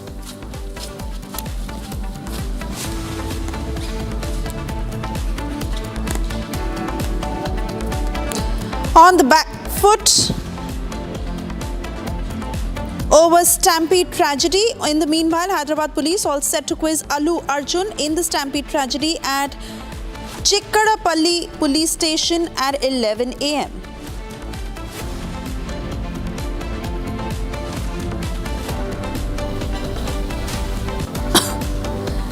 On the back foot over stampede tragedy, Congress leaders asked to limit media interaction on Allu Arjun.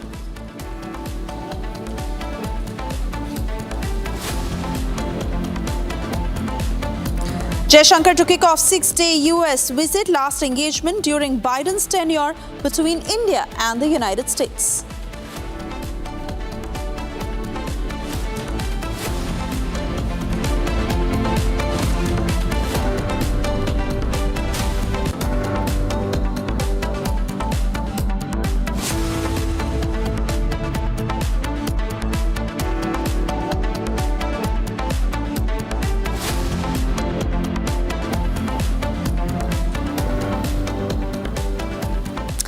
And like I said, first up we cut across to those latest pictures coming in from outside Allu Arjun's residence as he's all set to leave for the police station. Remember, he will be questioned by the cops today on what exactly had happened during that night when the stampede occurred. Unfortunately, one woman who lost her life. While the political twist to this story, where the BJP and BRS have been claiming that the attack at Allu Arjun's residence that was vandalized, they called it a state-sponsored incident. Congress certainly on the back foot as they say that it is the law and order that is taking its course and there is nothing personal. Now, the BJP has gone on to claim that because Allu Arjun did not campaign for the Congress, which is why they are settling scores. However, these are the latest pictures on your screens from the Chikkadapalli police station, where actor Allu Arjun is to be questioned. Now, remember, the Hyderabad police has also said that they had told the actor that night that the situation could get out of control and they were not well equipped. They had also asked the actor to leave from the theatre, but he insisted that he would only watch the film and then leave. That CCTV footage that Republic First got you, and in the light of all that has happened till now, let me cut across to Aneri on the latest. Aneri, take us through what is happening right now. Allu Arjun to leave from his home to come to the police station. He is to be questioned. What will be the line of questioning? Over to you. Well, Suesha, Allu Arjun is already en route to Chikatpalli police station. He just started around 20-25 minutes ago from his residence, and also what we have been seeing is that there is heavy security which is deployed here at the Chikatpalli police station. As you can see, Allu Arjun is expected to arrive here any movement from now, and also you can see that all the higher officials, including the ACP, is here at the Chikatpalli police station in regard with the questioning. As you can see, Allu Arjun has arrived here at the police station. These are the latest and exclusive visuals which we are getting to you. Allu Arjun has arrived at the police station for questioning here at, and also as you can see, the heavy security which is deployed, and also Allu Arjun has now entered inside the police station, where you see that there is heavy security, and now there will be questioning that will go on here for Allu Arjun at the Chikatpalli police station, where you see that a lot of police which has been deployed. Allu Arjun had arrived here, and now he will be taken for the questioning. And also what we have been seeing is that we are getting you the latest visuals where we see that there is security which is deployed, but also at the same time we have been seeing a lot of developments that went on behind Allu Arjun. House was attacked, and then later we also saw that how there was a massive political face-off over all of this issue. Right now, as we are getting you the latest visuals, and also where we have been seeing that there is a lot of things, there is a lot of anticipation as to what will happen next and what will be the legal move by the police, and also at the same time by the Allu Arjun's team. Will they be applying for a regular bail or not also remains to be seen. But Allu Arjun right now has arrived at Chikatpalli police station, as he was served notice by the police officials yesterday to appear before the police for questioning. And now, as you can see, Allu Arjun has already arrived, and also at the same time his legal team is also there with him. And also at the same time what we have been seeing is that the notice copy which was served to Allu Arjun, which states that if necessary he will be taken to the scene of offence, is what the notice copy is mentioned. Well, the notice copy clearly states that the case is under investigation, and your presence is quite essential before the undersigned officer to alight answer from you about the incident, and if necessary from visiting the scene of offence in order to ascertain the true facts. So very clearly how we have been seeing a lot of developments that have been going on. On one side we just see how Allu Arjun has arrived here at the police station, as he was asked to appear before the police at 11 a.m. He has arrived at 11 a.m. At the police station, and now shortly questioning for Allu Arjun will begin in connection with the Sandhya Theatre incident. Remember, on 4th of December there was one woman who lost her life, and also at the same time her son is still undergoing treatment at the hospital. He is still critical, and as you can see there is a lot of police deployment, security, extra force which has been called up here. Which has been called up here to ensure that everything is under control. And also at the same time we have been seeing that what sort of questioning will take place also remains to be seen. But yes, if necessary, but then Allu Arjun would be taken to the scene of offence, that is Sandhya Theatre, because remember, when the woman lost her life, Allu Arjun was inside the theatre watching the movie, is what the police officials have been saying. And also at the same time we have been seeing that how there is a lot of anticipation as to what will be the next step by the police, and also by what will be the next legal move that will be taken up. What will be the next move that will be taken up by the police and by Allu Arjun's team? Absolutely, and so much has happened in this time, especially how, Aneri, the police's version could have been quite on track had that picture not gone viral. The picture where one of the men who had vandalized Allu Arjun's house his proximity to Congress leaders, and especially with the BJP and BRS upping the ante against the Congress, saying that the very fact that Allu Arjun did not campaign for the Congress, which is why they're settling political scores with him. All of this quite changed the narrative that the Hyderabad police has been stating so far. That's right. What we have been seeing is that since the time we saw that how there was questioning that went on for Allu Arjun at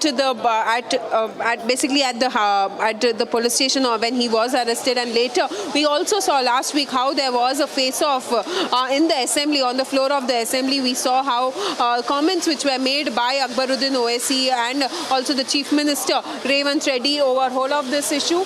And later we saw that on Sunday evening there was a protest that broke out. Allu Arjun's house was vandalized by some of the protesters who had come there, and also we see that one of the protesters is said to be Revanth Reddy's from Congress party. He is said to be the Youth Congress president of Kodangal constituency, which is the Chief Minister's constituency. But now when we talk about whole of this incident and also the notice which was served to Allu Arjun yesterday evening by the police officials, after which we see that Allu Arjun's legal team has been constantly monitoring the situation and as to what would be the next legal move that should be taken. All of those discussions have been going on with Allu Arjun and his legal team at his residence last evening, and now we see that Allu Arjun has arrived at the police station here at Chikatpalli police station for questioning. In short while from now, the questioning for Allu Arjun will begin,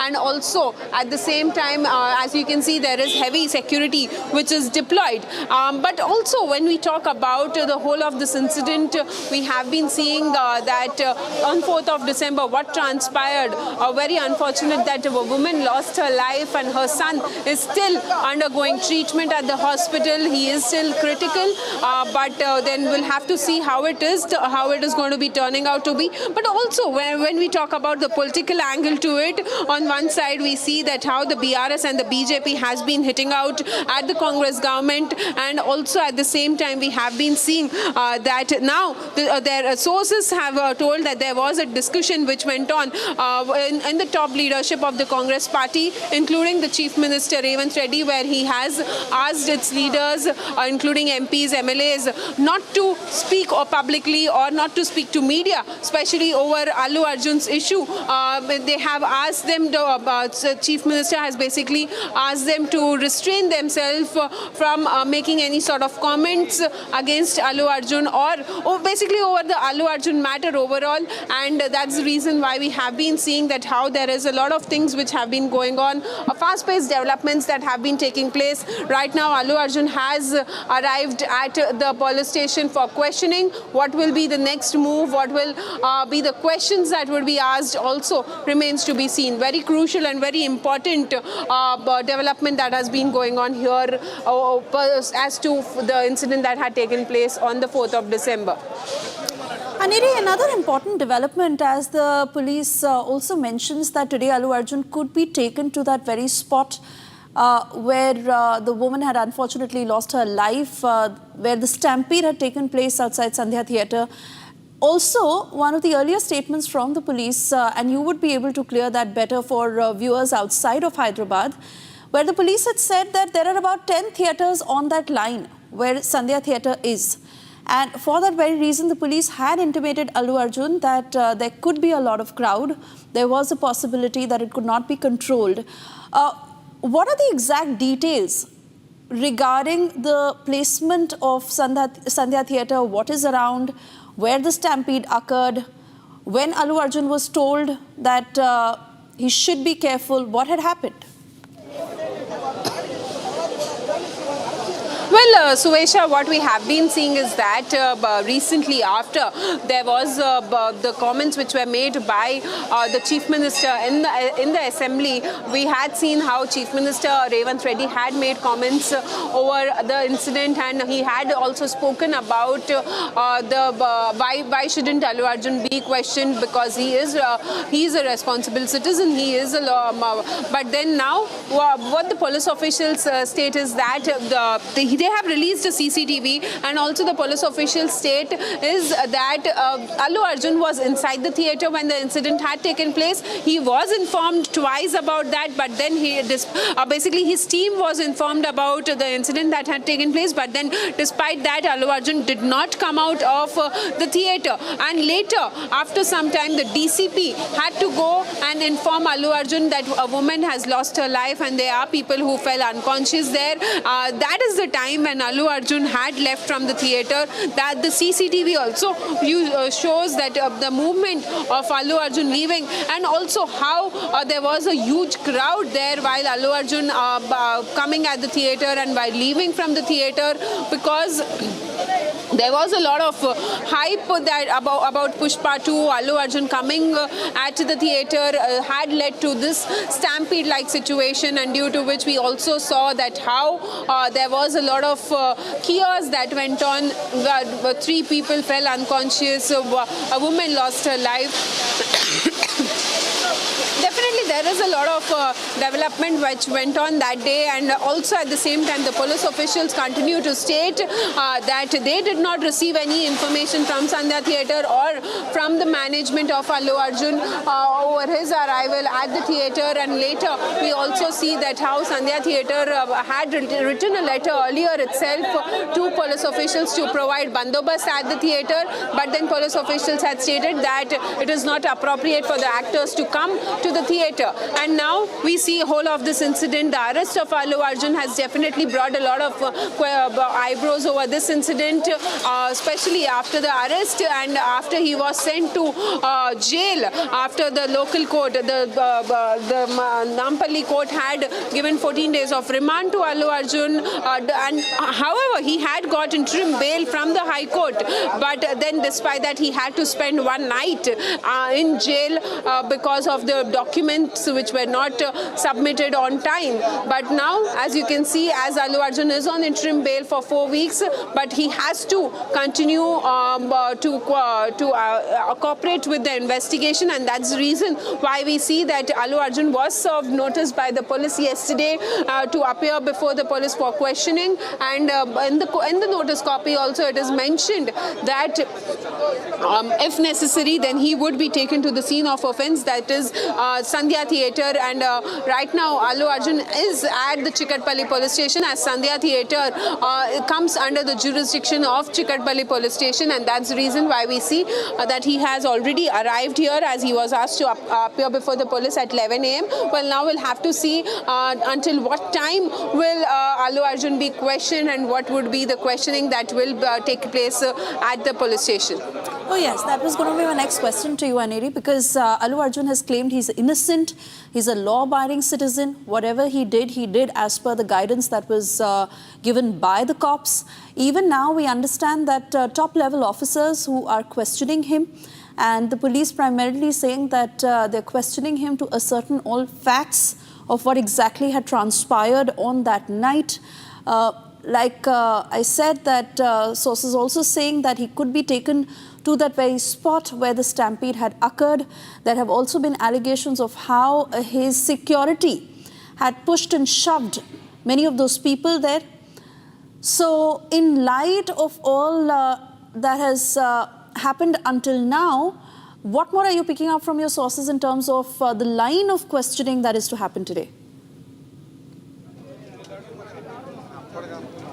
Well, the line of questioning and also the details as to what will be the questioning that will be taking place for Arjun, will just get more details, but based on the investigation until now and based on the arguments which went on in the court, what we are learning, what we can understand, beg my pardon, what we can understand with all that is that Arjun is being grilled, Allu Arjun question on the line as to when the incident. When all of that happened on the 4th of December at the Sandhya Theatre, he was present there and he was accused number 11 in the FIR that was registered against the Sandhya Theatre management. But then when the incident had taken place, Allu Arjun was already inside the theatre watching the movie.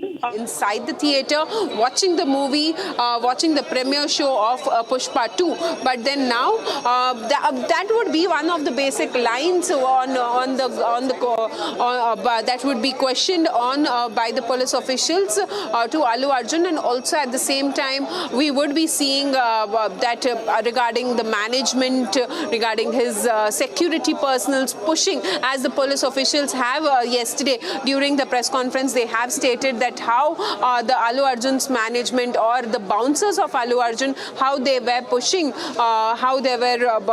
pushing the crowd which were coming and meeting Allu Arjun, and that would be also one of the that would be the possibility of one of the angle that Allu Arjun would be questioned on, and also about the information that he had regarding the incident. We'll have to see how it is and what would be the next line of questioning. Still, we'll just try and get a confirmation from our sources. But yes, this could be the possibility as to what knowledge does Allu Arjun have over the incident that took place on the 4th of December, and also over the arrangements, over the management of Allu Arjun. Why did he come, and all of those questions. The roadshow which he had taken place, where he says that he did not hold any sort of roadshow. He was just trying to wave. He was just trying to greet the people there, his fans basically, who had come to see him, is what Allu Arjun has to say. So we'll have to see how long the questioning goes on. But yes, as we are getting you the latest pictures, latest visuals from Chikadpalli police station, where you see heavy security deployed, barricaded here. No one is allowed to move around. And also at the same time, as you can see, a lot of task force officials also deployed here at the Chikadpalli police station, as to make sure that everything is under control. Oh yes, but tracking all the responses also, Aneri, that are coming in while the film industry stands in full force by Allu Arjun, even the BJP and BRS claiming that this is certainly where the Congress is trying to settle scores with him because he did not campaign for the Congress, and this is political in nature. The Hyderabad police strongly maintaining that this is a matter of law and order, and that is what they are doing. And several Congress reactions where they are not just running down Allu Arjun, but also running down the film Pushpa 2.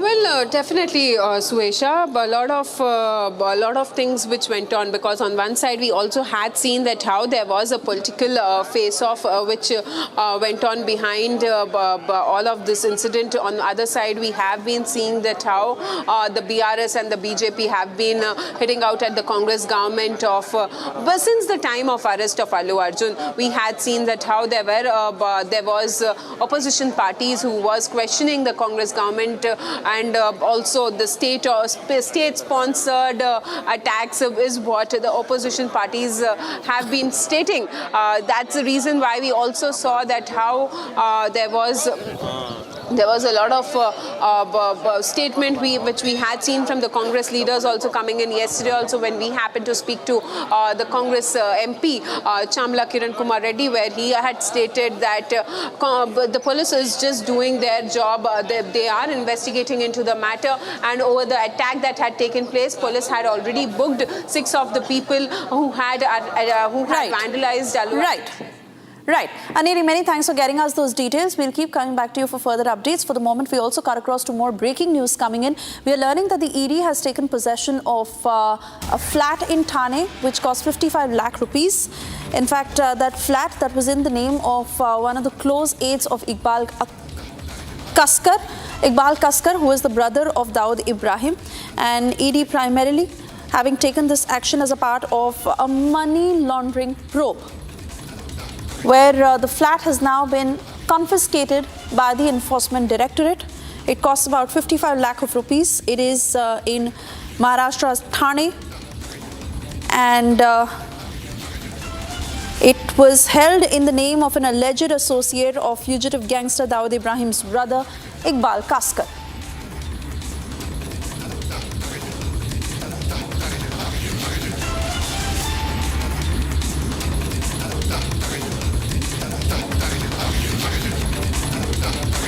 We'll continue to get you further details on the ED action and what happens next. For the moment, also a quick check of the other stories we are tracking in brief.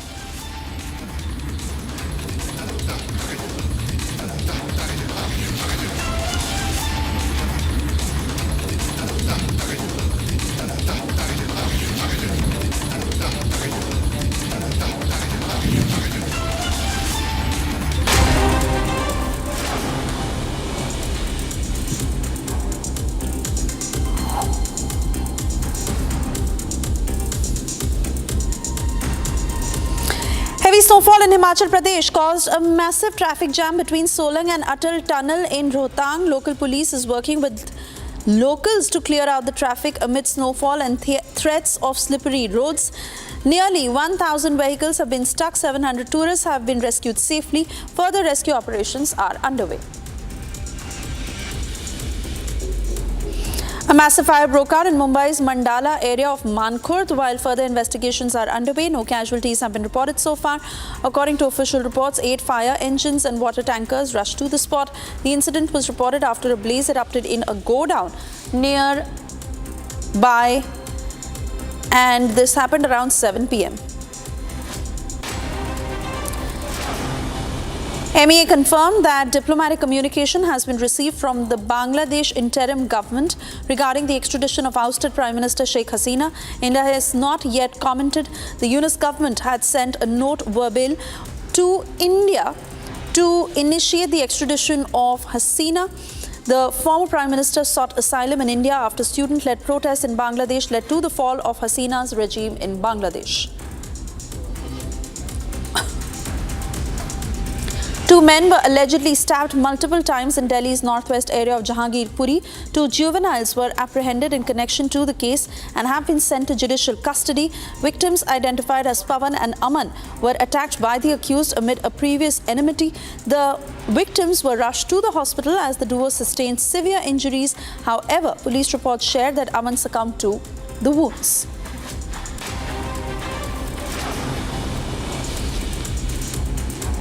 A massive fire reportedly broke out at the residence of singer Shan. That happened in the wee hours on the 23rd of December. Fire erupted at the singer's house in Mumbai's Bandra that caused panic amongst his family and the residents living in that building. The fire quickly engulfed the house, and though Shan and his family members were present in the house at the time of the incident, no casualties have been reported. Firefighters rushed to the spot. Further investigation is underway to determine what caused the fire.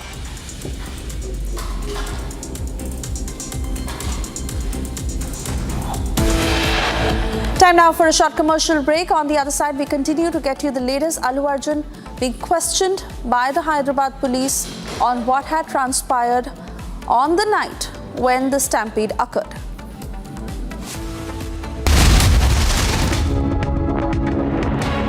उस दिन sunset देखने छज्जे पे चढ़ा, टूट गया। हाँ, तो किसने बोला घर की दीवार पे रॉक क्लाइंबिंग करने को? सफीना बदतमीजी। समझ गया। मेरे पास आप दोनों की प्रॉब्लम की मेडिसिन है। इसको घर पे लगाओगे तो शादी का तो पता नहीं, पर घर पक्का नहीं टूटेगा। रुंगटा नहीं तो घर स्ट्रॉन्ग नहीं। रुंगटा स्टील TMT बार एकदम solid. All the different hoaxes, and the new one is President Trump has ceded the presidency to Elon Musk. No, that's not happening. But Elon's done an amazing job. Isn't it nice to have smart people that we can rely on? Right? Don't we want that?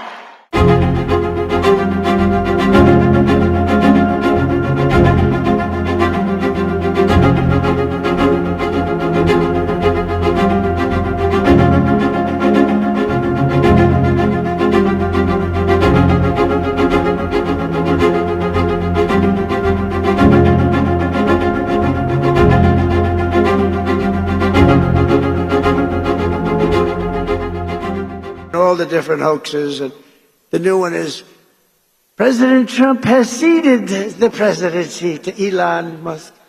No, that's not happening.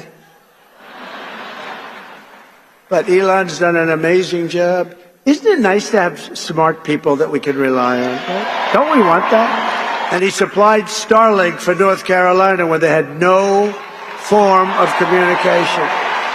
They said, sir, do you know Elon Musk? Yeah. Well, we can't get Starlink. It's very hard to get. And I called Elon, we have to get some up there. You got to get some up there.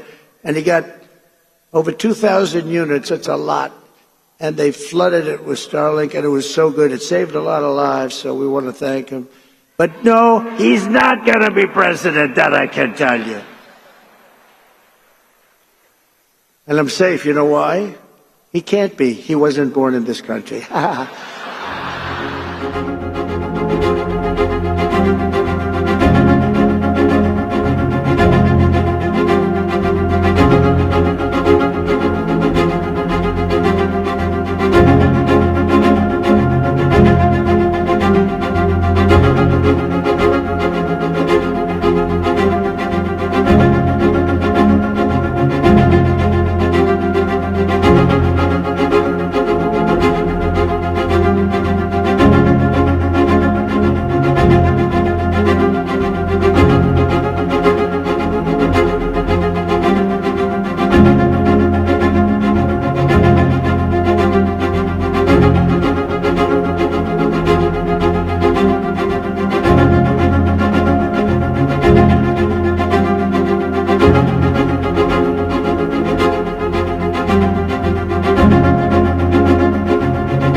Pushpa 2 actor Allu Arjun at Chikkadapalli police station in Hyderabad grilled on the Sandhya Theatre stampede case.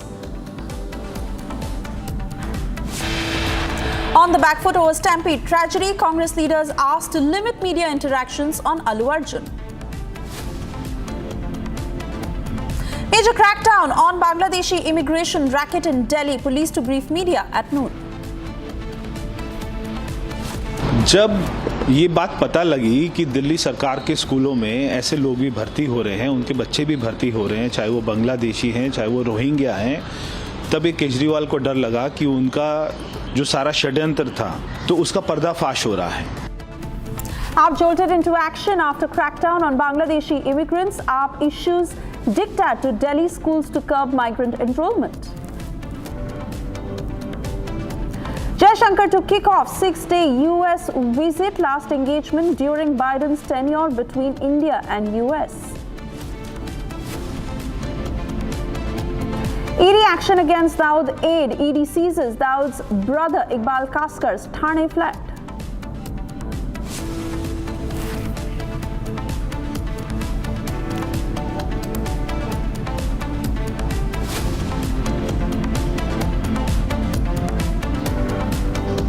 And first up, we cut across to breaking news coming in. BJP is set to intensify its campaign focusing on Dr. B.R. Ambedkar to counter the Congress with key party leaders including Uttar Pradesh Chief Minister Yogi Adityanath, Assam Chief Minister Himanta Biswa Sarma, Maharashtra Chief Minister Devendra Fadnavis, Madhya Pradesh Chief Minister Shivraj Singh Chauhan and Rajasthan Chief Minister Ashok Gehlot leading the charge.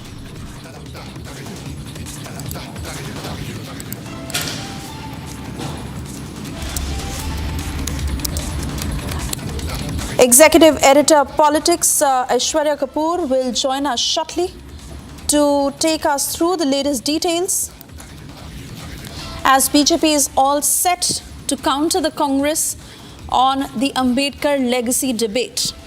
We witnessed what happened throughout the winter session of the Parliament and a heated debate on how the BJP took on the Congress, saying that the Congress has insulted B.R. Ambedkar over and over again. Of course, that address by Union Home Minister Amit Shah, that the Congress also went on to demand the resignation of the Union Home Minister. However, when Prime Minister Narendra Modi, Union Home Minister Amit Shah and the top leaders of the BJP took on the Congress, reminding them of how they had insulted B.R. Ambedkar over and over again, and the Congress was only using his name to gain political mileage. The Ambedkar showdown that continues, as sources tell Republic that top BJP ministers are to hold a briefing again today. Let me cut across to Madhurima joining us on the phone line. Madhurima, what's expected to happen today?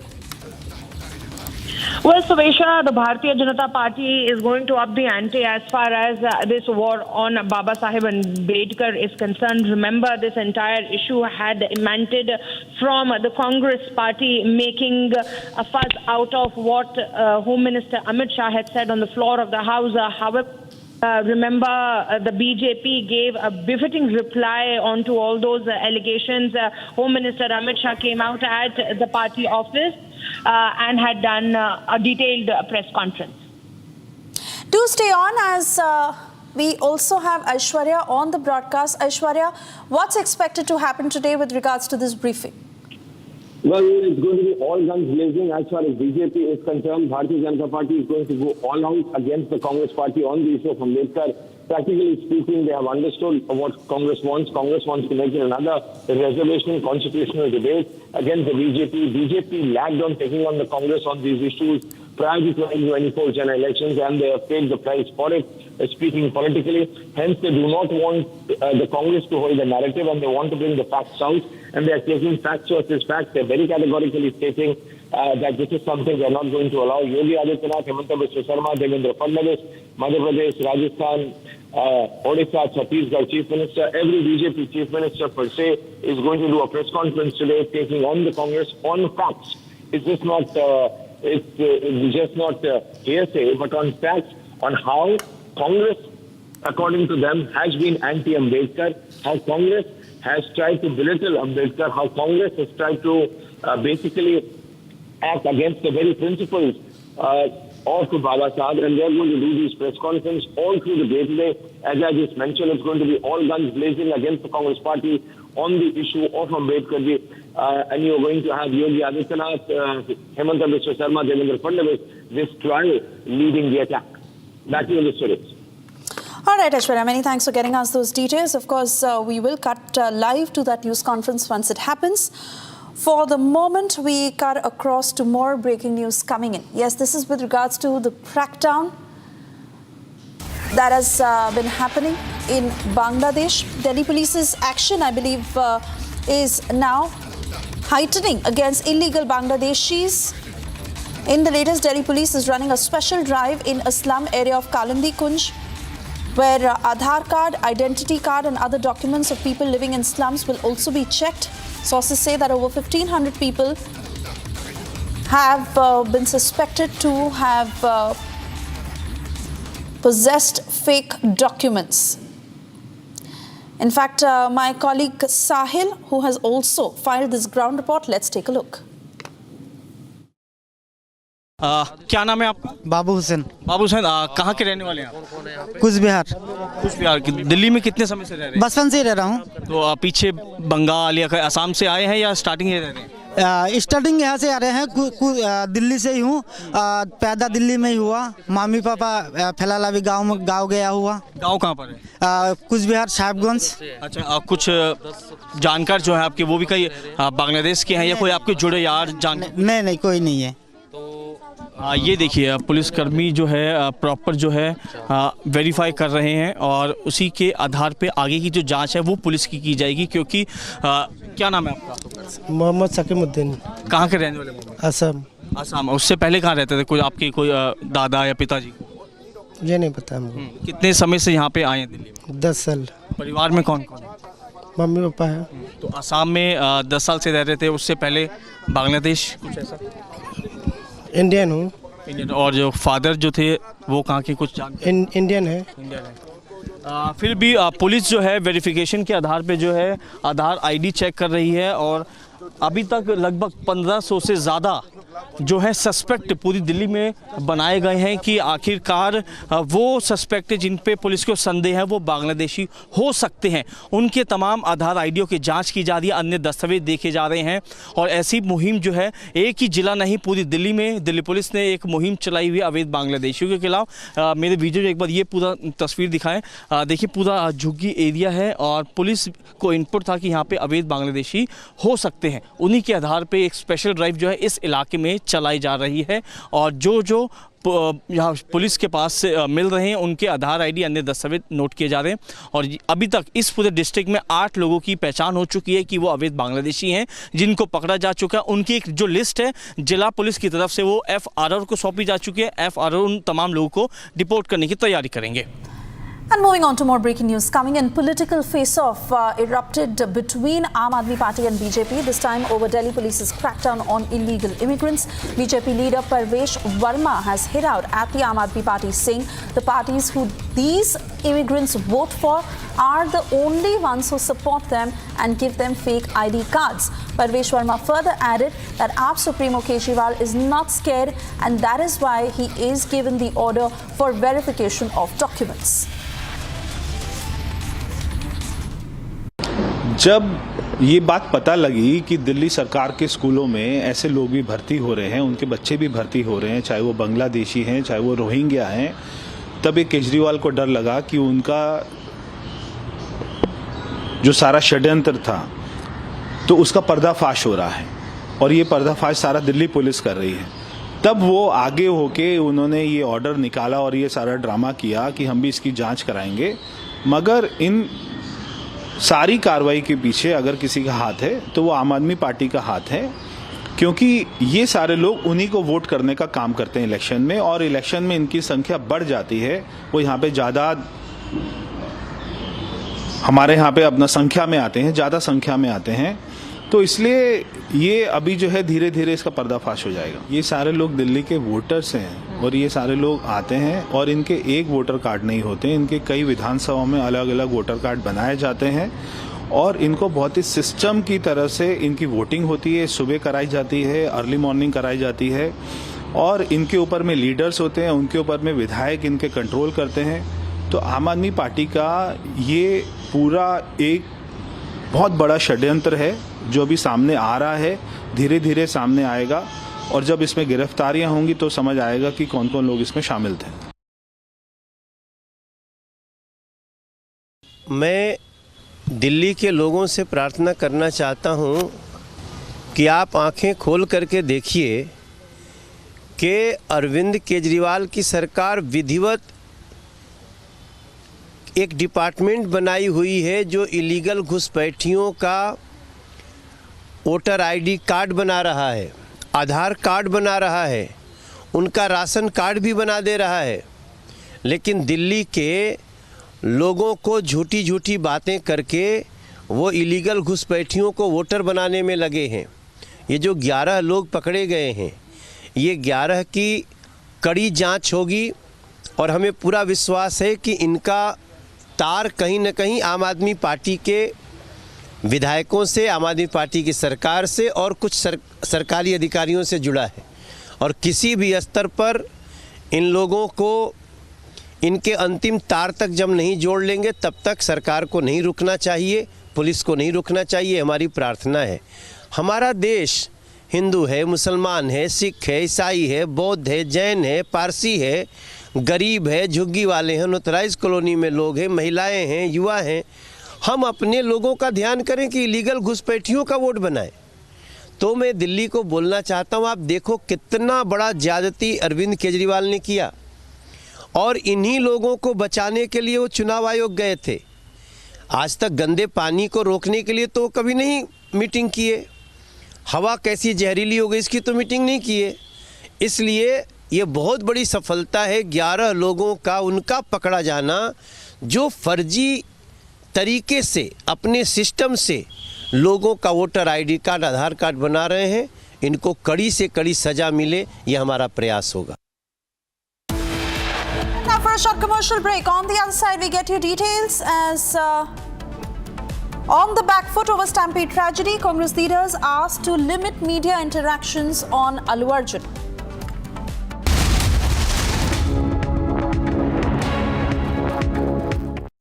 With the stroke of my pen on day one, we're going to stop the transgender lunacy. Under the Trump administration, it will be the official policy of the United States government that there are only two genders, male and female.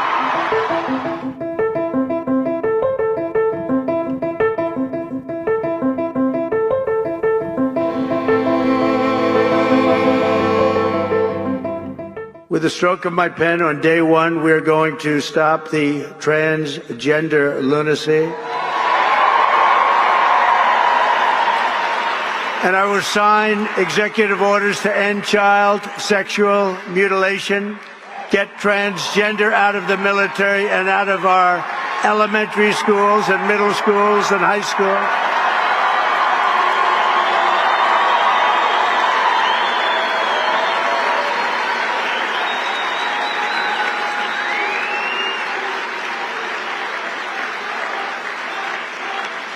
And we will keep men out of women's sports.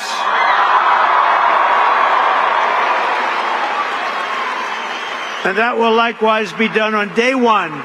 Should I do day one, day two, or day three? How about day one, right?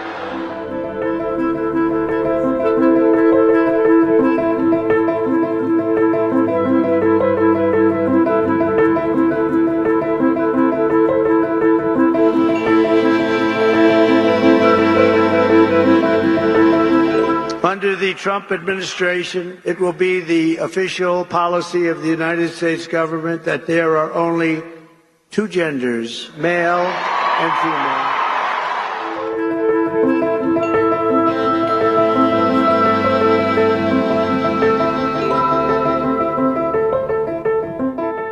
And he sent me this text message with this Elizabeth Warren tweet, and he's like, I don't know what the hell Two-Spirit is. We just wanted to be left the hell alone.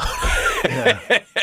And I think that, frankly, I wouldn't be surprised if me and Trump won just the normal gay guy vote. Oh, because, sure. Again, they just wanted to be left the hell alone, and now you have all this crazy stuff on top of it that they're like, well, no, we didn't want to give pharmaceutical products to 9-year-olds who are transitioning their genders. We just wanted to be left the hell alone. Well, a lot of gay guys feel like the whole movement is homophobic, which is ironic because they think that there's people think there's something wrong with being gay, so what you really are is a girl. Yes. And they think that a lot of this is being given, these thoughts are being given to gay kids. These kids will just grow up to be gay men, and instead you're getting them to convert their gender. It's pharmaceutical conversion therapy. So let's talk about children. Children are in the greatest danger in America today because traditional family values are being destroyed. Mm-hmm. The idea that mom and dad together, not fake mom and fake dad, but biological mom and biological dad, can raise their children together and do what's right for their children.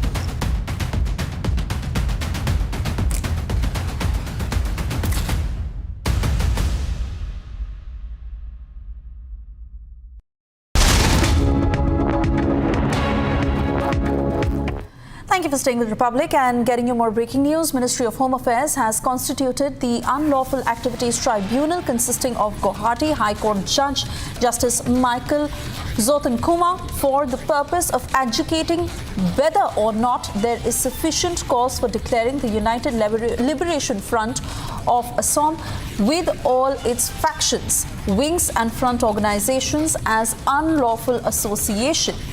The MHA now mulling declaring ULFA as an unlawful association for the very same.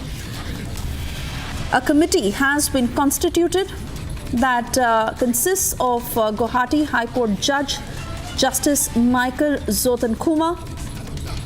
Now, this committee that is primarily to adjudicate whether or not there is sufficient cause for declaring ULFA with all its factions, wings and front organizations as an unlawful association. Time now for a short commercial break. On the other side, we get you details as External Affairs Minister Dr. S. Jaishankar is set to kick off 6-day US visit, the last engagement during Biden's tenure between India and United States.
With the stroke of my pen on day one, we're going to stop the...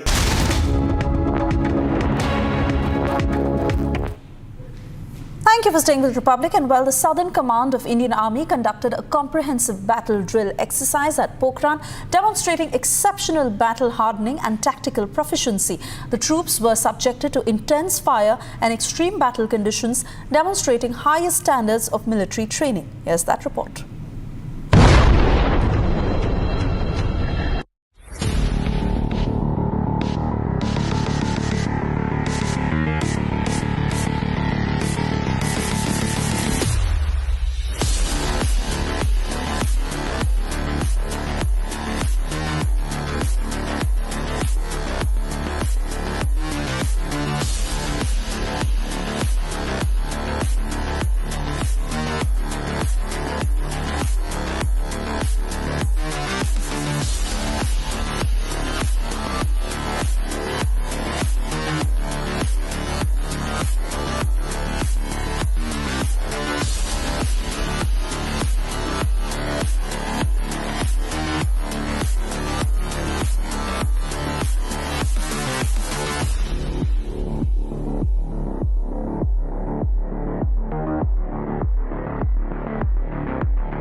largest news headquarters. Setting the agenda for Bharat.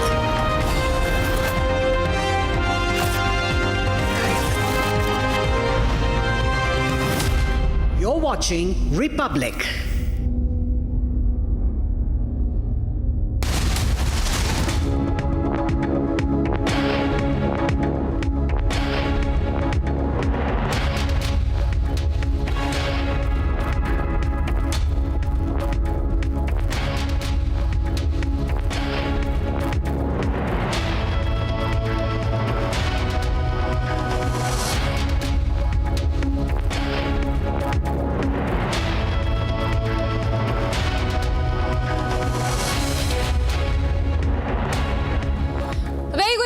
It's 12 p.m. I'm Samiksha Srivastava. One of the big stories that we're tracking is coming in from Hyderabad. Actor Allu Arjun is currently being quizzed in the Stampede tragedy. We'll get you the latest on the probe so far, beginning as always with the headlines. All right, first up, let's cut across to the briefing of the Delhi police. Card बनवाया तो मालूम चला कि साहिल नाम का आदमी है जिसका पूनम कंप्यूटर सेंटर है रोहिणी इलाके में। वहाँ से इन्होंने ये लोग 20-20 रुपए में अपने फर्जी date of birth certificates, income certificates बनवा लेते थे। इस टाइप का इनका एक रेट कार्ड था फर्जी वेबसाइट पे, ये कि 7 रुपये में आप कोविड सर्टिफिकेट ले लें या इनकम सर्टिफिकेट ले लें, इस टाइप की इन्होंने पूरी वेबसाइट चला रखी थी।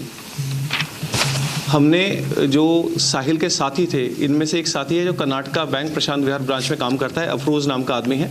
उसने अंडर 17 करके इन सब के आधार कार्ड बनवाए थे। 17 साल से कम के बना रखे थे आधार कार्ड इनके सबके।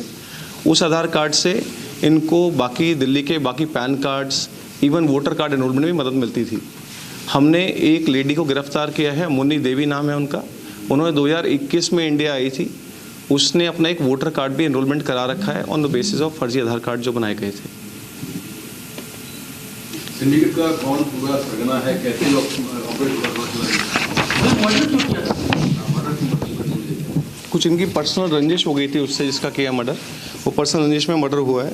इन्होंने जो ये सिंडिकेट पूरा है, एक तो इनका नेक्सस है जो भारत में जंगल के रास्ते ये लोग आते हैं और वहाँ से ट्रेन से ट्रैवल करके या फिर बसों से ट्रैवल करके ये लोग दिल्ली पहुँचते हैं। जब यहाँ पर ये आ जाते हैं तो ये नेक्सस जो है साहिल, रंजीत, अफरोज़ और सेंटू शेख जो मेन आदमी था, इनके साथ मिलकर ये लोग अपने फर्जी आधार कार्ड डॉक्यूमेंट्स बनाते हैं और यहीं पे रहना स्टार्ट कर देते हैं। हमने साउथ डिस्ट्रिक्ट में जो उसके बाद ड्राइव चलाई, हमारे को सेंटू शेख के घर से 4 नकली वोटर कार्ड भी मिले थे, 21 आधार कार्ड मिले थे और 6 पैन कार्ड मिले थे। हमने इनकी फर्दर इन्वेस्टिगेशन कर रहे हैं कि किससे कैसे कैसे चीज़ें बनी हैं। बांग्लादेश से आते हैं सेंट्रल बॉर्डर पार करके,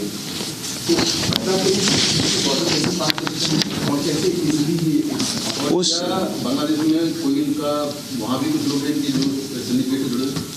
बांग्लादेश में किसी का नाम आ रहा है, उस वाले एंगल पे हम लोग काम कर रहे हैं। हमारी टीम गई हुई है ऑलरेडी, उस एंगल पे काम करा जा रहा है। और इनके बांग्लादेशी आई कार्ड्स भी हमको मिले हैं, जो ओरिजिनल बांग्लादेश के इनके आईडी कार्ड्स बनते हैं और डेट ऑफ बर्थ सर्टिफिकेट बनते हैं, वो भी हमने रिकवर कर लिए हैं इनसे ओरिजिनल। दिल्ली कब आए थे ये लोग? इनमें अलग अलग डेट्स पे आए हैं, जैसे कुछ लोग इस जुलाई में आए थे, कुछ लोग 2 साल पहले आए थे यहाँ पे। सर, अभी तक ये लोग कितने लोगों का बना चुके हैं इस तरीके से? आधार कार्ड डॉक्यूमेंट बन रहा है, वो सरकारी संस्थाओं में जहाँ पे जाने पे जन्म प्रमाण पत्र, आधार प्रमाण पत्र, तो ये वेरिफिकेशन वो लोग नहीं करते थे जो बना देते थे। ये जो वेबसाइट चला रहा है, ये एक रजत मिश्रा नाम का आदमी है जो वेबसाइट चला रहा है। ये 2022 से वेबसाइट चला रहा है। उसकी वेबसाइट कई बार ब्लॉक हो जाती है तो नई वेबसाइट खोल लेता है। उसने अपने जीजा सोनू कुमार के साथ मिलकर इस वेबसाइट को करा गया है। उसमें फर्जी ही डॉक्यूमेंट्स लगते हैं। वो फर्जी डॉक्यूमेंट्स कई जगह ये लोग यूज़ करते हैं। हमने 2 अभी अकाउंट्स उसमें से देखे हैं, इसमें लगभग हमें 200 के आसपास फर्जी डॉक्यूमेंट्स मिले हैं। उसकी हम तफ्तीश कर रहे हैं कि वो डॉक्यूमेंट्स कहाँ पे यूज़ हुए हैं, किस ने बना रखे हैं। क्या ये 200 बांग्लादेशियों के हैं या अन्य के? नहीं, अन्य लोगों के भी हैं। इसमें ये जो 4 लोग हमारे बांग्लादेशी हैं, ये लोग उनमें से वन ऑफ द यूजर्स हैं हमारे बनाए फर्जी सर्टिफिकेट्स में। सर, जो ये 11 लोग हैं, ये अभी तक कितनों के बना चुके हैं? कुछ इस पर में डिटेल मिल सकी कि दिल्ली में या दिल्ली के बाहर भी लोगों के इस तरीके से सर्टिफिकेट्स और आधार कार्ड या वोटर आई कार्ड बना चुके हैं? अभी हम इस चीज़ को इन्वेस्टिगेट कर रहे हैं। बहुत सारी टीम्स लगी हुई हैं। अभी तक हमारी तफ्तीश में इतना मालूम चला है जो मैंने ब्रीफ किया है। 11 लोग। सर, इनकम प्रूफ या बर्थ सर्टिफिकेट बनते हैं, वो असली होते हैं या वो फेक होते हैं? वो फेक होते हैं, बट उसमें क्या होता है कि इनमें QR कोड का प्रावधान करा हुआ है उन्होंने। एक QR कोड, जैसे ये बर्थ सर्टिफिकेट है, इसमें एक नीचे QR कोड का प्रावधान कर रखा है। QR कोड स्कैन करेंगे तो एक वेबसाइट खुलती है जो कि हूबहू गवर्नमेंट वेबसाइट टाइप लगती है, बट उसका लिंक अलग है।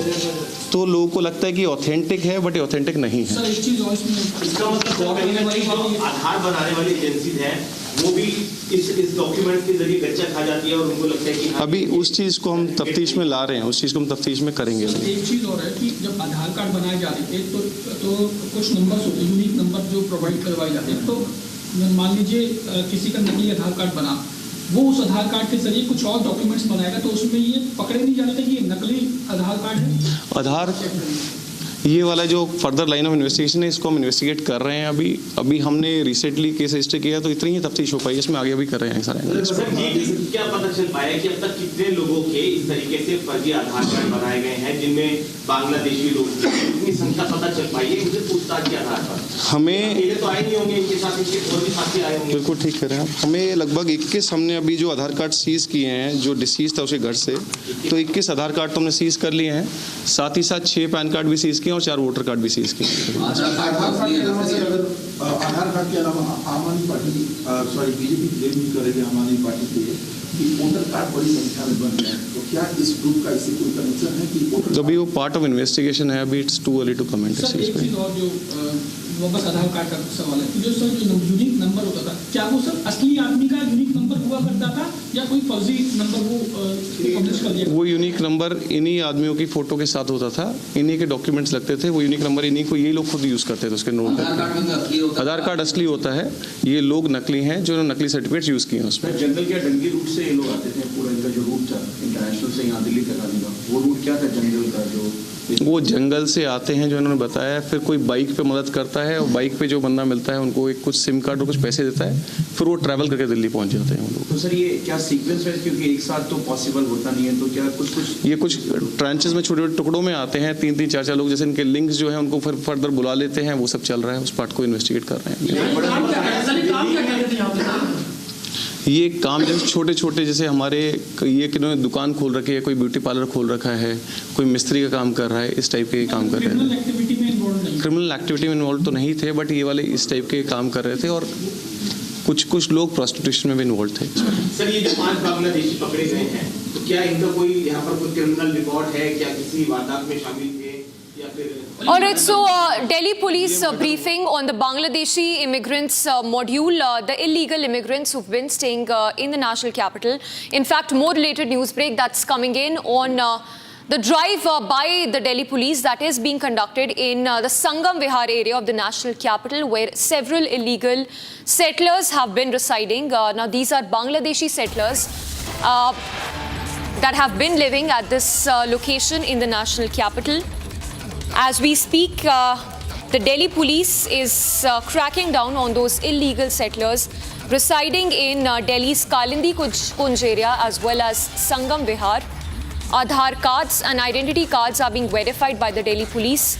Sources in the Delhi police also say that documents of 1,500 suspects are to be verified, and that a syndicate that has been making fake documents has been identified and exposed. So, full throttle crackdown on illegal settlers in the national capital. This is crackdown on illegal settlers, which is currently underway in Delhi's Sangam Vihar area as well as Kalindi Kunj. Aadhaar cards and identity cards are being verified by the Delhi police. 1,500 suspects who are to be verified. The documents of these 1,500 suspects are to be verified, and syndicate that was behind in forging the documents for these illegal settlers has been identified. Let's go across to Piyush. He's joining us live from Sangam Vihar area where this crackdown is currently underway. Piyush, give us more details about this syndicate which has been busted by the Delhi police.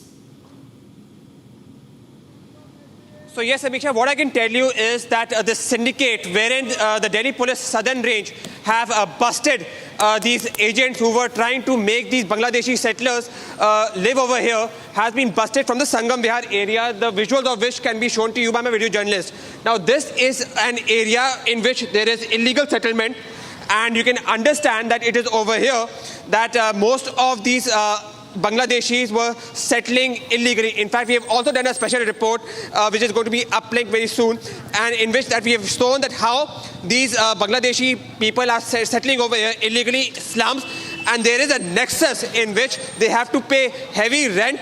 There is corruption at play. People know that they are living illegally over here.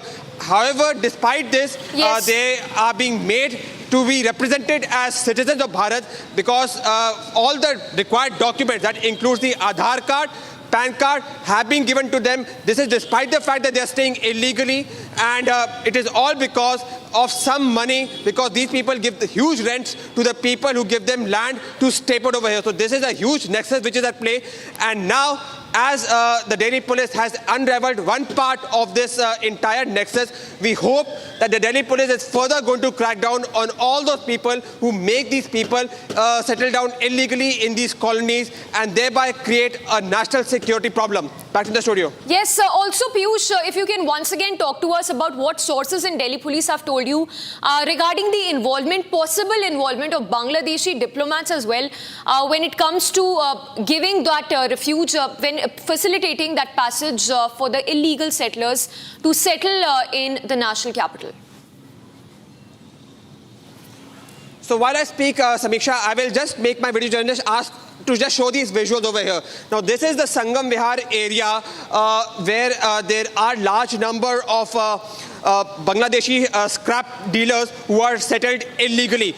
Now, when you speak to them on camera, they tell us that they belong from Nadia, West Bengal. Now, Nadia is very common area because Nadia shares its border with Bangladesh, and we know that how there is large-scale migration from Bangladesh to Nadia. So most of them are, they call themselves as Bengali Muslims when you speak to them on camera. However, the key point is that they are staying illegally over here. They are living illegally. However, despite that, all the required documents have been made for them, and they are paying huge rent to the people who give them land to settle over here. So one thing is for sure that there is huge corruption at play. The second important question which you mentioned over here is about the involvement of Bangladeshi diplomats. Now, the role of Bangladeshi diplomats in trying to make sure that these Bangladeshis are involved in criminal activities came to play when the kidney racket scam was exposed, in which we saw that how Bangladeshis were luring victims from Bangladesh and making them come to India for selling their kidney. Right. And in that, the role of Bangladeshi diplomats had come to fore. Yes. In this also, it is believed that there are some Bangladeshi diplomats that may be involved. But yes, it's only going to become clear when the investigation is going to be done in a comprehensive way. Back to the studio. Yes, Piyush, we will come back to you to discuss more on the involvement of Bangladeshi diplomats. For now, we switch focus to more news break coming in. This is from Telangana. Now, while the interrogation, the grilling of actor Allu Arjun in the Stampede tragedy is underway, sources tell us that the Telangana police is also likely to move top court, seeking cancellation of the interim bail that's been granted to actor Allu Arjun. In fact, as we speak, we're given to understand that ACP and DCP level officers are grilling the actor in the Stampede case. The police note that has also been accessed, which was the summon notice that was sent to actor Allu Arjun by the police, mentions that the actor could be taken to scene of offence as well, which is the Sandhya Theatre in this case. Let's go across to Aneri. She's joining us with more inputs.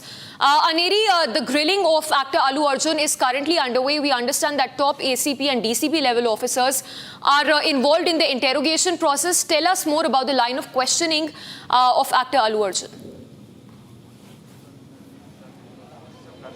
Well, Samiksha, what we have been seeing is that a lot of developments that have been taking place here in Hyderabad as to the incident that had taken place at Sandhya Theatre on the 4th of December, following which we see that there was a notice which was served to actor Allu Arjun, and right now we are outside the Chikatpalli police station, where you see that there is heavy security which has been deployed here as actor Allu Arjun is inside the police station, and also at the same time the questioning for actor has already begun, is what we are being told from our sources. Have confirmed that the questioning for actor Allu Arjun has already begun. It's been almost 1 hour that actor had arrived here at the police station, and also at the same time he was accompanied by his father Allu Arvind and father-in-law Chandrasekhar Reddy, and also the legal team of Allu Arjun is also along with him at the police station. But yes, the questioning has already begun. What sort of questions is being asked, what sort of inquiry is being done is yet to be confirmed. But yes, what we are told is that the questioning for Allu Arjun has begun. Well, the possibility of the questioning, the line of questioning will be over the knowledge of as to what knowledge does Allu Arjun have over the incident and over his arrival at the theatre on the 4th of December, and many other things will be questioned by the police officials. And also at the same time we have been seeing that there is a lot of political war of words also that has been taking place over this particular incident that has erupted a massive roar over the arrest of Allu Arjun following the notice which is being served and the questioning that is going on. Yes, Aneri, requesting you to stay with us. In fact, as we put out this police notice that was earlier sent to actor Allu Arjun, if you can talk to us more about what is the possibility of the actor being taken to the Sandhya Theatre to interrogate or to further the line of questioning in this whole incident. Well, Samiksha, yes, the notice definitely states that if necessary, then Allu Arjun will be taken to the scene of offence, that is Sandhya Theatre, because the incident that had taken place on 4th of December was at Sandhya Theatre, where a woman lost her life. And right now, as Allu Arjun is being questioned here, is being grilled by the police officials, the ACP of Chikatpalli, that's L. Ramesh, is one of the officers who is questioning, and also the DCP level officer is holding the questioning for the actor Allu Arjun. And also at the same time we have been seeing that there might be a possibility that he would be taken to the scene of offence, as mentioned in the notice which was served to him. But yes, we are yet to get any sort of confirmation that whether he will be taken to Sandhya Theatre today or not. Right, Aneri, we leave it at that. We will keep coming back to you more, but not to forget that press note that was earlier issued by the Hyderabad police, in which the latter stated that the actor's manager was informed about the stampede incident, yet he did not leave the theatre. For now, here's a look at other stories that we are tracking. Bharat in 2 minutes.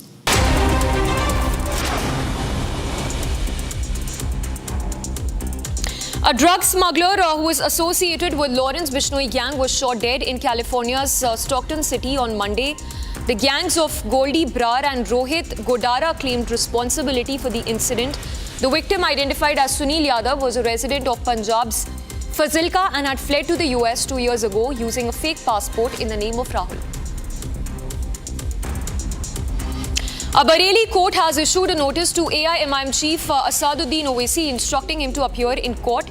The notice pertains to an incident where Owaisi raised pro-Palestine slogans while taking his oath as Member of Parliament. The court has asked the AIMIM chief to appear for a hearing on 7th of January next year. In a joint operation, security forces recovered 25 weapons, ammunition and warlike stores from both hill and valley regions in Manipur on Tuesday. The recovered items have now been handed over to Manipur police, according to the statement issued by the police. During the search operations in Pheang, Parom Hill and Imphal West, the security forces recovered several items. A 3.5-year-old girl fell into a borewell in Kiratpura village of Kotputli in Rajasthan, sparking a swift and coordinated rescue effort. The incident occurred on Sunday morning, and authorities immediately launched a rescue operation to free the child. Teams from district administration, along with medical personnel, have been working at the scene since the accident was reported. However, the girl is still stuck in the borewell. देखिए, अभी हम कोशिश कर रहे हैं कि बच्ची को किसी तरीके से ग्रिप कर लिया जाए। उसके लिए हमें दिक्कत ये आ रही है कि उसके चारों तरफ जो मिट्टी जमा हो रखी है और कुछ नमी की वजह से मिट्टी जो है वो सेट हो गई है उसके चारों तरफ।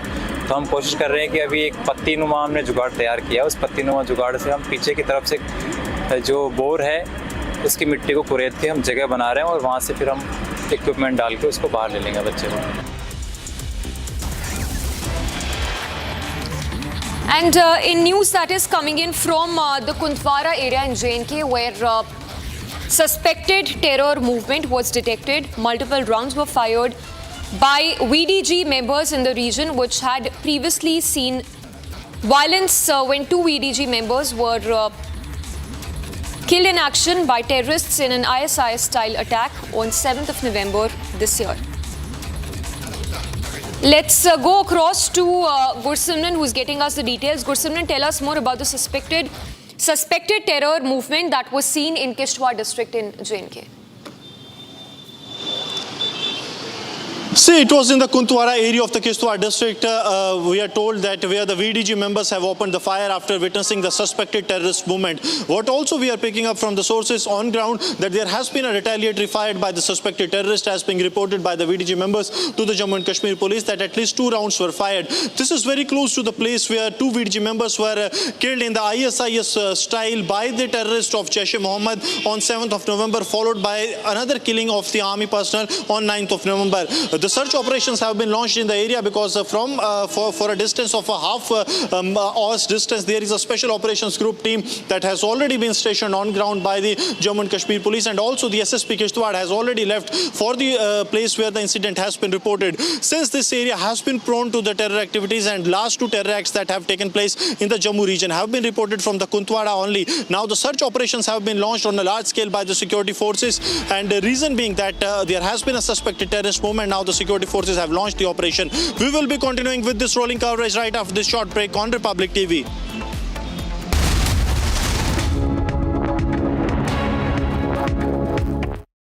उस दिन सनसेट देखने छज्जे पे चढ़ा, टूट गया। हाँ, तो किसने बोला घर की दीवार पे रॉक क्लाइंबिंग करने को?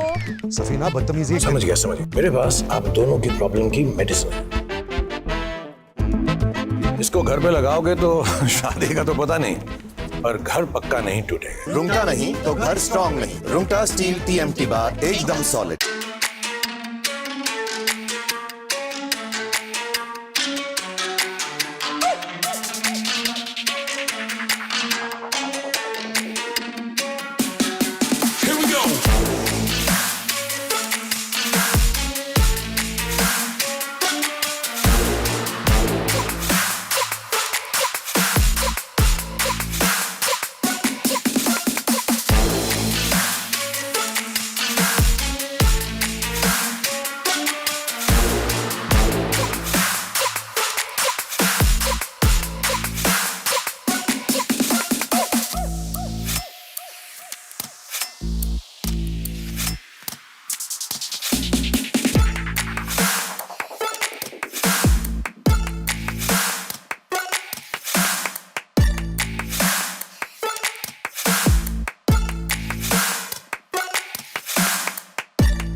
update on the assault gate scandal.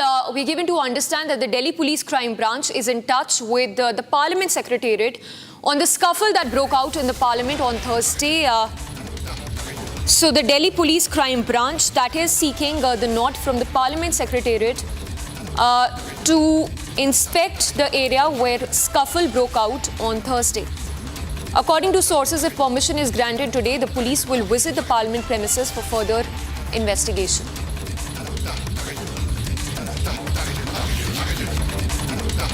All right, so it was on Thursday when a scuffle broke out in the Parliament premises. Two BJP MPs who sustained injuries in this scuffle, for which LOP Rahul Gandhi has been facing heat.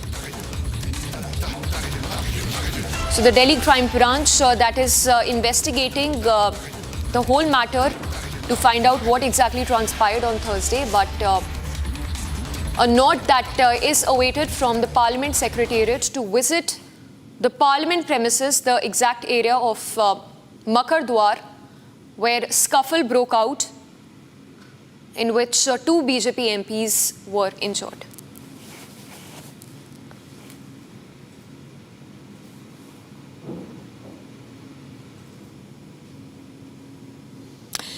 All right, so that's the latest update that's coming in the assault gate scandal. Rahul Gandhi, who's been facing heat for this incident which happened on Thursday in the Parliament premises in the Makar Dwar of the Sansad. We head into a short break, but when we come back, tracking the big story from Telangana, Hyderabad police currently grilling actor Allu Arjun in the Stampede tragedy case.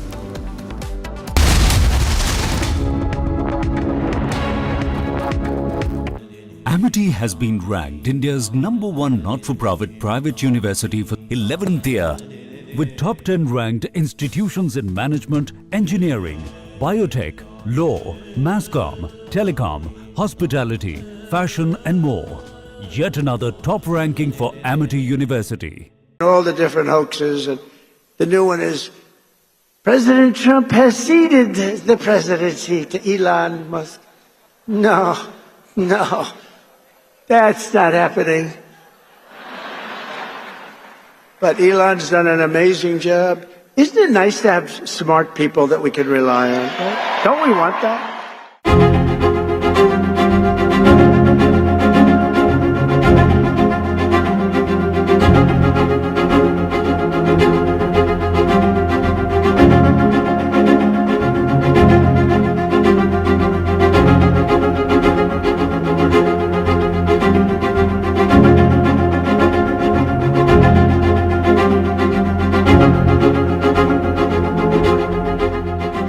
All the different hoaxes, and the new one is President Trump has ceded the presidency to Elon Musk.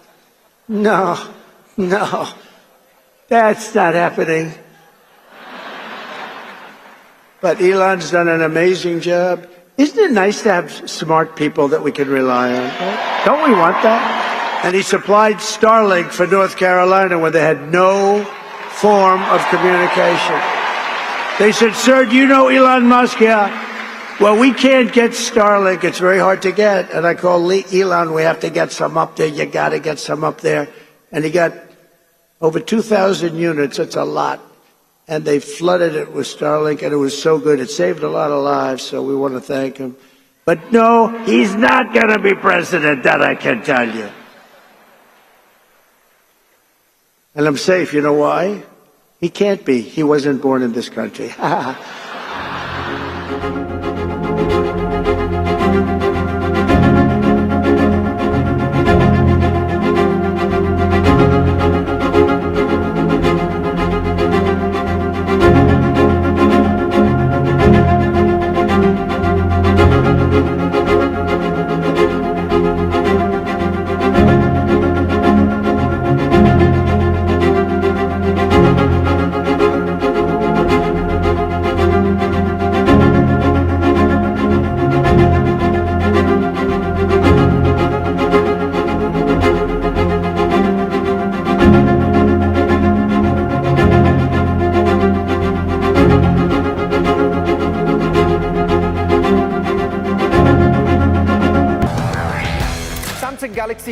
Z Fold 6 and Samsung Galaxy S24 Ultra powered by Galaxy AI bring you the latest news in a super efficient and summarized format from across the country only on Republic TV.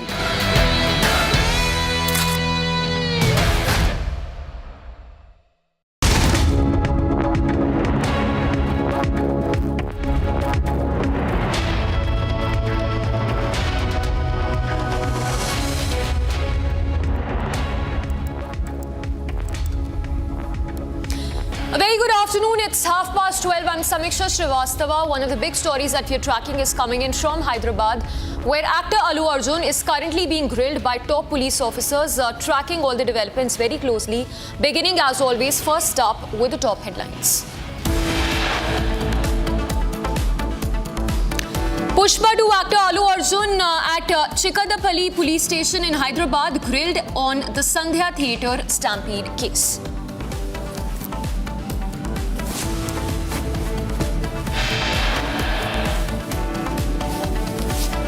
On the back foot over stampede tragedy, Congress leaders asked to limit media interactions on Allu Arjun.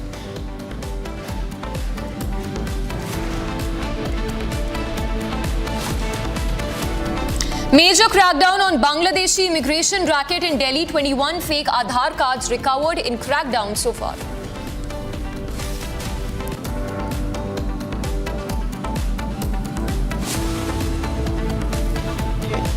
लोगों को झूठी झूठी बातें करके वो illegal घुसपैठियों को voter बनाने में लगे हैं।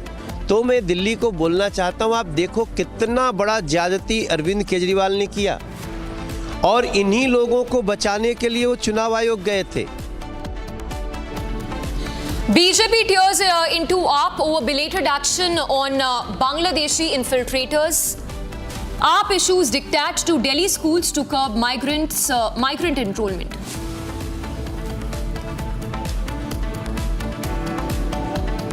And Jaishankar said to kick off a 6-day US visit, last engagement during Biden's tenure between India and the US.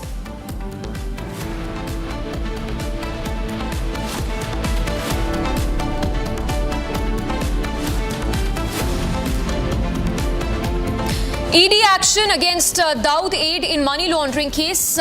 Daud's brother Iqbal Kaskar's Thane flat confiscated.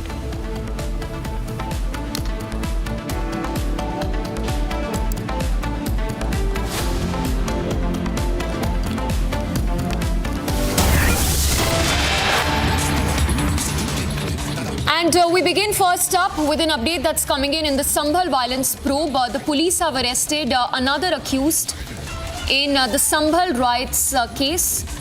Akib, who's been identified as part of rioting mob, was apprehended based on CCTV footage from the day of incident. This development comes as several leads have come to fore with almost a month to the riots that broke out in Sambhal district. Note that over 90 people have been identified so far in the case, while at least 40 arrests have been made. So another arrest that's been made by the UP police in connection with the Sambhal riots. Let's go across to Akhil, who's joining us on the broadcast. He's joining us live from the Sambhal district. Akhil, another arrest made in connection with the riots that broke out in the district. Talk to us about where does the probe stand at this stage, and also the involvement of outsiders, which is being probed by the UP police. Well, absolutely. If you see, I was speaking to the Sambhal SP, Mr. KK Bishnoi. Krishna Kumar Bishnoi has said that there is one more arrest which has been made by the Sambhal police in connection with the case. So if you see, the staggering number of the arrests in this case has risen to 41. And if you see earlier what has happened, that there were FIRs, 7 different FIRs which have been filed against different people.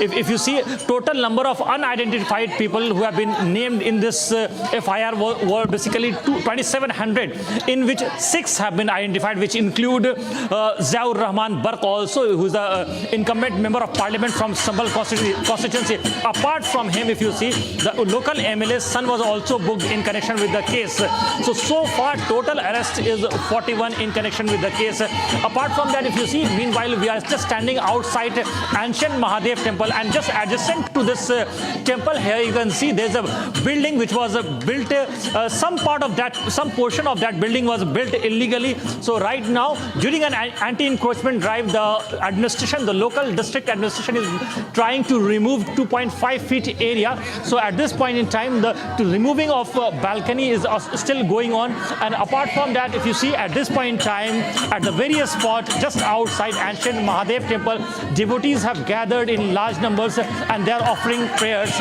over here. Yes. Akhil, stay with us. Like you're telling us about the anti-encroachment drive which continues in the Sambhal district. Talk to us about these illegal buildings which are being raised in Sambhal district, while there are several temples which have been unearthed in the Sambhal district, while the ASI survey has also been ongoing. Well, if you see, Shamisha, there have been several temples and several wells also that have been found. One just outside this ancient Mahadev temple, just at a distance of 15 feet, you can find a temple which was discovered a few weeks back. And here you can see there were 3 idols which have been taken out from this temple. So at that point in time, what we have seen that if you talk about another spot which has been identified as Chandosi. So from Chandosi, there is also a step well which have been found by the local authorities and the district administration. So there have been several wells which have been found during an anti-encroachment drive, and this anti-encroachment drive is going for almost 3 months because Sambhal SDM Ms. Vandana Mishra has started this drive on September 1st, and since then what we have been seeing that there have been a power theft anti-power theft campaign which has been going on, and in that what we have seen that if you see the incumbent member of parliament Ziaur Rahman's Barq's power supply was also basically cut off, because what we have seen that he was also using electricity illegally. This is what the electricity department has told us, because if you see the power consumption at the very residence of Ziaur Rahman Barq was approximately for each day was 5.5 kilowatt, but there were 2 meters installed of each having capacity of 2 kilowatts. So if you see the maximum load on the power consumption at Ziaur Rahman Barq's residence was 4 kilowatt, but actually if you see the power consumption was at his residence Akhil, we will talk about the power theft more than the loading capacity. So it raises several eyebrows. Yes, we will discuss later the power theft for which the SP MP has been booked as well. For now, we switch focus to more news break coming in. This is from the state of West Bengal, where the CBI is expected to submit crucial evidence in court related to the Arjun rape and murder case. Ahead of presenting the second supplementary charge sheet, the High Court is set to receive this evidence, which could further provide insights into the investigation. The first charge sheet note and subsequent findings may include the interrogation of several individuals linked to the Arjun rape and murder case. Let's go across to Kishle joining us from the Bangla newsroom. Kishle, good afternoon. That's another development in the Arjun rape and murder case, as the Central Bureau of Investigation will be submitting crucial evidence in the court today. Anything you're learning from your sources as to what that crucial evidence is going to be, and also the statements that have been recorded by the central agency in connection with the Arjun rape and murder case so far? Well, good afternoon, Samiksha. A very important day indeed today at the High Court today in the Arjun rape and murder case, especially the case that was registered specifically by the parents of victim, Abhaya's parents. In that particular case, the CBI is today going to submit some very crucial evidences in a closed file format to the High Court, and this will include interrogation documents about interrogation of some very influential individuals we are getting to know from our sources. Apart from that, information might be there inside those files, inside those documents about the movement that was happening within Arjikor and at Tala police station and those adjoining areas on the day of the rape and murder and the next day. So either this particular piece of evidence will be submitted before the second supplementary charge sheet is filed at the court. So either the CBI will be submitting the closed file to the justice in High Court today, and then today there might be a hearing about the same, or the justice might take time to read all those, go through all those, and then go ahead with the hearing. But today is a very important day because those crucial pieces of evidences will finally be notified and be submitted to the High Court in a closed file format today itself. Samisha. All right, thank you for the moment, Kishle. For now, we switch focus to more news break coming in. This is from the Valley. The J&K police has now registered FIR against Congress leader Chaudhry Lal Singh for provoking public against BJP MLA. Congress leader Chaudhry Lal Singh has been booked by Riyasi police under section 192, 196 and 352 of the BNS. Two-time Congress MP, MLA and minister has been booked for criminal intimidation, promoting enmity between two groups and provocation to cause riots. Chaudhry Lal Singh had asked people to ghirao his residence of BJP MLA Baldev Raj Sharma and even pelt stones at his residence as per the allegations that have been levelled. अब जाके उसके घर का घेराव करो, अगर कम है vote दिए हैं उसके घर में शीशे तोड़ो, उसके पत्थर मारो, मैं मानूं तब कि वोट मांगे पहले नहीं काम करे, आपको घेराव करना चाहिए, किस लिए वोट डाले आप? And let's quickly go across to Gursimran, who has more details. Gursimran, once again tell us more about these statements coming in from Congress leader Chaudhry Lal Singh and the sections under which he's been booked. See, the Jammu and Kashmir police has registered the FIR after the court directions that have come from the court after the BJP leader moved to the court for the registration of the FIR. This is during the ongoing protest that the people in the Katra are holding against the ropeway project, and Lal Singh went there and he provoked the people, asking them to gherav the residence of the BJP MLA Baldev Raj Sharma and also to pelt stones and shatter glasses at his residence, after which the BJP MLA has written to the Jammu and Kashmir police seeking the registration of an FIR. Now, under the Bharatiya Nyaya Sanhita section 192, 196 and apart from this 351 subsection 2, 352 and 356, that is the criminal intimidation, provocation and also the provocation to cause riots and also to disrupt the peace in the area. The FIR has been registered by the Jammu and Kashmir police, so their looms large. Though these sections that have been invoked, they are the bailable offence, but yes, the action will be taken against the Congress leader. That is what we are picking up, because Lal Singh is the same man who has been a two-time member of parliament, two-time legislature, and was involved in the controversy after the infamous Kathua rape case, wherein he was seen standing with those supporting the rapist, and then he was shunted out from the Bharatiya Janata Party. Yes, so Chaudhry Lal Singh, who is a repeat offender for now. Gursimran, thank you for the moment. We take a look at other stories that we are tracking. This is Bharat in 5 minutes. External Affairs Minister Dr. S. Jaishankar is set to embark on a 6-day visit to the US starting today to discuss key bilateral, regional and global issues. He will also chair a conference of the Council Generals of India in the US and hold a meet with counterpart Antony Blinken as well. It was on 19th of November that US Ambassador to India Eric Garcetti also highlighted the potential of the India-US partnership, emphasizing the need to lower tariffs and increase trade and make it more fair and equal. Tamil Nadu Education Minister said that the state will continue to follow the no detention policy up to class 8th. He said that the centers move to allow schools to detain students in the same class if they fail to clear exams has created a big stumbling block for BJP for children for poor families in getting educated without any hassle up to class 8th, and this was regrettable.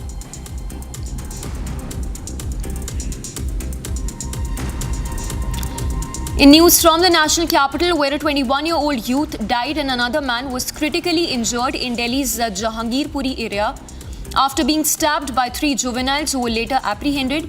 According to the police, multiple teams have been formed after the incident, and within 2 hours, all 3 juveniles were caught. Investigation is now underway on the motive behind the incident.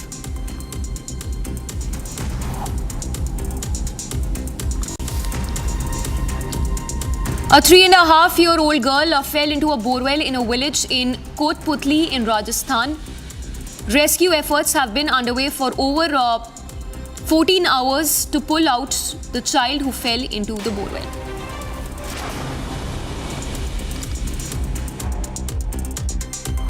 देखिए, अभी हम कोशिश कर रहे हैं कि बच्ची को किसी तरीके से ग्रिप कर लिया जाए। उसके लिए हमें दिक्कत ये आ रही है कि उसके चारों तरफ जो मिट्टी जमा हो रखी है और कुछ नमी की वजह से मिट्टी जो है वो सेट हो गई है उसके चारों तरफ। तो हम कोशिश कर रहे हैं कि अभी एक पत्तीनुमा हमने जुगाड़ तैयार किया, उस पत्तीनुमा जुगाड़ से हम पीछे की तरफ से जो बोर है उसकी मिट्टी को कुरेद के हम जगह बना रहे हैं और वहाँ से फिर हम इक्विपमेंट डाल के उसको बाहर ले लेंगे बच्चे को।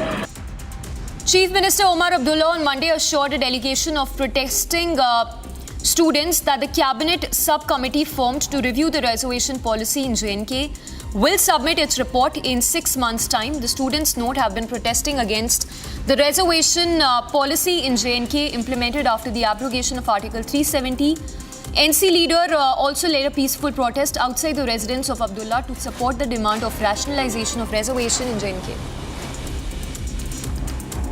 हाल ही में हम देख रहे जो बचरिंग हुई है ओपन मेरिट की, लेस देन 30% रिक्रूटमेंट हो रही है from open merit.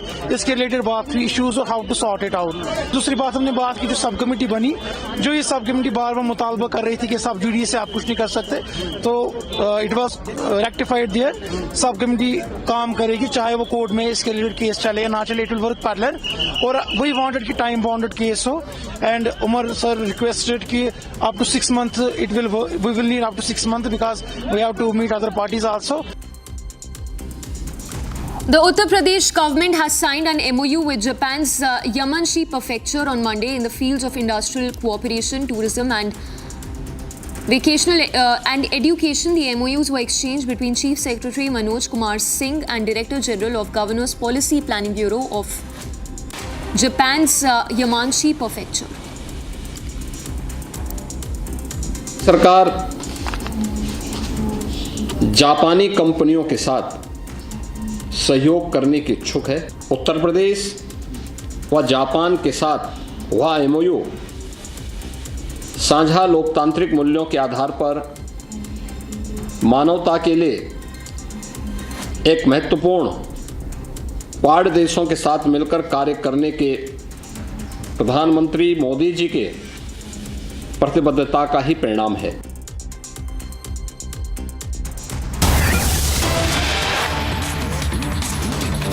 Let's put out news break that's coming in from Karnataka. This is days after C.T. Ravi alleged threat to life, and it also alleged that he was tortured and harassed for almost 15 hours in police custody. He's now called for a CID. He's demanded a CBI inquiry into this, adding that he has no faith in the probe by the CID in the case.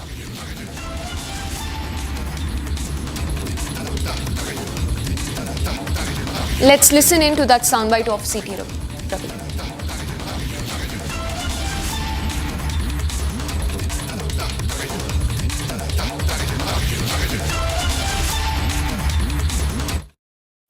Home minister ने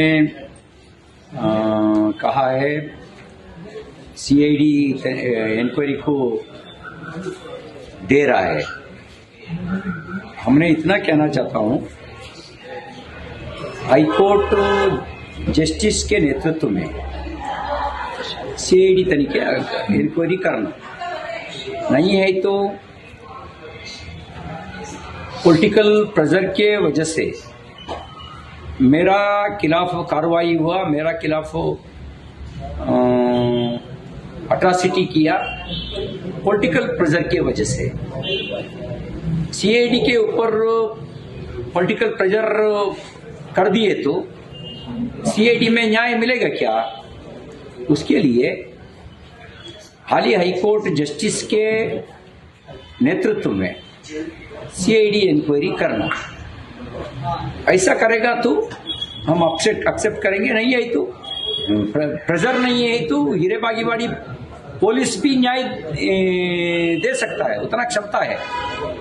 pressure के वजह से, political pressure के वजह से मेरा ऊपर अन्याय किया, मेरा ऊपर अट्रॉसिटी किया प्रेशर के वजह से।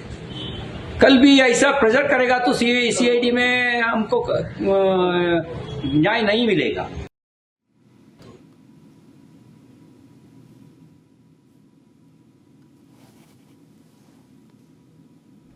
All right, so C.T. Ravi, top BJP leader in Karnataka, says that he wants a probe by a court-monitored probe into the charges that he has leveled against the police, as well as the threat to life that he had alleged in the complaint.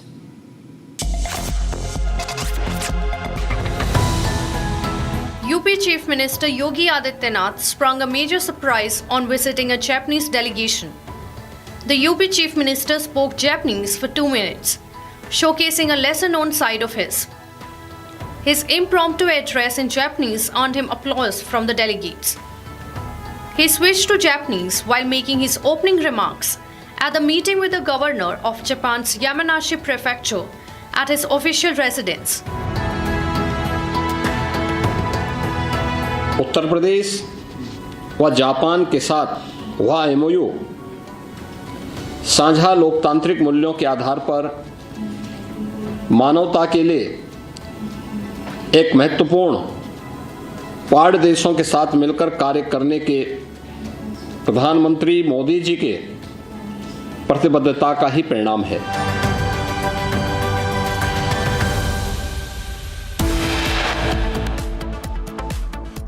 Well, back-to-back developments that have been taking place over the Sandhya Theatre incident, and now we see actor Allu Arjun, who was served notice by the police, has arrived here at the Chikatpalli police station. And also what we are being told is that the questioning for the actor Allu Arjun has already begun, and also the questioning is being done by the ACP and DCP level officers at the Chikatpalli police station. We'll get you all the latest developments in connection with this particular story. We'll be right back after a short break. Keep watching Republic TV.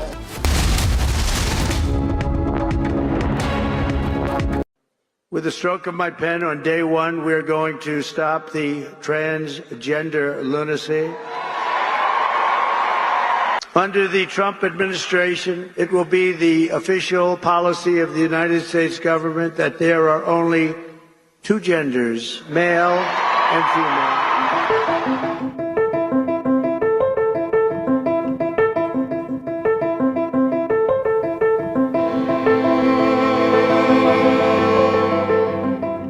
With the stroke of my pen on day one, we're going to stop the transgender lunacy. And I will sign executive orders to end child sexual mutilation, get transgender out of the military and out of our elementary schools and middle schools and high schools.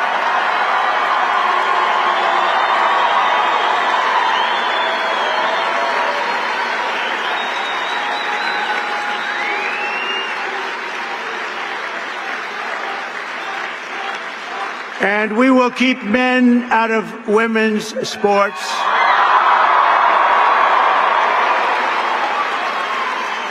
And that will likewise be done on day one. Should I do day one, day two, or day three? How about day one, right?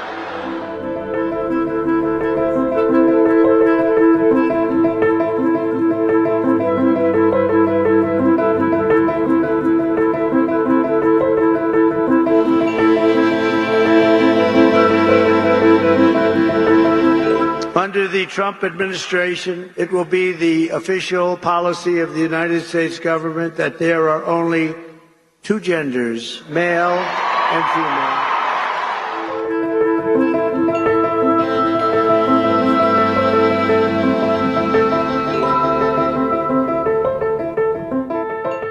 And he sent me this text message with this Elizabeth Warren tweet, and he's like, I don't know what the hell Two-Spirit is. We just wanted to be left the hell alone. And I think that, frankly, I wouldn't be surprised if me and Trump won just the normal gay guy vote, because again, they just wanted to be left the hell alone, and now you have all this crazy stuff on top of it that they're like, well, no, we didn't want to give pharmaceutical products to 9-year-olds who are transitioning their genders. We just wanted to be left the hell alone. Well, a lot of gay guys feel like the whole movement is homophobic, which is ironic because they think that there's people think there's something wrong with being gay, so what you really are is a girl. Yes. And they think that a lot of this is being given, these thoughts are being given to gay kids. These kids will just grow up to be gay men, and instead you're getting them to convert their gender. It's pharmaceutical conversion therapy. So let's talk about children. Children are in the greatest danger in America today because traditional family values are being destroyed. Mm-hmm. The idea that mom...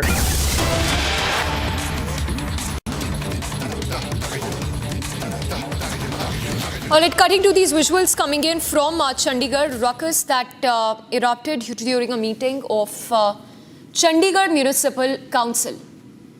So these are scenes from Chandigarh Municipal Office,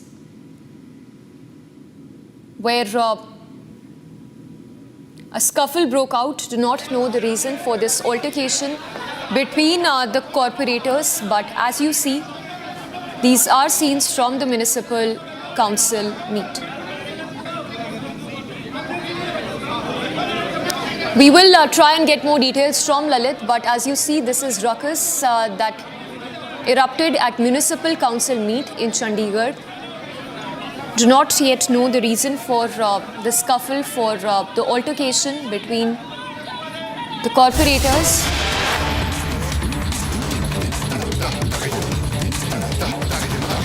All right, we've cut to these visuals coming in. Prime Minister Modi, who's sharing a Niti Aayog meet right now. It's Finance Minister Nirmala Sitharaman, who's also present in this Niti Aayog meet with top members present in the meeting.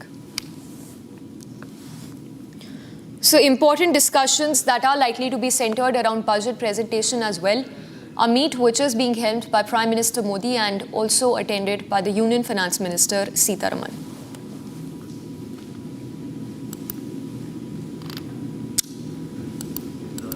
All right, so as we speak, high-level meet which is currently which is currently underway, the Niti Aayog meet being chaired by Prime Minister Modi.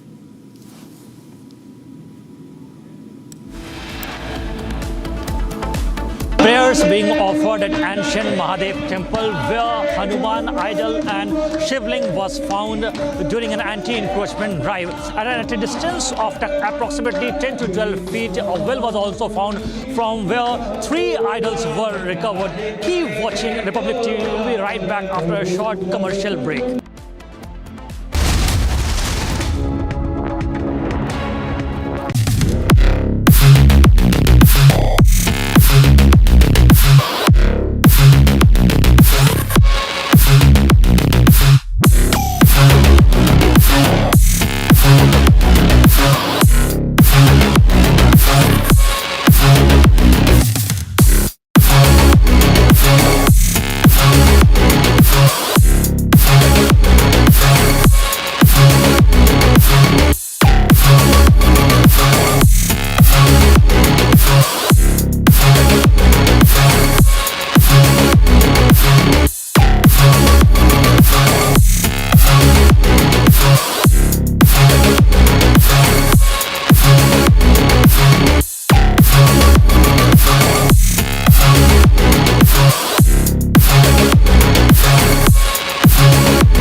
Asia's largest news headquarters. Setting the agenda for Bharat.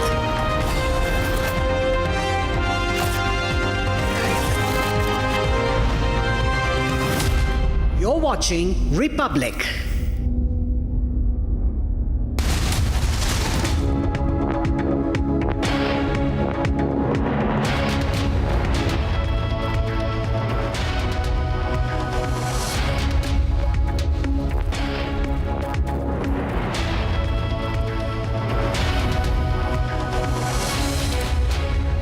And thank you for tuning in. You're watching Live and Breaking. I'm Suesha Sound. We continue to get to you the latest on actor Allu Arjun, who is being questioned by the Hyderabad police on the theatre stampede. That and much more in this edition. First, a quick check of the headlines.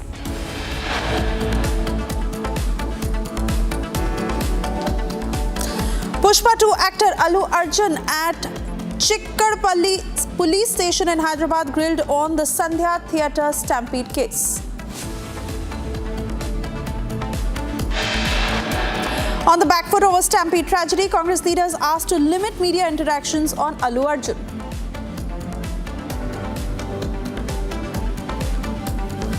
Major crackdown on Bangladeshi immigration racket in Delhi. 21 fake Aadhars recovered in crackdown so far.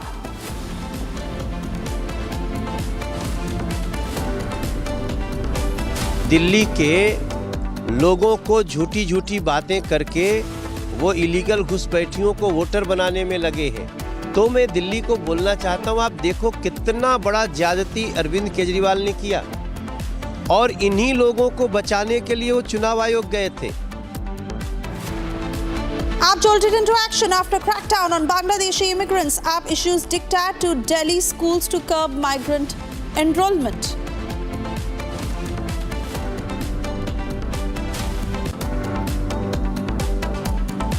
Jaishankar to kick off 6-day US visit, last engagement during Biden's tenure between India and US.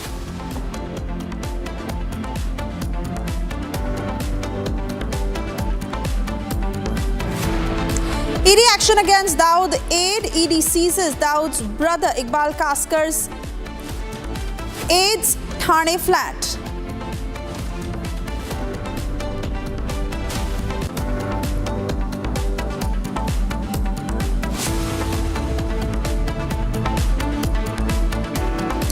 And first up, we cut across to breaking news coming in. We are learning of a key NDA meet that is to happen at Union Minister JP Nadda's residence.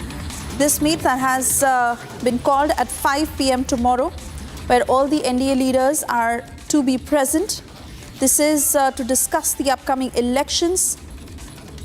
JDU, LGP and all the allies of the BJP who will be present. The discussion primarily to happen over Bihar 2025 polls. Let me cut across to Harsha to get further details on what the agenda of this meet is and who all will be present, Harsha. So, Suesha, this is a very important meeting, a key meeting before the before Delhi elections and Bihar elections, and before the dates even come out. And the meeting has been called at the residence of JP Nadda. It's a high tea meeting at 5 p.m. where JDU, LJP, both the parties, ally party of NDA will be present. And also we have got to know that JDU and LJP have not only been seeking the seats in the Bihar, because there has to be a fair share of seats between all the three parties, BJP, JDU and LJP, but also JDU and LJP have also been eyeing in several pockets of national capital. To tell you precisely, LJP has also expressed interest in contesting at least at 3 to 5 seats in national capital, while JDU also have asked for 4 seats in national capital. So this meeting is regarding both Delhi and Bihar, and also how there should be a proper coordination between the ally partners, and also it should not go out in public as there is some confusion between the ally parties, and that is the reason why this meeting has been called. We have got to know that Sanjay Jha Lallan Singh from JDU will be present in the meeting, and also Chirag Paswan from LJP will be attending this meeting at JP Nadda's residence. The meeting it is tomorrow, followed by a high tea, and after that through sources the news will be coming at least on how many seats will ally parties will be contesting in Delhi and both in Bihar. So we can clearly say that NDA has started its plan for 2025 for UT Delhi and also for a state like Bihar assembly election, and followed by that this meeting has got a key interest of both the ally parties JDU and LJP. Back to you.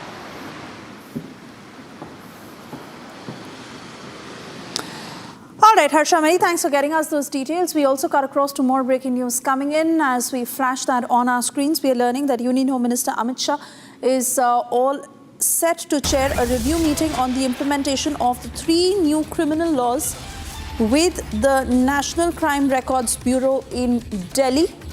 The meeting reviewed the implementation of the integration of the Crime and Criminal Tracking Network and System, National Automated Fingerprint Identification System, prisons, courts, prosecution and forensics with ICJS 2.0 at all India levels. Union Home Secretary, Director NCRB and several senior officials of the Ministry of Home Affairs, NCRB and NIC were all present for this meeting. Harsha, I want to come back to you for further details on the same. Over to you.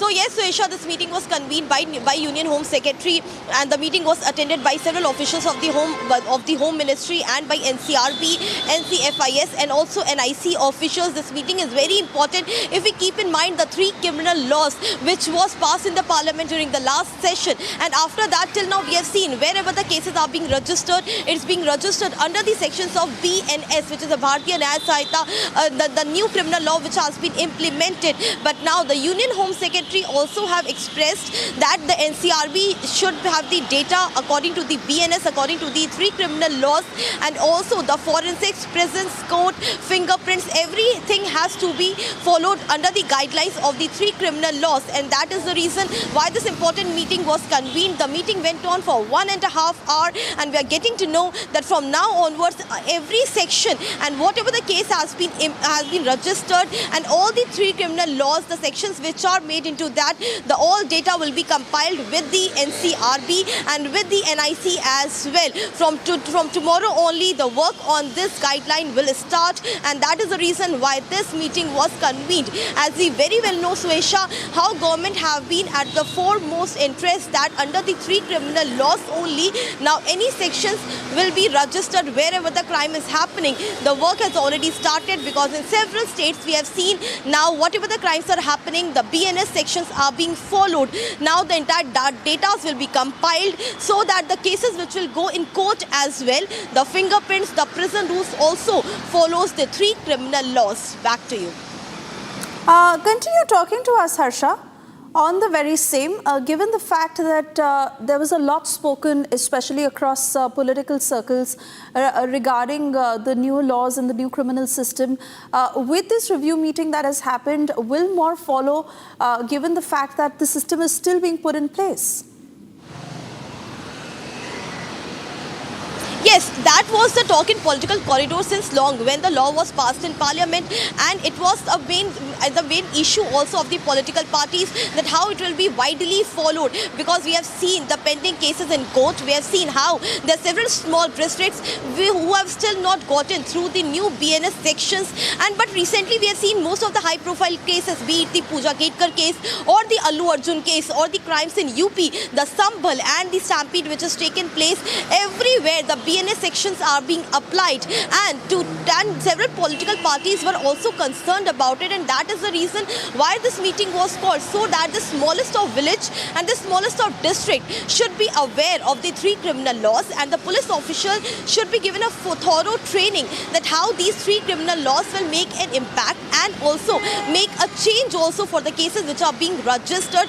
These are not the older sections, these are the new sections under which there are the stringent action against the culprit who are involved in severe crime. Back to you. Right, Harsha, do stay on, because we're also picking up how Union Home Minister Amit Shah suggested certain implementations, like he said that alerts should be generated for all the criminal cases at predefined stages and timelines right from registration to disposal of the case to benefit victims and complainants. Harsha, I want to come back to you on the same as we flash those details on our screens on how these changes will benefit both complainants and victims.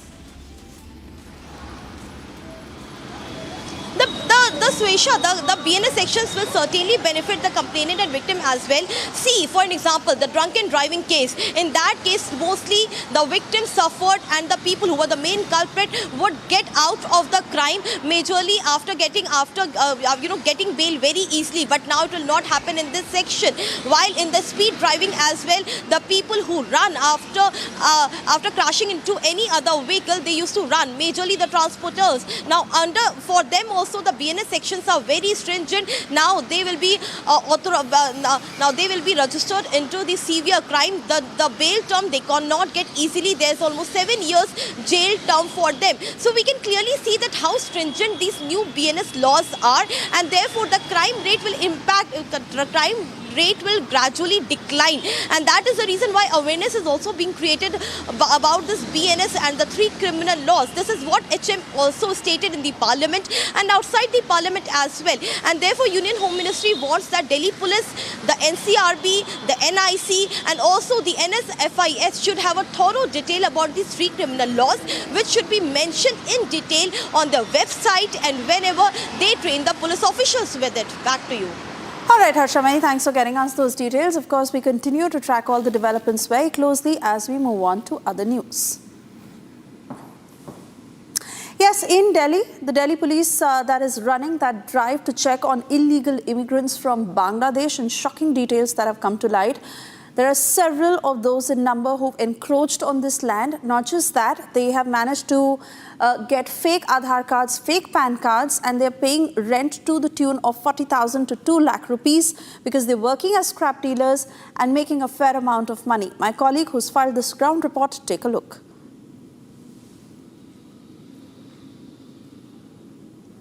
Try to have a word with the settlement over here and just try to understand that what exactly is the scenario over here. सारा नोदिया का जिला का ज्यादा है, दूसरे जिला का है ही नहीं। कल रात भी दिल्ली पुलिस यहाँ पे आई थी? कल रात को हमने थाने रात को कौन रहता है यहाँ पे?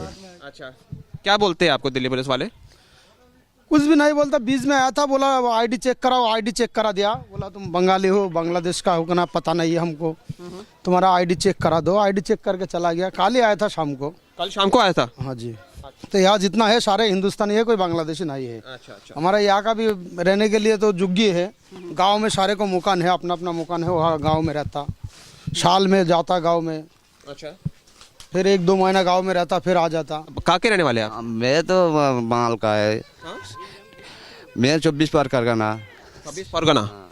अच्छा, तो कितने साल से रह रहे हो आप? मैं 15 साल से रह रहा है। 15 साल मतलब साल को कौन से साल में आए थे? कितने साल में आए थे आप? ये 15 साल गया आ गया। ये आधार कार्ड है, ये आई कार्ड है, ये पैन कार्ड है। कैसे बन गया था, मतलब कहाँ पे गए थे आप? मतलब ये आसानी से बन गया था आपका? मतलब आसानी से, जब शुरू में आधार कार्ड बनाया था ना, तो यहाँ पे आया था, जुग्गी में आके सारे को आधार कार्ड बना के गया था। तो जिन जिनको गाँव में पहले बना के आया उनको नहीं बनाया, फिर बाकी जिसको था यहाँ पे कोई कोई बना लिया, कोई कोई गाँव के एड्रेस का भी यहाँ से बना लिया। ठीक है, ज़्यादा से ज़्यादा लोग यहाँ से गाँव के एड्रेस पे बनाया, क्यों गाय का जो उस टाइम से गांव का जो आई कार्ड था ना, वो वाला आई कार्ड गांव का था, तो वो देख देख के गांव का बना लिया था। जो लोग बोल रहे हैं कि यहाँ पे कई सारे बांग्लादेशी मतलब आके रह गए, तो ये मतलब आपको लगता है बेबुनियाद आरोप है? मतलब कोई यहाँ पे कोई नहीं है बांग्लादेशी। यहाँ पे बहुत बार आया पुलिस वाला। कितनी बार पुलिस वाला आ जाता, बीच में आ जाता, कभी कभार आ जाता। कल भी आया था मेरे ख्याल से। कल भी आया था, कल 6:30 बजे आया। कल 6:30 बजे आया था। अच्छा, 7 बंदा था वो। 7 बन जाता? हाँ, 7 पुलिस आया था। अच्छा, क्या क्या आपसे पूछा उन्होंने? बोला आधार कार्ड लेके आ जाओ, पहचान पत्र दिखाओ, देख के उनकी एंट्री करा के ले गया, गांव में वेरिफिकेशन करेगा।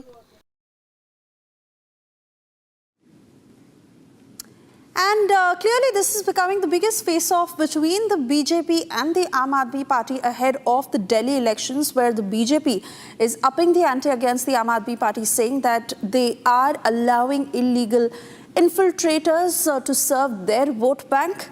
In fact, a straight-up statement that has been made by BJP leader Parvesh Verma, who's hit out at the Aam Aadmi Party government, saying that the parties who these immigrants vote for are the only ones who are supporting them, providing them fake IDs. He also said that Arvind Kejriwal is now scared. That is why he has given the order for the verification of their documents. Listen in to reactions coming in from both sides. जब ये बात पता लगी कि दिल्ली सरकार के स्कूलों में ऐसे लोग भी भर्ती हो रहे हैं, उनके बच्चे भी भर्ती हो रहे हैं, चाहे वो बांग्लादेशी हैं, चाहे वो रोहिंग्या हैं, तब एक केजरीवाल को डर लगा कि उनका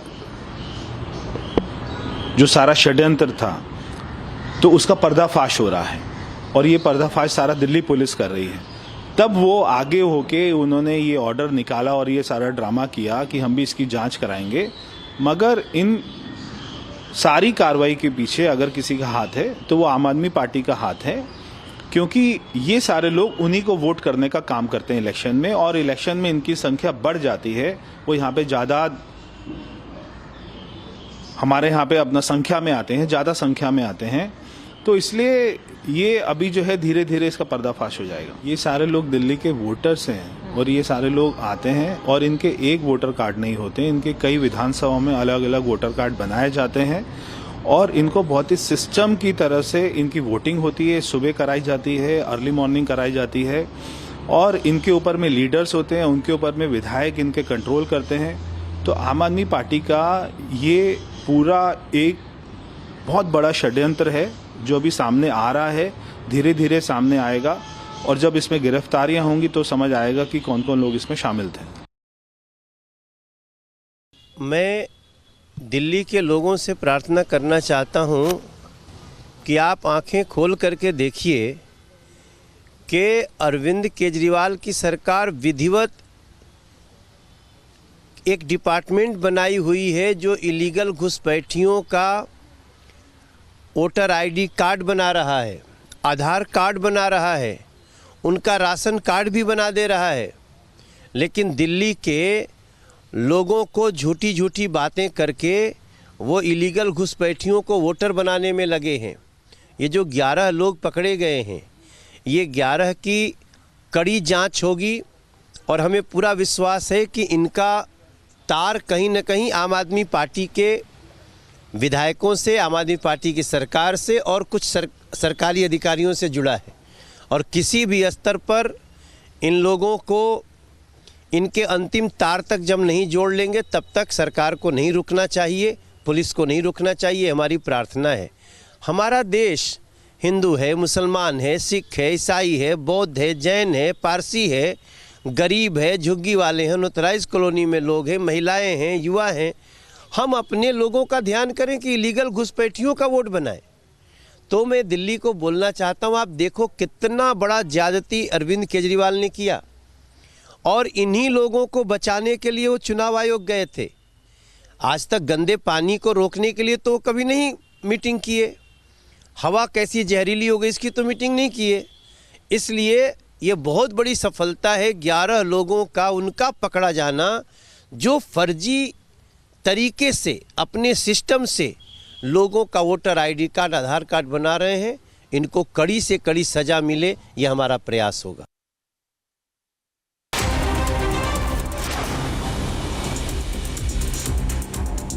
External Affairs Minister Dr. S. Jaishankar to embark on a 6-day visit to US today to discuss key bilateral, regional and global issues. He will also chair a conference of the Consul Generals of India in the US. Earlier on the 19th of December, US Ambassador to India Eric Garcetti highlighted the potential of the US-India partnership, emphasizing the need to lower tariffs and increase trade and make it more fair and equal.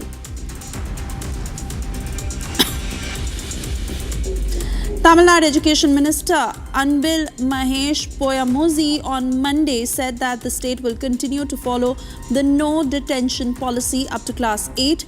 He said that the centre's move to allow schools to detain students in the same class if they fail to clear exams has created a big stumbling block for children from poor families in getting educated without any hassles up to 8th standard, and this was regrettable. A 21-year-old youth died and another man was critically injured in Delhi's Jahangirpuri area on Monday after being stabbed by 3 juveniles who were later apprehended. According to the police, multiple teams formed after the incident and within 2 hours, all 3 juveniles were caught. The investigation revealed that the motive behind the crime was previous enmity and abuse.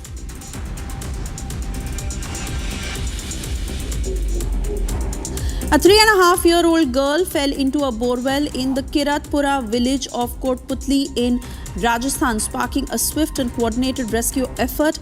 The incident occurred on Sunday morning and authorities immediately launched a rescue operation to free the child. Teams from the district administration along with medical personnel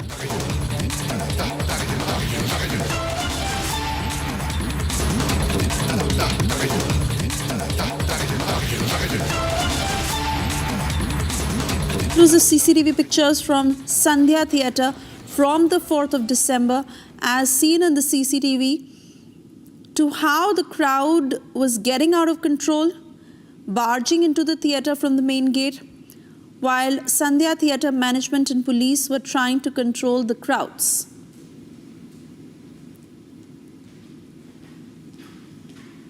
And that indicates how the crowds were uncontrollable. Let me cut across to Aneri. Aneri, this CCTV footage coming at a point when Allu Arjun is being questioned by the Hyderabad police and shows the kind of fanfare and mayhem that unfolded on the night of 4th December when the police are trying their level best to control the crowds, but they were just barging into the theatre forcefully. Well, Suesha, that's right. We have accessed exclusive CCTV footage from Sandhya Theatre from 4th of December on the day of incident. Where we see that during the premiere show of Pushpa 2, how there was a huge crowd that had gathered there at Sandhya Theatre, and how you can see very clearly in the CCTV how there is a huge crowd that is surging inside the theatre, pushing over the grill of the theatre and going inside, rushing inside the theatre to watch the movie Pushpa 2. But then also you can see how the CCTV it is very clearly seen that how the management, the Sandhya Theatre management was seen pushing away the Sandhya Theatre management and the police officials pushing away the crowd, making the situation under control. But that doesn't seem to be happening according to the CCTV which we have accessed, where you can see that how the crowd just pushed into the theatre premises on the 4th of December during the premiere show of the movie. But basically now when we have been talking about whole of this incident, also there is a lot of developments which went on behind as one woman lost her life. We also saw that how Allu Arjun was arrested, and now questioning of Allu Arjun is going on at the Chikatpalli police station. We'll just try and get you the visuals here from the Chikatpalli police station.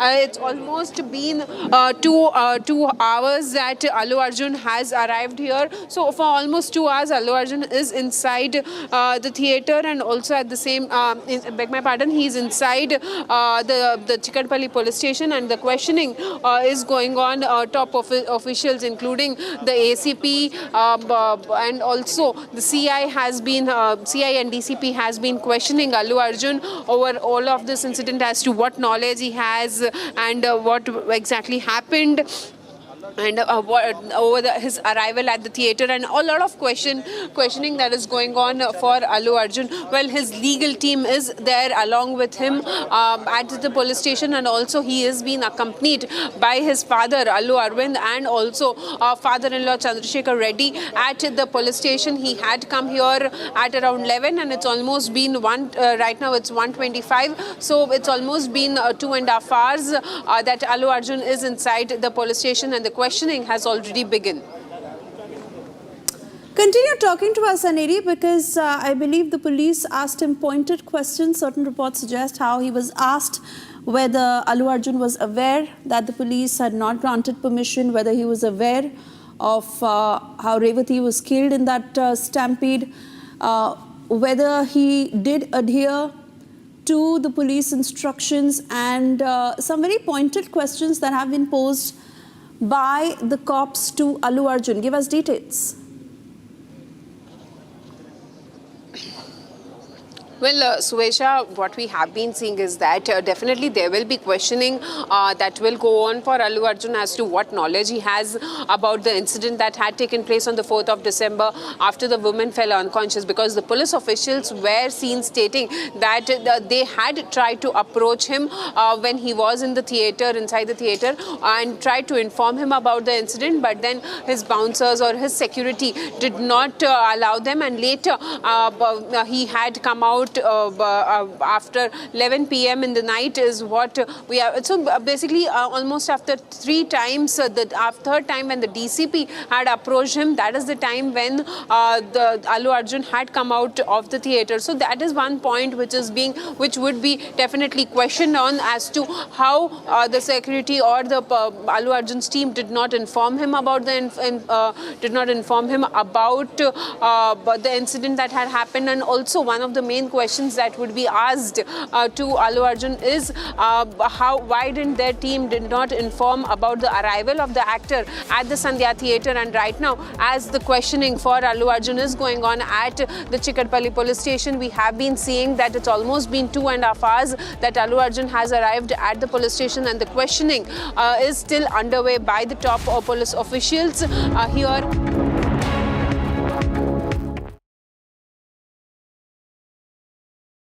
उस दिन sunset देखने छज्जे पे चढ़ा, टूट गया। हाँ, तो किसने बोला घर की दीवार पे रॉक क्लाइंबिंग करने को? सफीना बदतमीजी। समझ गया। मेरे पास आप दोनों की प्रॉब्लम की मेडिसिन है। इसको घर पे लगाओगे तो शादी का तो पता नहीं, पर घर पक्का नहीं टूटेगा। रुंगटा नहीं तो घर स्ट्रॉन्ग नहीं। रुंगटा स्टील TMT बार एकदम solid.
Pushpa 2 actor Allu Arjun at Chikkadapalli police station in Hyderabad grilled on the Sandhya Theatre stampede case.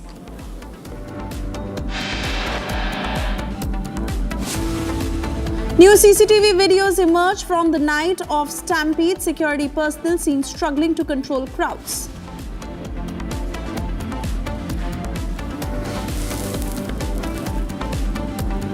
Major crackdown on Bangladeshi immigration racket in Delhi. 21 fake Aadhaar cards recovered in crackdown so far.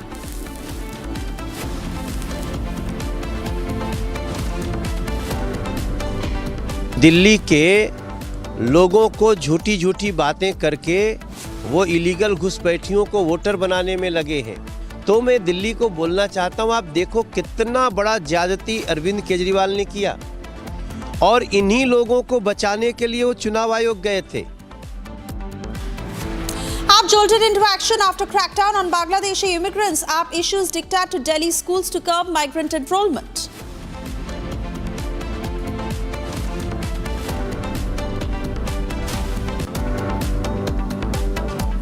Jaishankar to kick off 6-day US visit. Last engagement during Biden's tenure between India and US.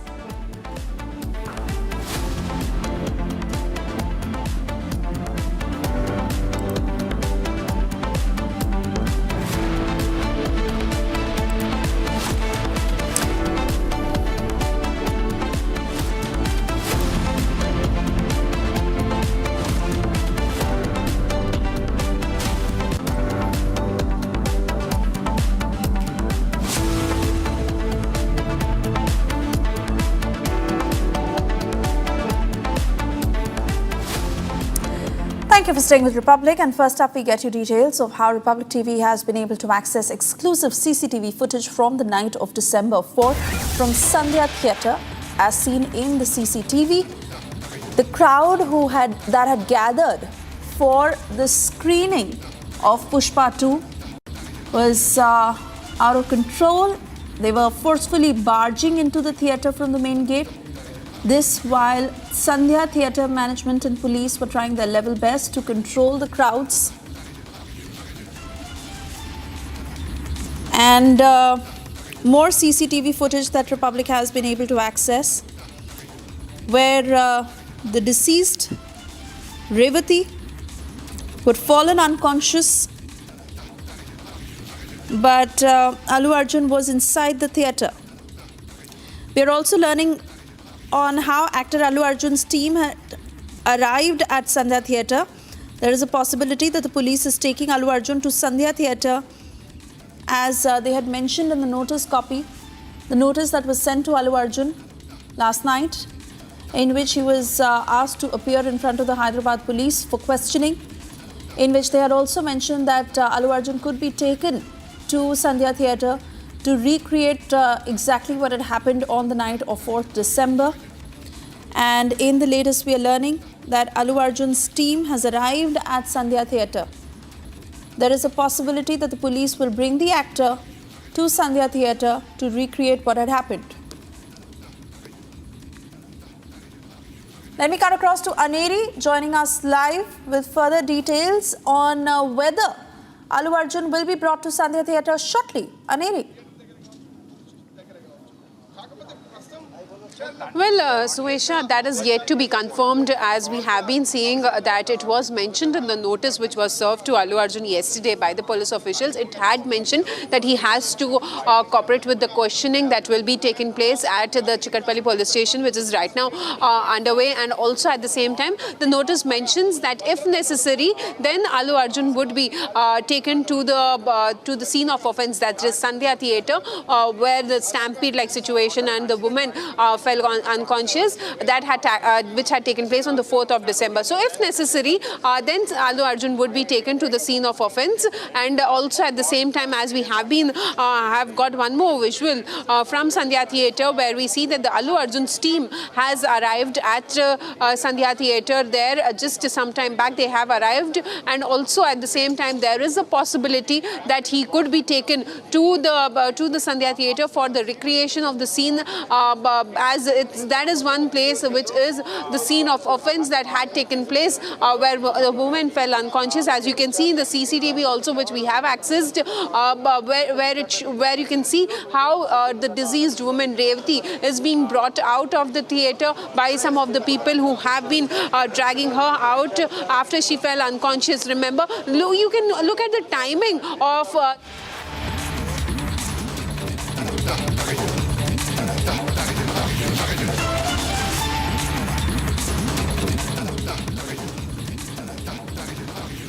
All right, even as the Navy continues to get us the latest, we are playing out these pictures. Allu Arjun's team that has already arrived at Sandhya Theatre is what we are picking up. And there is a likely possibility that Allu Arjun will be brought by the police shortly to Sandhya Theatre to recreate what had happened on the night of 4th December. Some very pointed questions that the police has posed to Allu Arjun. And even in the notice that was sent to the actor by the cops, they had mentioned that there was a possibility that he would be taken to Sandhya Theatre. And it seems likely, given the fact that his team is already present at the site. Aneri, continue talking to us. What can happen in the next few hours?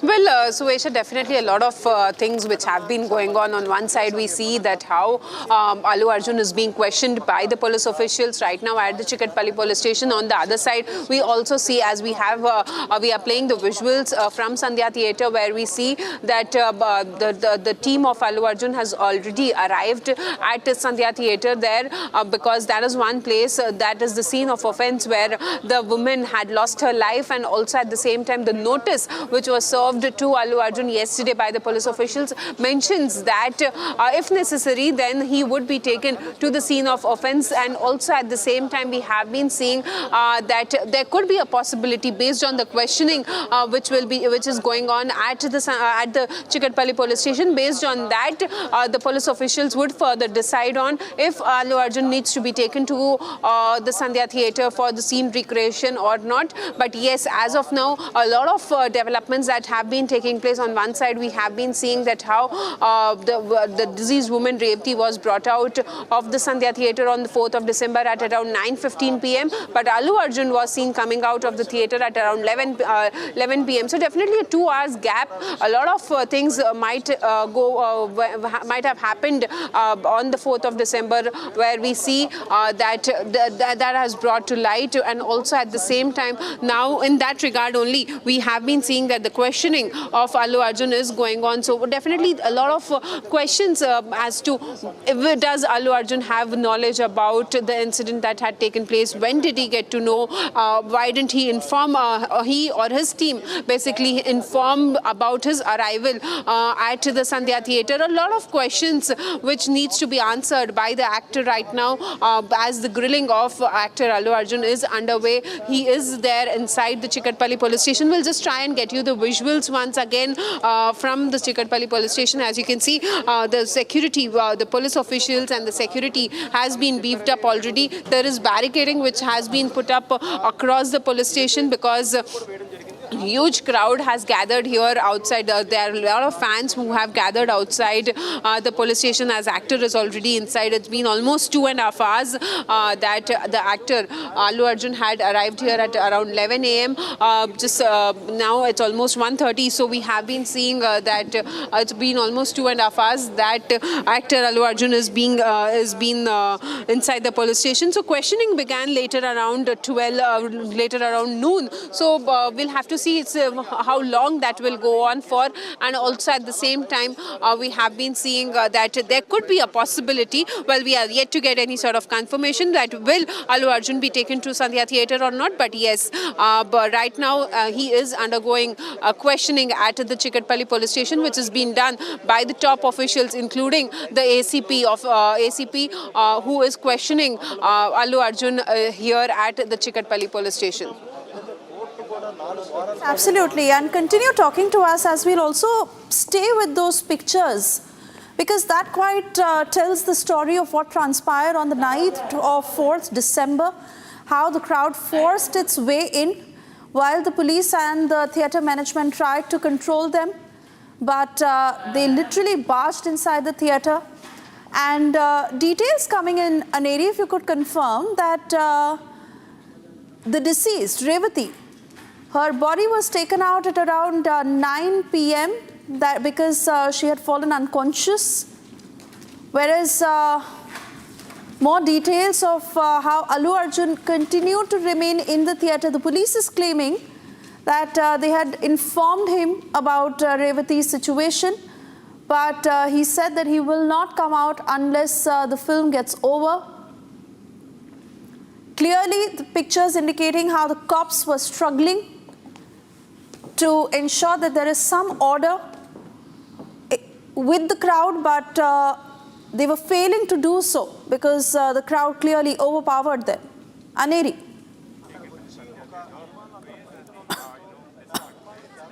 Well, Suesha, a lot of questions that needs to be answered by Allu Arjun right now, as there is a lot of anticipation which is going on among the people as well, because we have been seeing that how in the CCTV which we have accessed very clearly shows is seen that how deceased Revati, who fell unconscious inside the theatre, and later she was brought out by some of the people there. The timing, if you can see on the CCTV, where it is seen that Revati was brought out of the theatre at around 9:15 that night on the 4th of December, and she had fell unconscious inside the theatre, and that was confirmed by Revati's husband as well, that he was outside the theatre and Revati was inside the theatre, and after which her phone was not reachable. So that means Revati fell unconscious inside the theatre, and as you can see in the CCTV also, how she is being brought out of the theatre by some of the people there. And right, Aneri, I request you to stay on with me as we enlarge these pictures, we enlarge the CCTV footage to put it on the big screen to show our viewers what had happened. So this is the first CCTV footage that Republic has been able to access. Here you see how the crowd was barging its way in. They literally forced their way through, and here there were a few cops, the theatre management, they are holding this lathi, they are holding the stick to be able to tell people to create some sort of a queue, have some sort of order, but that did not happen because the crowd just forced its way in and went inside the theatre. Let's shift our focus to the second CCTV footage that Republic has been able to access, where you see, and as per our sources, we are learning that this was around 9 p.m. That is exactly what Aneri also told us, that Revati, the deceased, unfortunately, her husband had confirmed that this happened around 9 p.m. She was unconscious. She was taken outside the theatre by some people around her.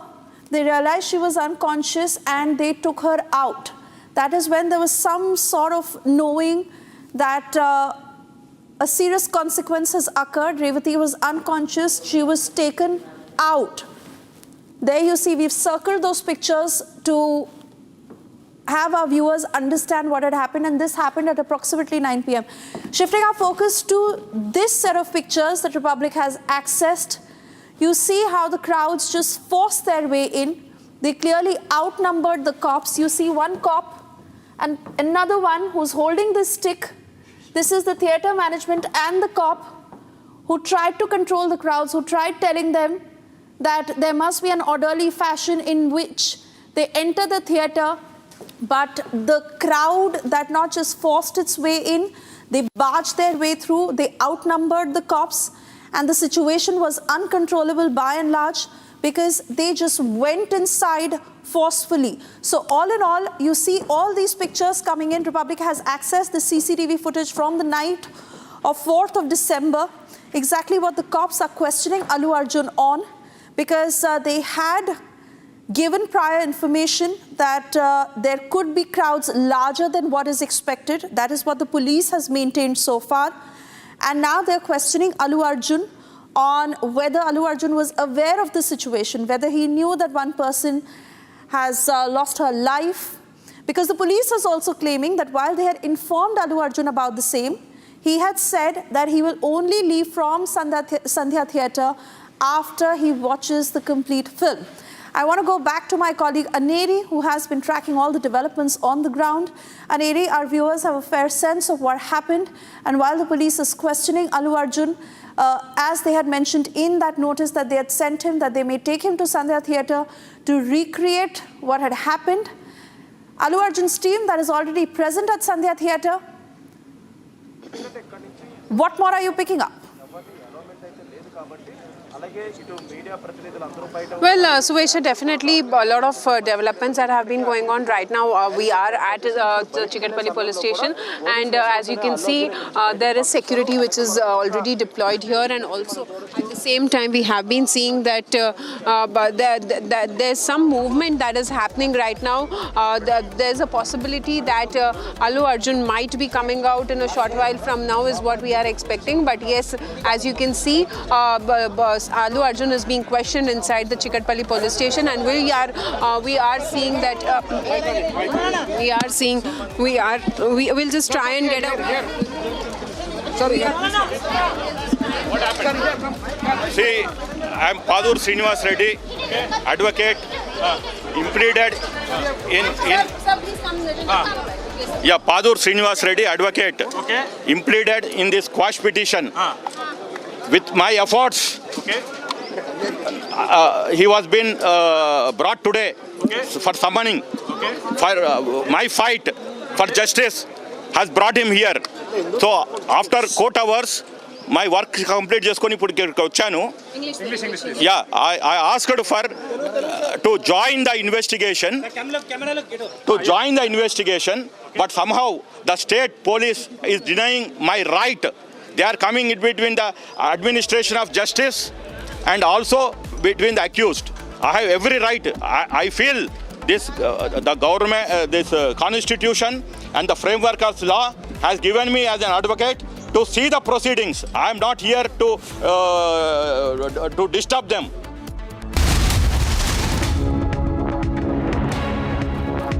Amity has been ranked India's #1 not-for-profit private university for 11th year, with top 10 ranked institutions in management, engineering, biotech, law, masscom, telecom, hospitality, fashion and more. Yet another top ranking for Amity University.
And those are the pictures on your screens of what happened on the night of 4th December. This is, we understand that Allu Arjun is being questioned by the Hyderabad police.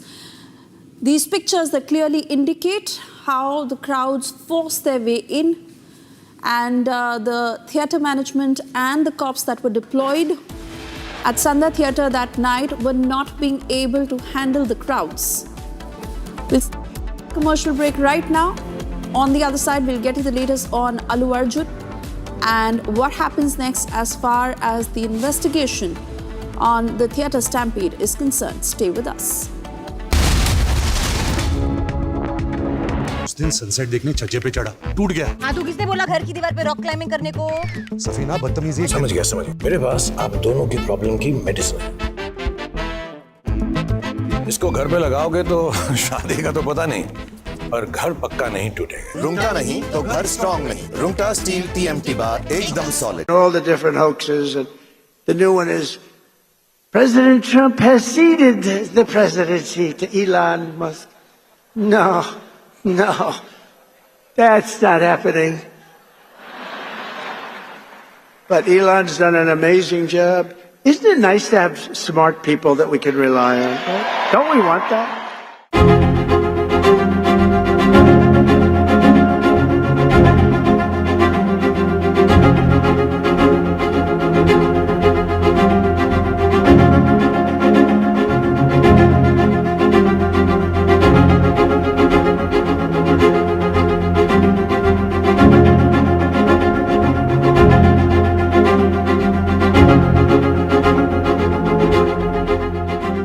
All the different hoaxes, and the new one is President Trump has ceded the presidency to Elon Musk.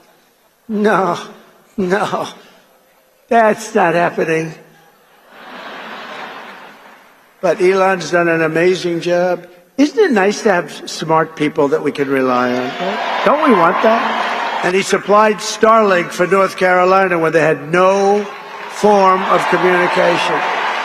They said, sir, do you know Elon Musk? Yeah.